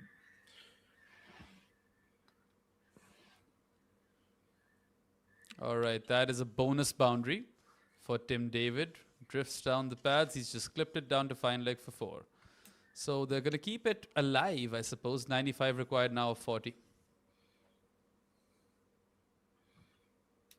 Have you watched Man Like Mubin? Yeah, I thought it was funny. He's Yeah, a funny I thought it guy. was funny up until it got so fucking dark. I haven't seen all of it. that You should see all of it. It's What's his name, a that sharp guy? turn. It's Oh, Guz. Guz Khan. Yeah. Yeah. He's funny. He's a funny bloke. But no, I didn't stick with it, but I saw maybe first like series and a half. Okay. I think there are only 2 in total or something like that. Let me see. Oh, come on, RCB, give us a chase. Would you guys bring Prince Yadav back for the next over and try to get a wicket and end this? I'll just give one more to Shahbaz. I don't think and you see need where to that when goes. Krunal's there. Yeah.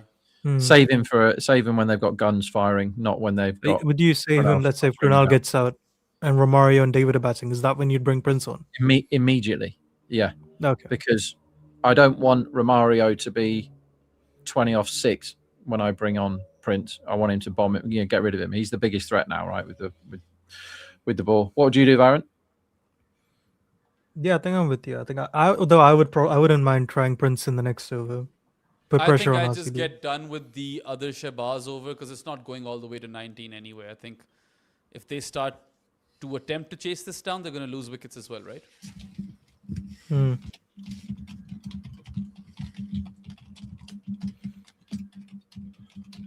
that it though? Romario, Shepherd, and the Brazilian Romario. Do we not know of a third Romario? There has to be one. Let me Google Romario. All right. 5 series of Man Like Mabim, by the way. Okay, well, I have. I did not know this. watched a bit of it. Maybe I left it prematurely, or maybe I watched all 5 and it's just a blur now. No, we Yeah, just the know 2 required rate's Romarios, nearly that's it. 15 and over now. Because Cronal is 3 or 5. And when you've only got 7 overs left of a chase, when the run rate's really high, you can't just give an over to the other team because you want Cronal to be set. Why wouldn't you want Romario set? Much better thing to have than Cronal. I'd have refused Well, a single if I was David. This is RCB's rendition of the Kulkarni 4 overs. They're like, we want to level the playing field.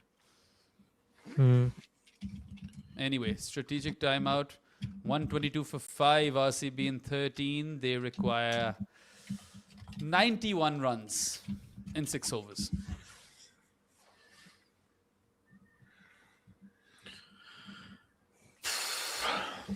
Got a fair few overs of spin, but they've lost the guy who loves spin. Well, Tim David, to be fair to him, has really upped his game versus spin, so he could still take those guys on. Yeah. And So we're in- assuming that Rathi gets 4, right? Like, that is a complete assumption. I think if Shabazz bowls, he probably gets 4. That's a miracle over from Shabazz. But Bowling also, it. Varun, Set 6 back overs remain. So, if Shehbaz is to bowl 4, that means Shehbaz is to bowl all the way through. Oh, yeah, true. So, that's definitely not going to happen. I think you have to bowl spin if Romario's on batting there. I think if David gets out, you immediately just spam spin. It's Gurnal and Times like these, Romario. you got to ask yourself, what would James Blunt have done? If you sing us the answer, Bayram, I'm going home. There's a So wait, window Rob, how just far there, away- and I will go home via that window. So Rob, how far it's away is on the your second floor. house from your office? It's about a 10-minute walk, so 3-minute drive, which I Oh. do nearly every day. There's a free car park directly opposite the office, right? And I am naturally a lazy bones, so I drive a lot. My excuse is it's always raining, but when the summer comes, I really must walk to work because that is really lazy. Yeah, I couldn't work from home. I don't know how people do it. Good. Or definitely, I don't know how People people work. would. You work from home, Baram? Partly. I mean, one of my jobs, this one is from home. Are you at home The now? other ones, yeah, I'm at home right now. But I have an apartment within my home, which is like my section, right? So this studio, there's only one way to get to this room, and you traverse through everywhere to get here. So it's a bit of a journey. It Yeah, doesn't feel like home, is what I'm trying to say. Like, Yeah, it I feels couldn't like work a from home. workplace. With a This is a child good around. point, Gogo Power Rangers. I didn't remind me to have this debate with Robbie the next time we're on together. I think he knows I don't rate Virat as high as he rates him, but I don't know if we've ever had this conversation. I did work from home in the COVID days, Rob, and while maybe that was the right thing for me at that point because I was going through a bit of a bad period personally, I think I couldn't do it again. I need to leave the house sometime to, do something productive, and it has to be work, right? Yeah, I'm work Errand man. runner. I don't work like running in errands. my office. And I'm shit at that as well. I work in the office and I'm dad at home. That's the way I like it. Nice. And an idiot everywhere. Oh, Savell, feel good. Yeah. Stop 3 runs. Has he tried to play that shot 5 times in his 7 balls, Gurnal, and he's failed every Basically. single time? Yeah. It's actually quite a good bit of fielding. That's Mayank, isn't it, there? Who got his legs really, really high while his head was on the floor. That was quite impressive. I definitely couldn't do that. Oh, that wasn't Mayank. That was the kid. That was Kolkani. That was Kulkarni. Oh, yeah. Great great and completely unnecessary technique there, stopping that ball. But he didn't quite stop it. If he'd have stopped it and keeping Krunal on strike, would that be a great idea? But David has to go now because Krunal's put all the pressure on him.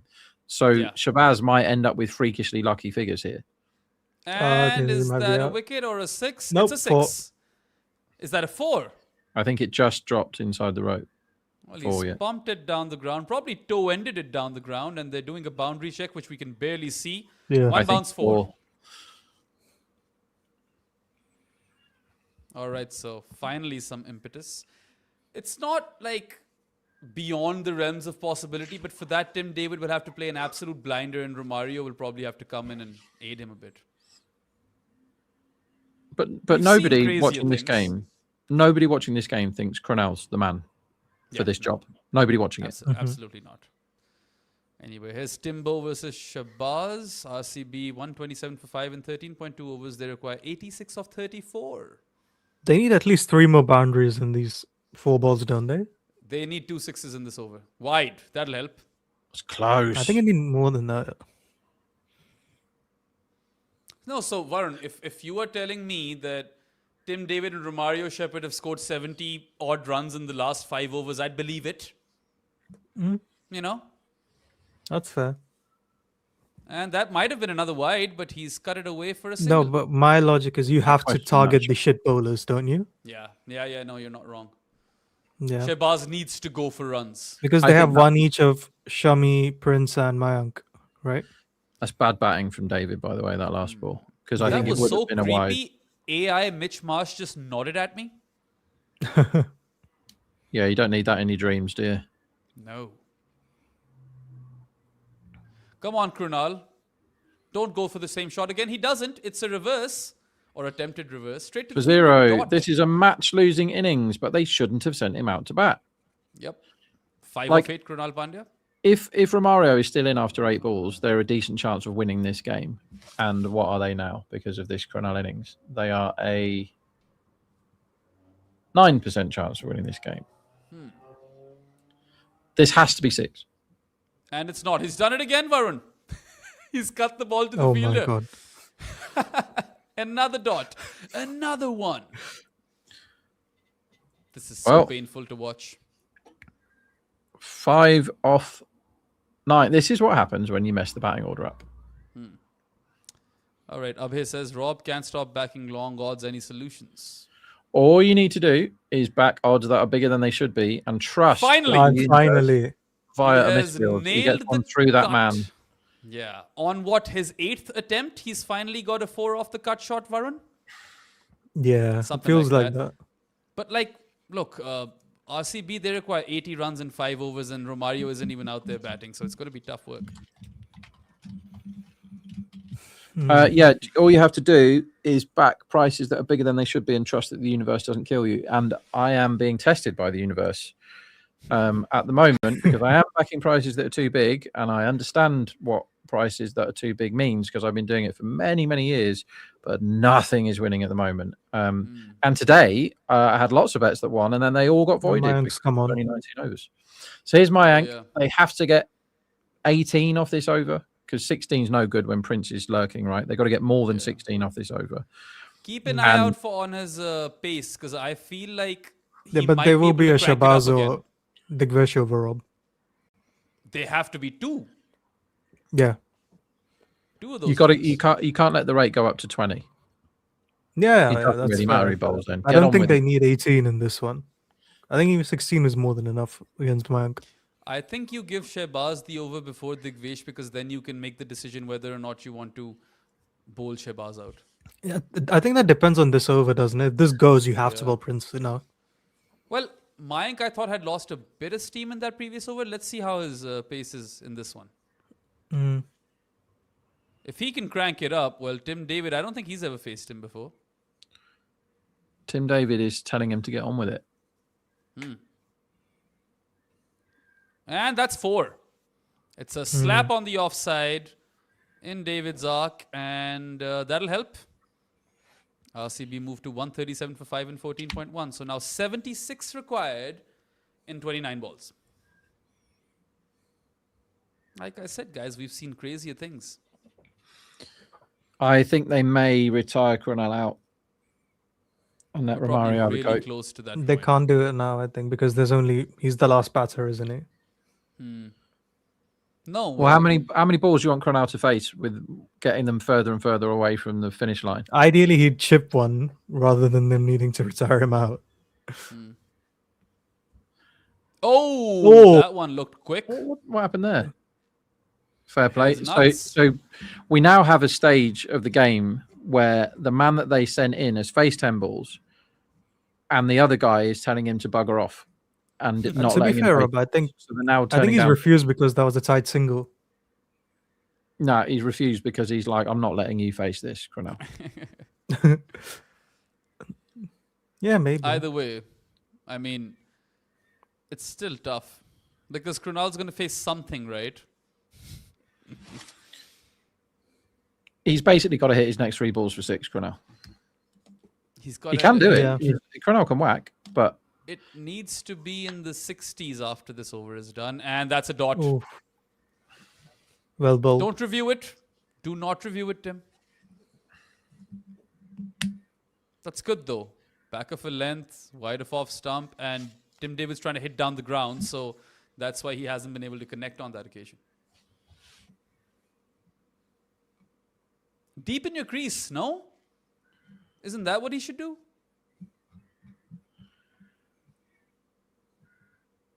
it's something that he's doing okay, 21 off 11, but the partnership is doing terribly because the other man in the That partnership. one's been that's a middled. six. 6 off the pull, straight into the stands by Tim David. So that's one of those maximums that they desperately needed. I think they'll need at least 10 more runs in this over. Yeah, it feels like that, doesn't it? Yeah. I think if What they are get 10 up? more runs, you have to bring Prince or Shami in now, right? I think so, maybe. I don't know actually, because they've got 2 of those overs of spin, right, to bowl. Yeah, but you But can't maybe a let bit- what you don't want to do is bowl Prince again when they need like 35 and 3. What you'd probably do want to do is make Krunal Pandya face that entire over. Yeah. Bowl wide of off stump, pack the offside, make him cut 6 times, and bam. What was it? Akshar to Ahmad Wasim it. Yeah, that is exactly what happened. Another one. He's gotten 6 another runs. pull off the 6 off the pull. I would like Back to know back. how fast that ball was traveling, because if that ball hit you, You could you're die. really going to know about it. He got every bit of that. That's one of those flat. That just went sixes. flat. No Yeah. elevation at all. Absolutely flat. Crunch. Right out of the screws by Tim David. 2 pull shots for 6, and all of a sudden RCB are 149 for 5 and 14.5 overs. So again, it's the target has gone back into the realms of possibility. We're in the 60s. I said we need to be in the 60s at the end of this over. Another one would be amazing over here, right? Like that would really set this game up. Edged. And Oh, is that- just for a single. One. It's a single. But that helps Was them that a bit 16? more because No, wait. One is that a way much Krunal- better result 17. than 2. Yeah, Krunal won't have to face. So that's brilliant. I mean, that works like a dream. 150 for 5 and 15 RCB. They require what? 64? They're all Prince now, right? It has to be. David's on strike. 64 and 4 Oh, do you go Shami? basically Like- means I don't think I you can go think Shabazz now.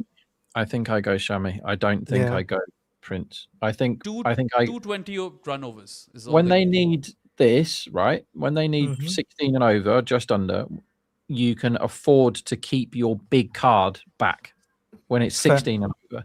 So if someone gets murdered now, straight to him, fine.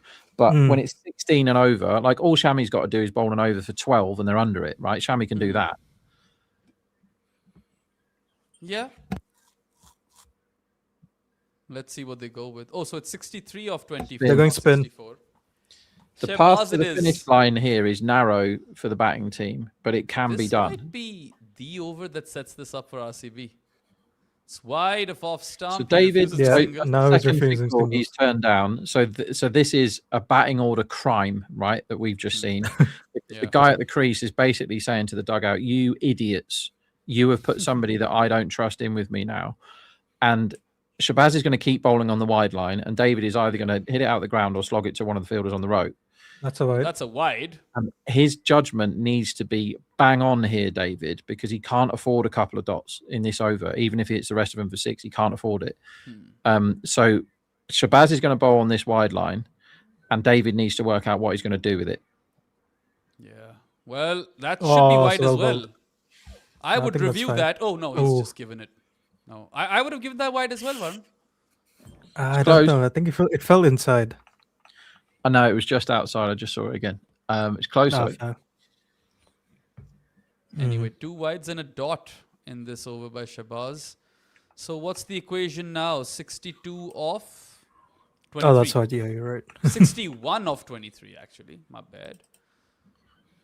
Mm-hmm. And Tim David, that's has he out. gotten all of it?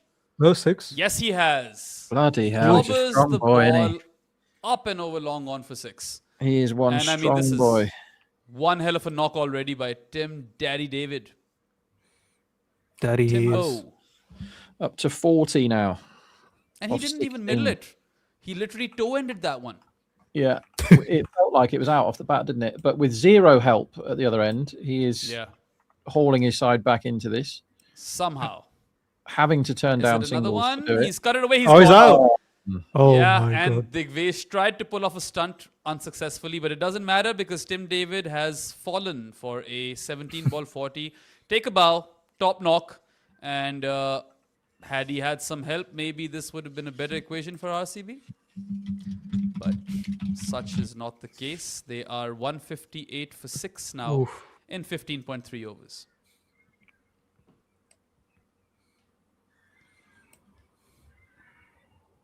So Romario 20 ball 60 then? Who wants it?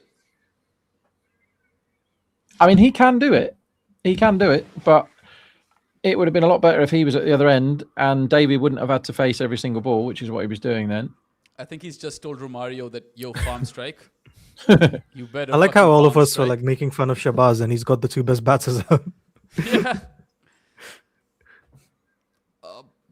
I still think you cannot bowl him out now, though, because that means he'll be bowling the penultimate over? Yeah, but the game's probably going to be done by then. I think you just give the next 2 overs to Prince and Shami. Yeah, I think you still bowl him, don't you? Yeah. At some point. Then you gamble with the last over. What else can you do? Yeah. I'm with you there. It's the only thing that makes sense right now.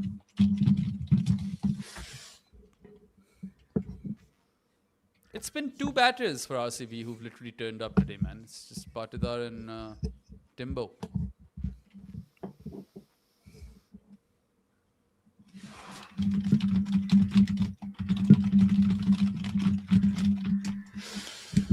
Cut away by Romario, and it's in the gap. it's a It's 4. 4.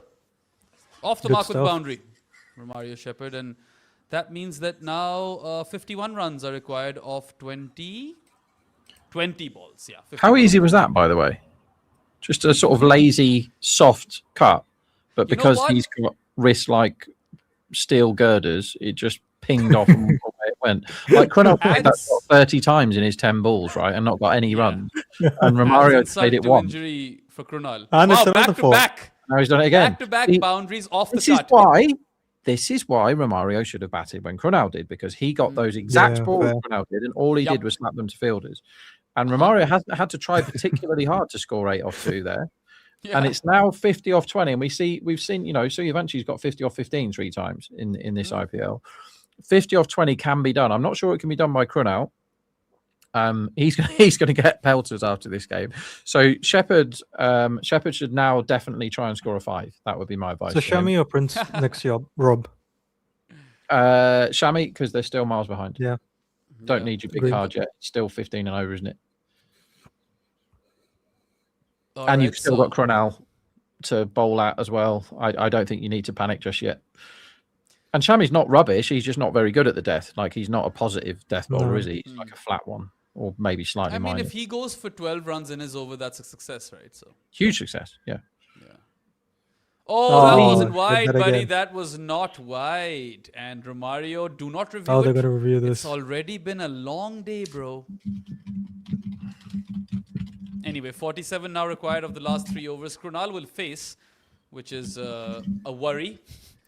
It's really it really adds insult to injury for Krunal Pandya because the 2 deliveries that Romario puts away for 4 are the 10 deliveries that he's faced. I mean, that's not smart cricket from Romario, is it? That last shot, because that's well within the line, and he kind of knew where he was going to bowl. And 1 isn't a dreadful result there, whereas 0 is awful. Because Krunal might get a couple away now, but it's more likely because he's completely stunk for this 9 off 10. It's more likely that he gets caught on the rope now, and then Romario has to do all of it. Yeah. He should just take a single first ball. That's what I would do. I'm not sure they can afford that now, can they? Well, can they afford the dot that comes with Krunal's wicket? Well, here's Shami. Let's see. I think a 15-run over would be great for RCB over here.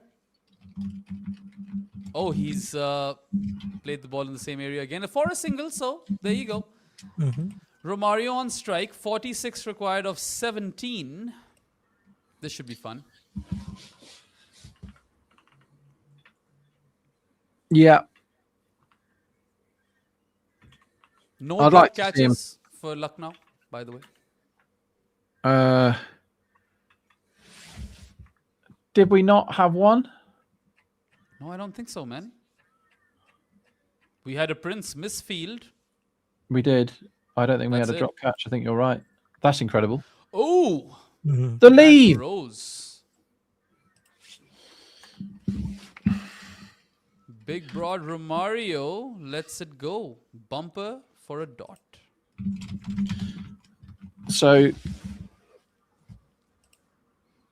Romario has left his last 2 balls when they needed 50 off 20, right? So I unrecommend that as a shot selection from here on in, the leave. I would not tell my players to play that shot. You will not win if you play the leave. Oh, he's missed it Another again. He played the leave there. He played the swing and the miss.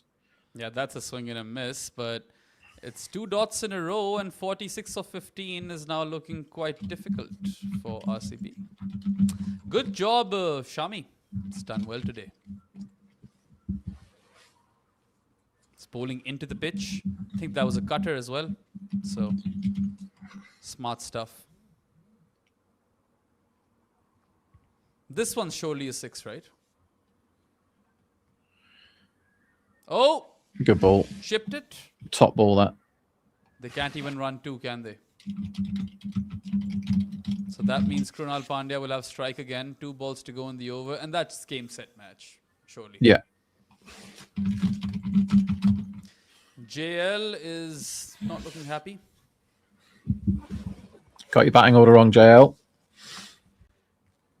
And your cricket team dropped a load of catches. Once again, one team dropped 4 catches, the other team dropped 0 catches, and the 0 drop team is going to win easy. Unless. Full toss. Krunal swings. No, 6. it's a 6. And you get Finally. Just over the fielder at long on, and that was much needed from an RCB perspective. All right, Ajit Pandey with the super chat says Hazelwood going for runs 2 games in a row, or Jitesh's form, which is the bigger concern? It's a good question. Hazelwood. I think Hazelwood, yeah. They can win games without Jitesh, but if Hazelwood is known for 50, they struggle there. Like, he's such a big part of their success, isn't he? It's just a fitness thing for Hazelwood, isn't it? But also, I think the bigger concern is still Jitesh in a way, because you'd expect Hazelwood to turn things around. It's another 6.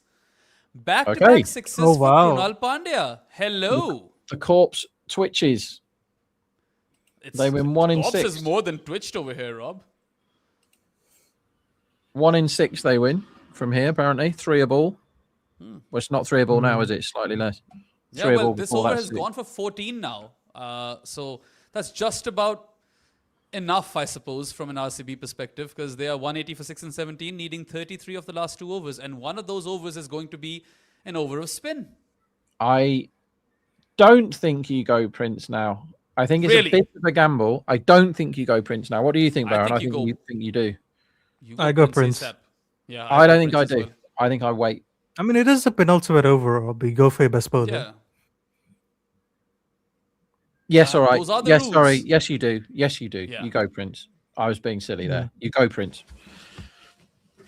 You go, Prince. You hope that he doesn't go for more than 13 runs, because if there's anything less than 20 in that last over, fuck, that could be chased down. Yeah, of course you go, Prince. I was thinking that. It is Prince. All right.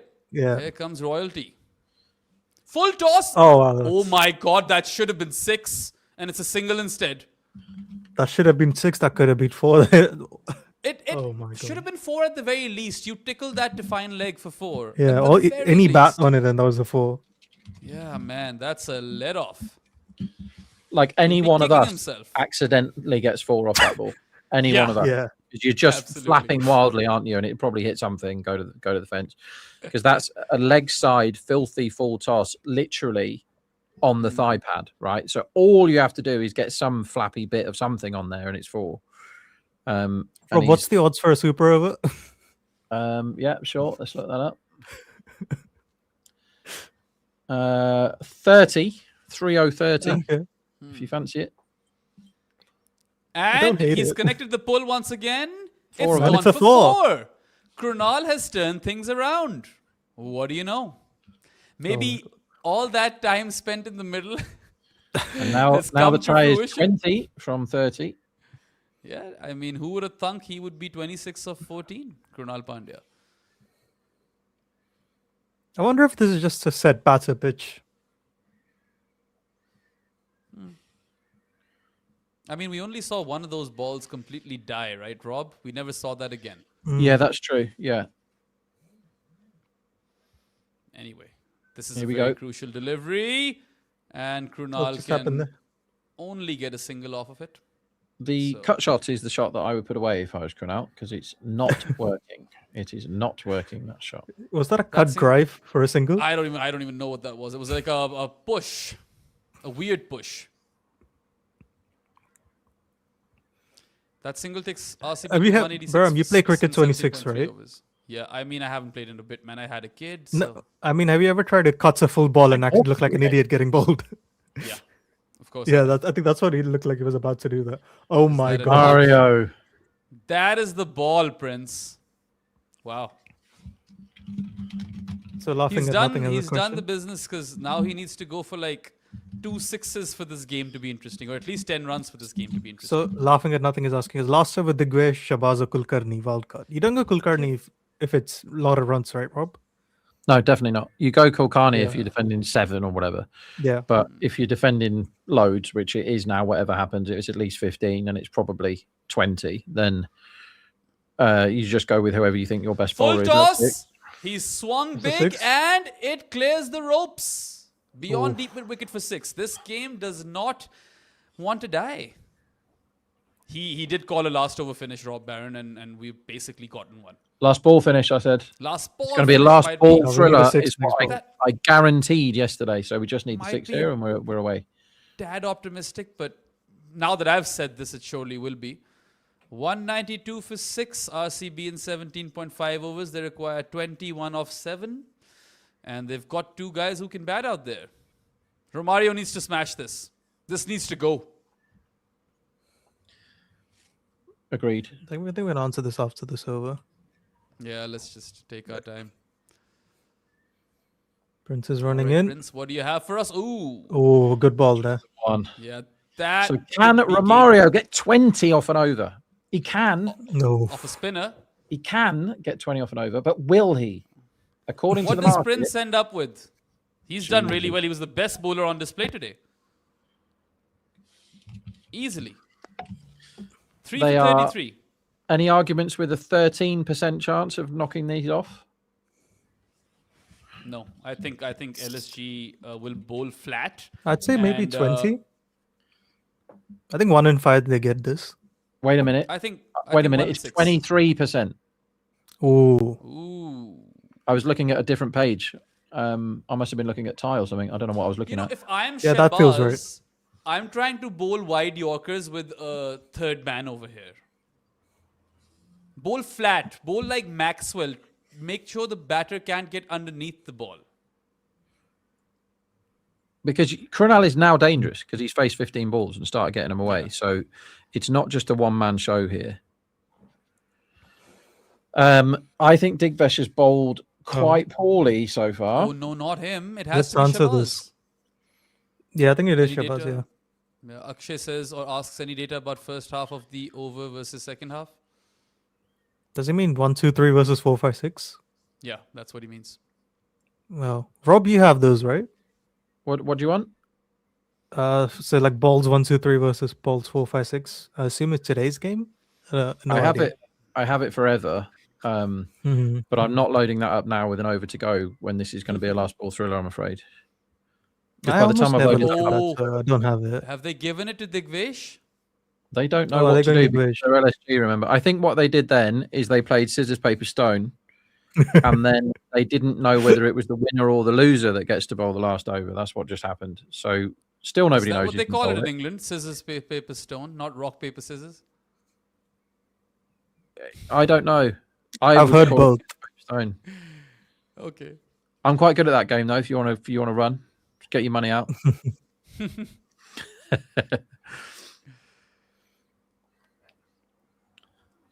Tim David. Right. So who's bowling this bloody over then? LSG. They've given the It ball is to the Digvesh. umpire. Digvesh. Okay. Oh, he's well, missed it again. That was there to be put away. that's a single, probably a leg by. It is a leg by. So 19 required of 5 now. Krunal to face. Bowl it wide of off stump to him, make him cut and pack the offside field. He wouldn't know what to do with it. That should have gone, shouldn't it? Yeah. That was there Needed to be hit. He leaned back into that shot. I would have leaned into that shot, right? Like, There needs to be a step hit. yeah.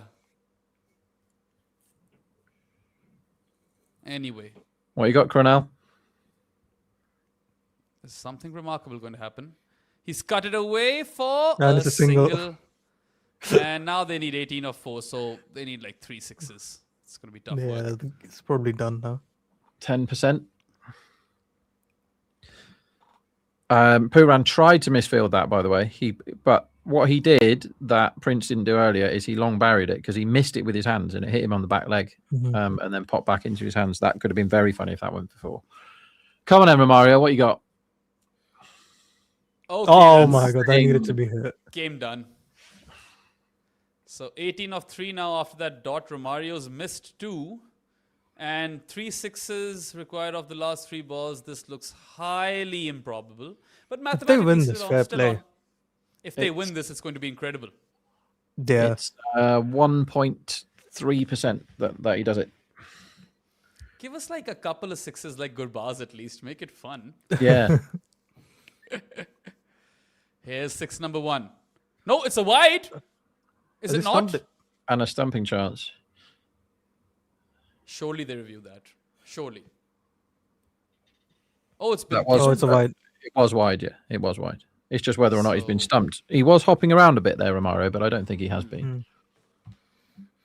That's pretty good by punt though. Dislodges them pretty quick. So 664 gets us a super over, guys. He's back, Romario. Just want to put that out Oh, yeah, 664. Yeah, okay. into the universe. And is Missed that the it. 4? Is that a 4? Yes, It is the is. 4. There's one. It felt like he was really trying to get under it, but couldn't. Okay, so Rob, I He was need playing the same shot. What are and the odds for finally a got a super boundary. over now? yeah, so the match winner's obviously done. 1 1 in 10. we in should 10 have gone in when required. it was 1 in Yeah. 30. 13 required of 2. They need 2 sixes. If this ball goes for 6, then Baron deserves a prize. Because then it is a last ball thriller. Come on, Can Romario. Romario do it? Has he timed that well enough? No, he's out. He's out. No. Oh, boo, That Romario. is Fuck's sake. Game over. It's not a wicket, bro. You've won the game, but get on with it. I need Should've that won to be a this no game. ball just for one of those compilations. Yeah. That shit would go viral if it had happened. All right, last ball of the game. And 10 runs are required. Yorked him. Oh, That should be game, and it is game. Congratulations to LSG. They have potentially spoiled RCB's top 2 party. Could all come down to this game in the end. And 202 or 203 for 6 is what RCB end up with. It's a 9-wicket win for the Lucknow Super Giants on DLS. Credit to Kulkarni for making it a close game. Yeah. Full credit. It's the drop catches, or well, that Pant drop catch in particular, which has cost RCB, I suppose. It all comes down to that. Because Pant went crazy.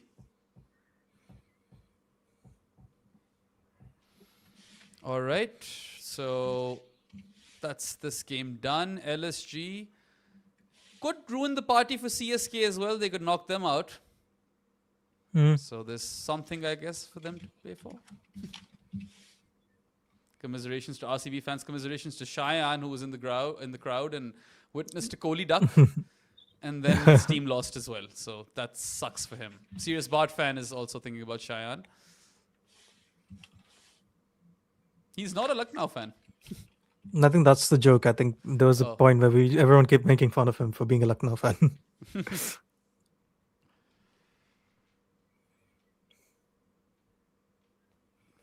Are we still here? I don't know. So thank you for joining us on this live watch-along show. LSG have defeated RCB by 9 runs on DLS. And we shall see you soon for more watch-alongs. And right now, Rob and I are just about to pop on the review show, which will also be live. So if you haven't had enough of us, you can go and join that stream and hear more of us, I suppose. So till then, like, share, subscribe, follow Combox everywhere. And take care of yourselves, guys. Have a good one. And goodbye. Combox. The game lives on.